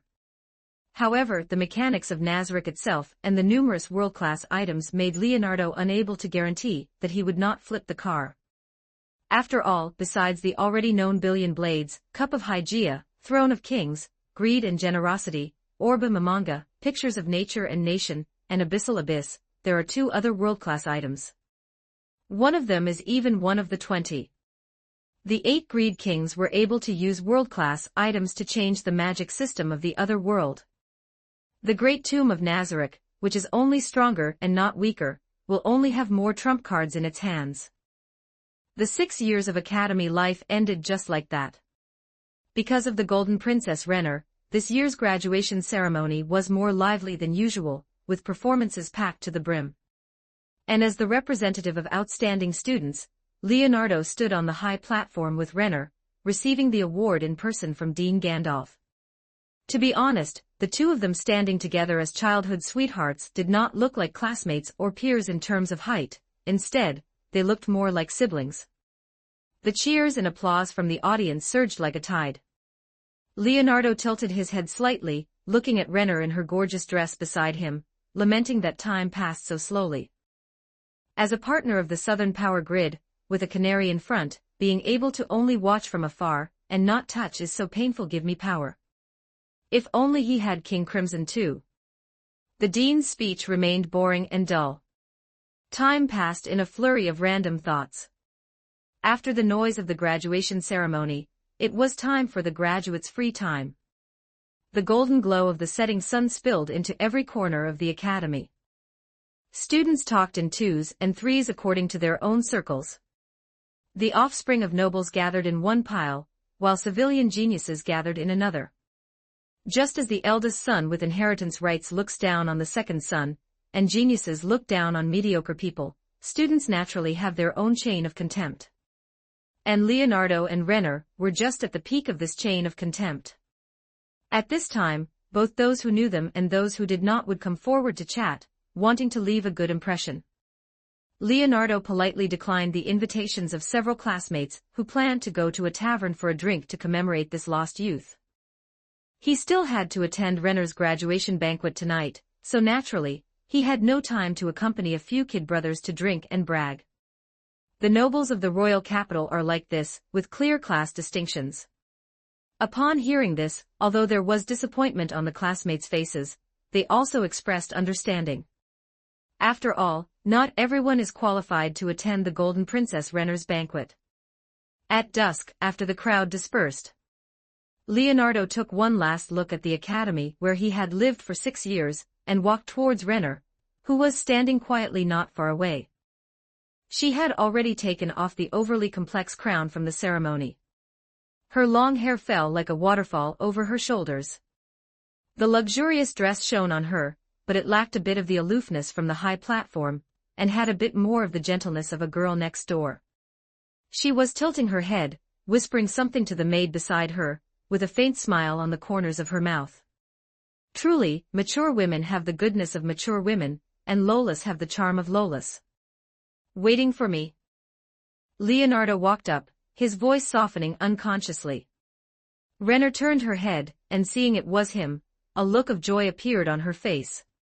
She glanced at the attendant beside her, and then immediately returned to that calm and elegant manner, saying softly, "Leonardo, Father King specially sent a carriage to pick me up. It is almost time for the banquet, let us go together." "It would be my honor." The royal carriage was already waiting at the academy gate. The black steed was extraordinary, and the carriage decoration was low-key but luxurious. The two boarded the carriage together. The interior was covered with soft velvet cushions, and the air was filled with a faint, calming fragrance.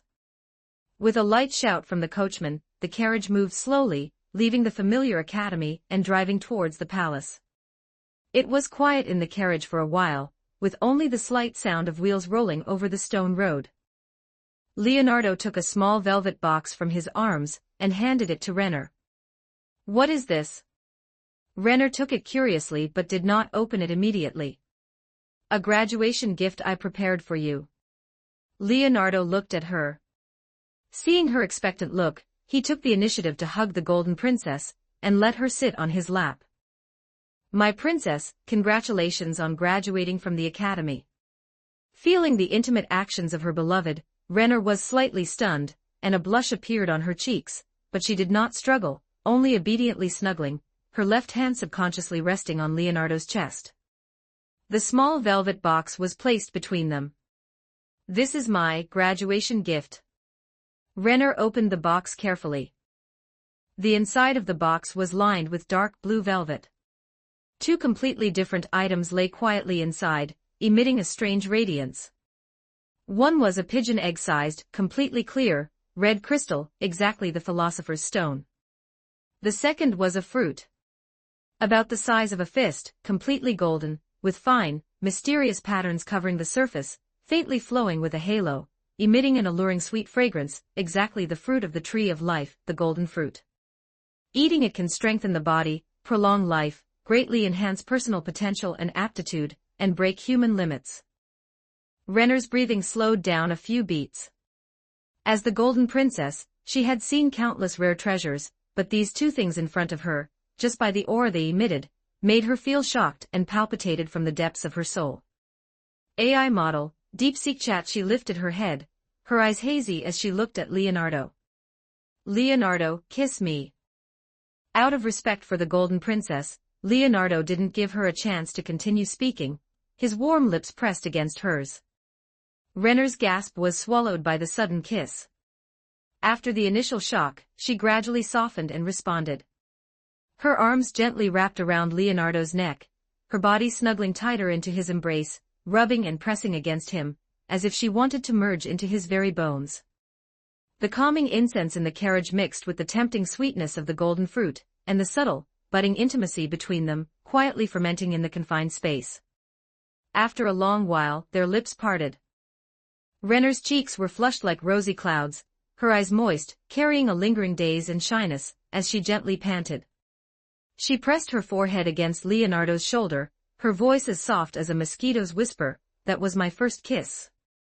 Well, as a graduation gift, it might seem a bit wanton. "So that kiss was my way of thanking you." Leonardo let out a low laugh, the powerful beating of his heart transmitted through his clothes to Renner in his arms, adding more heat to her already burning cheeks. He gently stroked her smooth, long hair, his fingertips tracing her delicate neck, feeling the unique fragrance and softness that belonged solely to the golden princess. "Thanking me," he deliberately drew out his tone, with a hint of teasing. "I thought it was Princess Renner," finally unable to resist rewarding her knight. Renner's heart leaped at his words. She playfully tapped his chest with a small fist, but there was no force behind it, more like a lover's coquettish gesture. "Always so glib. But if you want the grand prize, you'll have to wait a few more years." The carriage moved steadily forward, the street scenes outside slowly receding. The afterglow of the setting sun filtered through the gaps in the carriage window, casting warm outlines on the two of them. The atmosphere inside the carriage was warm and intimate. Renner adjusted her position in his arms, her small hand lightly circling on his chest as she whispered, "Actually, I also prepared a graduation gift for you." Leonardo became interested and loosened his arms around Renner. "What is it?" "I'm looking forward to it." The Golden Princess took out a crystal bottle from her delicate handbag, smaller than Leonardo's velvet box but equally exquisite. Inside the bottle was a strange, pale golden liquid. It was unmistakably the God's Potion they had obtained a few days ago while playing a five-man team together. "You already have one vial of this God's Potion, Leonardo, but with 2 doses, the effect should be stronger. It might be a bit cheap, but this is the most valuable thing I can offer. You can't despise it." "God's Potion?"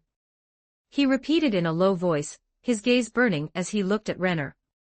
"This thing is not cheap at all."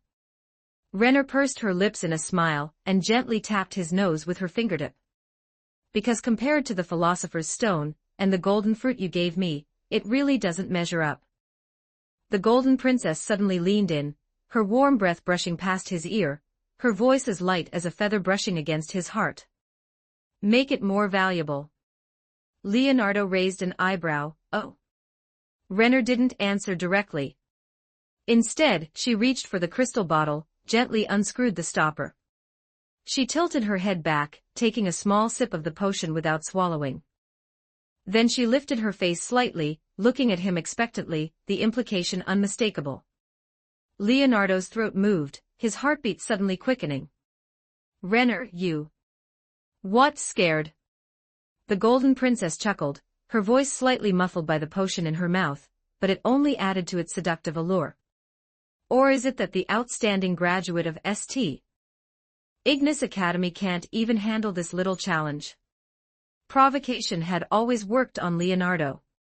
He let out a low laugh, one hand gripping the back of her neck, and without hesitation, he lowered his head to press his lips against hers. The taste of the God's Potion spread between their lips and teeth, sweet with a faint fragrance, then instantly turning into a warm current sliding down the throat into the body. Renner's tongue gently pressed against his, slowly transferring the remaining potion to him, her movements tender. The effect of the God's Potion was strong, but for Leonardo, it could no longer enhance his strength much. Still, this enjoyment was a real benefit, and he couldn't refuse the Golden Princess's kindness. Renner's kiss was gentle and inexperienced, carrying a girl's innocence and shyness, along with a kind of passion.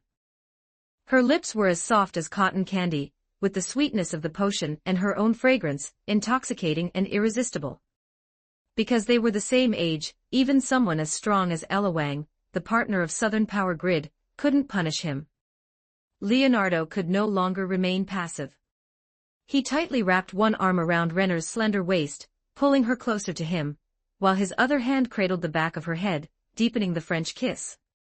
The air inside the carriage seemed to freeze, leaving only the increasingly rapid breathing of the two, and the ambiguous sounds of their kissing. The calming incense, the sweetness of the golden fruit, the crispness of the God's Potion, and the scents emanating from the two of them, all intermingled.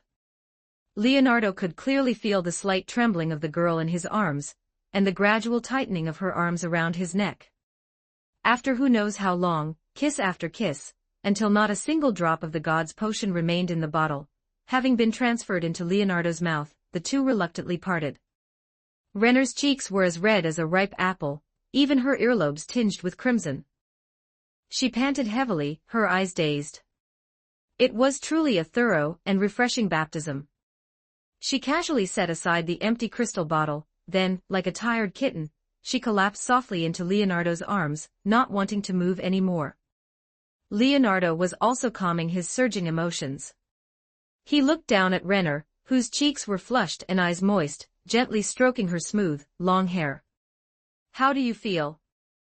It took a while for Renner to recover. Her voice carried a hint of laziness as she asked, muffled against his chest. "The effect is remarkable." Not only does my body feel an unprecedented comfort, but my heart feels like it's about to leap out. Hearing this, Renner nuzzled against him, a sweet smile curving at the corners of her mouth. Was it the effect of the potion or? Leonardo answered without hesitation, lowering his head to place a gentle kiss on her smooth forehead. But the effect of the latter is clearly stronger. The carriage continued to move steadily, the sky outside gradually darkening. The lights of the royal capital began to light up one after another, like stars scattered across the earth. Inside the carriage, Leonardo held Renner in his arms, feeling her body heat and heartbeat, his mind filled with tranquility. Leonardo, Renner suddenly lifted her head, looking at him seriously. After graduation, what are your plans? Leonardo looked into her eyes, which reflected his own figure as well as the anticipation for the future. He paused for a moment, then slowly said, I'll first handle some family matters, and then, perhaps travel to other places to broaden my horizons. He paused again, tightening his grip on Renner's hand. Of course, no matter where I am, you and I can always meet. These words naturally referred to the Dream Five-Man team. No matter the distance, as long as they were under the same moonlight, during sleep, they would naturally see each other openly. A glimmer of joy flashed in Renner's eyes. She nodded firmly, I'll wait for you. Before you return, I'll also work hard to grow stronger, and not hold you back. The pride of the Golden Princess would not allow her to become anyone's appendage. Leonardo smiled. He liked this side of Renner, both charming and resilient. All right, let's work hard together. The carriage slowly entered the palace grounds. The magnificent palace was brightly lit in the night, the noise and luxury of the banquet already close at hand. 82 Chapter 82, A Brief Separation. Chapter 82, A Brief Parting. Upon reaching the destination, Leonardo helped Renner up from his arms, and smoothed out her slightly messy sideburns and wrinkled dress. Renner's cheeks were still slightly flushed, but her eyes had regained some of their usual clarity and nobility, though her gaze towards Leonardo held a bit more reliance. We've arrived, she said softly, her voice still carrying a hint of laziness. Yes, we've reached the palace, Leonardo replied, opening the carriage door for her. Are you ready, my princess?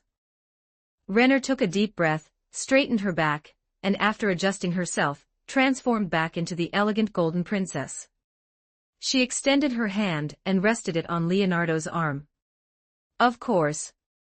The two stepped off the carriage side by side, and a servant immediately stepped forward to guide them respectfully. Passing through the brightly lit corridor, the noise in their ears became clearer, the banquet hall doors were wide open, and melodious court music accompanied the laughter and chatter of the guests. As outstanding graduates of the royal capital's Noble Academy, the appearance of Leonardo and Renner attracted the attention of the entire room. Gazes of admiration, envy, and curiosity were cast upon them, but both were long used to it. They simply nodded gracefully and walked towards the main guest table. They walked through the crowd, and wherever they passed, guests stopped their conversations, their eyes following them either openly or discreetly.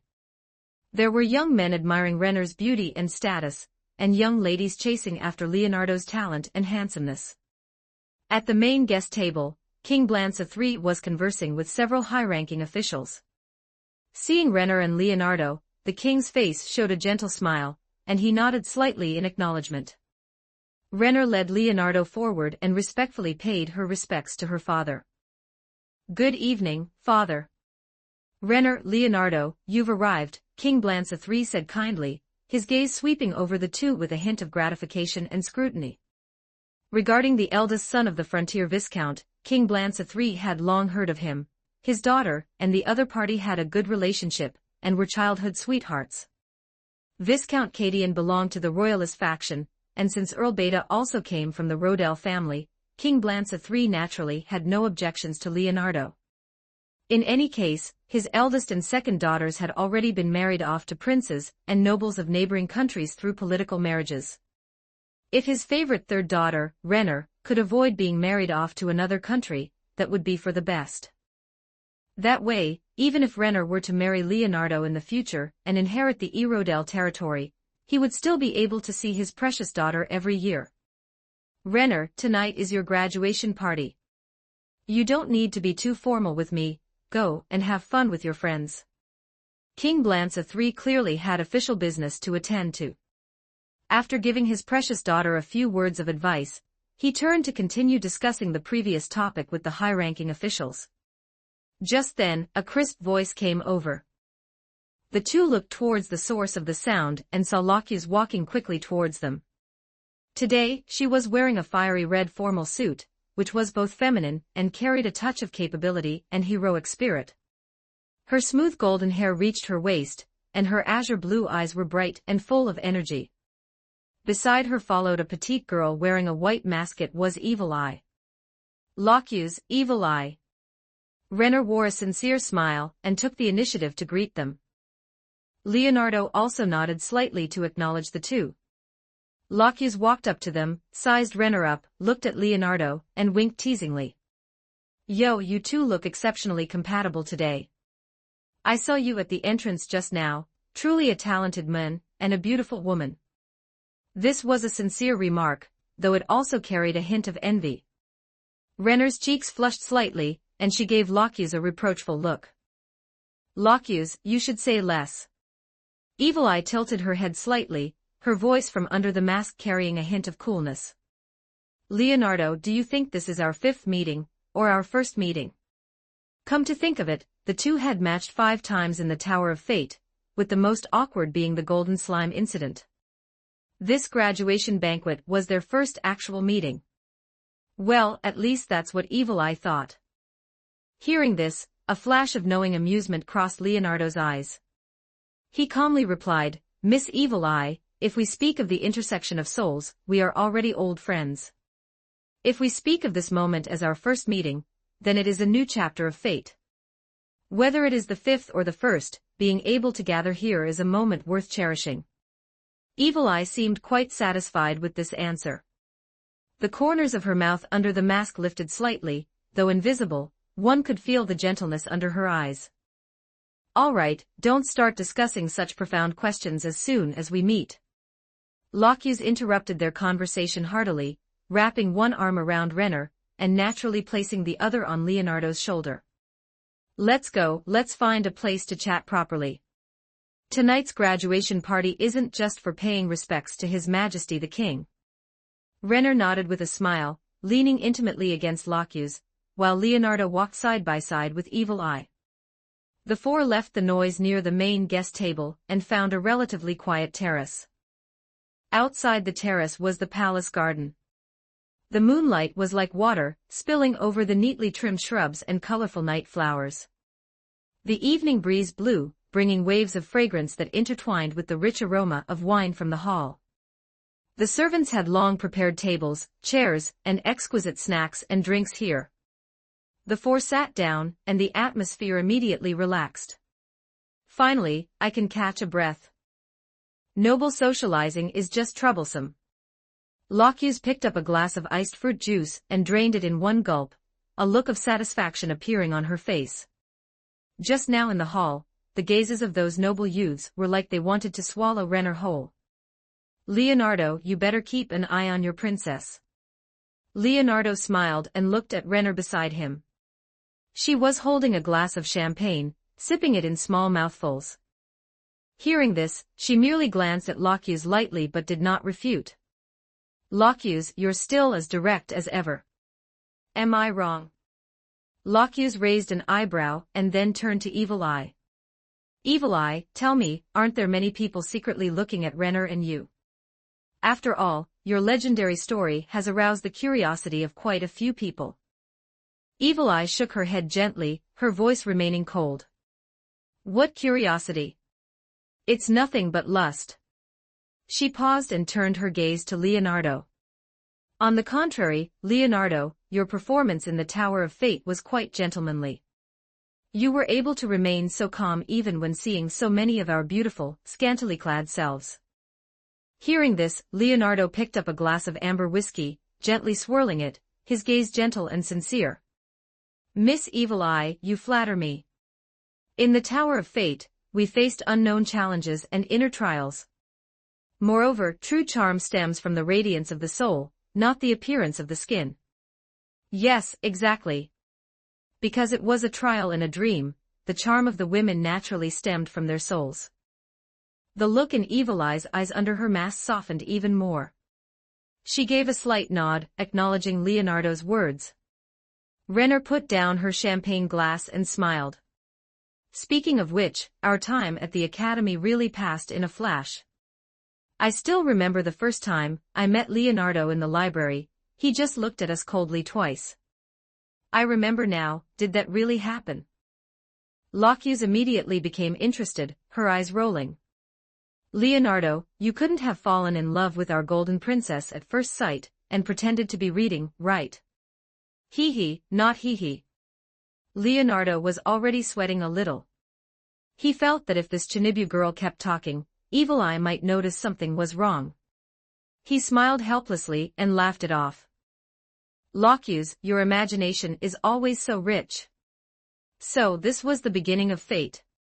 Evil Eye looked at Leonardo's awkward smile, her cold voice rarely carrying a hint of teasing. It was just a pity that she was over 200 years older than the boy. Which is why Evil Eye needs to be shocked. The other party was unlikely to fancy her. Moreover, her race had turned into a vampire. Even if she were with the boy she liked, they would likely separate again within 100 years.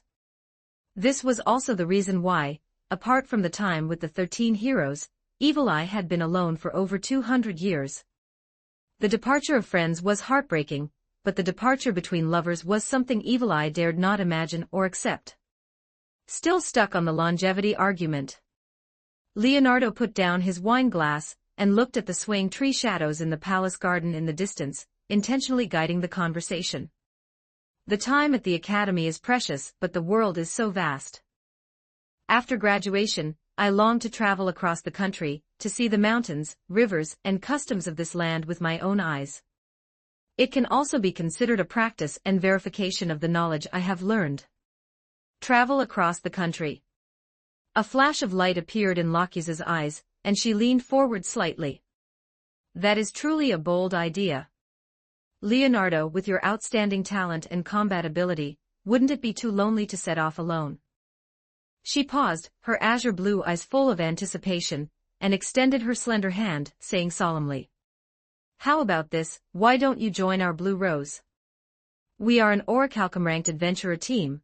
Your joining would definitely make Blue Rose go even further. And with us around, your journey will be much safer, and you'll be able to see more things that you can't learn at the academy." Locuse's invitation was sincere and enthusiastic, carrying a high recognition of Leonardo's strength. Renner heard this and secretly complained that her best friend was moving fast, but she respected Leonardo's wishes more. Evil Eye watched Leonardo quietly, her expression under the mask unknown to anyone. Leonardo could feel Locuse's sincerity. He bowed slightly and politely declined. "Locuse, thank you very much for your kind invitation. I have long heard of the reputation of Blue Rose. Being able to fight alongside you is the dream of many young adventurers. It's just that, for this journey, I want to be alone more, to think and to find my own path." He looked at Locuse with an apologetic expression. "So I must decline your kind offer. However, I believe that in the future, we will definitely have the opportunity to fight side by side."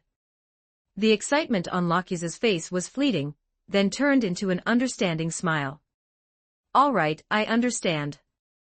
Everyone has their own path to walk. Since your mind is made up, I won't force you. But if you encounter any trouble on the road, or need help, you can contact me at any time. The door to Blue Rose will always be open for you." "Thank you." Leonardo smiled slightly and toasted Locuse. Beside him, Renner spoke at the right time, breaking the awkwardness of the atmosphere. "It's rare for everyone to get together, let's talk about something light and happy." Thus the four began to chat about the mysteries of magic, interesting anecdotes from the academy, and fantasies about the future. Leonardo was witty and had unique insights. Renner was gentle and intelligent, adding comments from time to time. Locuse was hearty and talkative, and the atmosphere was always stirred up by her. Evil Eye was not good with words and preferred to listen. As the night deepened, the wind on the terrace added a touch of chill. After the noise in the banquet hall reached its climax, it gradually became peaceful. Before long, a slightly rough female voice came from not far away. "Lockyews, where did you run off to?" Everyone looked towards the source of the sound and saw a burly woman with very obvious muscle definition walking over with big strides. She was wearing a black suit convenient for movement, with an unconstrained smile on her face. It was one of the members of Blue Rose, Gagarin. Lockyews stood up, her face flushed, already slightly tipsy. "What's the rush? What else could it be?" "Drinking, of course. Someone insists on competing with me in drinking. You hurry up and come help me hold the fort," Gagarin said carelessly, her gaze sweeping over Leonardo, Renner, and Evil Eye on the terrace, and she lifted her chin in a friendly manner. "I really can't do anything with you." Lockyews shrugged helplessly and turned to Renner and the others. "It seems I have to excuse myself first. Renner, Leonardo, Evil Eye, it was a pleasure chatting tonight. Let's meet again another day." "Go ahead, don't drink too much," Renner advised with a smile. Evil Eye also nodded slightly to acknowledge. The figures of Lockyews and Gagarin soon disappeared into the lights of the corridor. Only Leonardo, Renner, and Evil Eye remained on the terrace, and the atmosphere was a bit quiet for a while.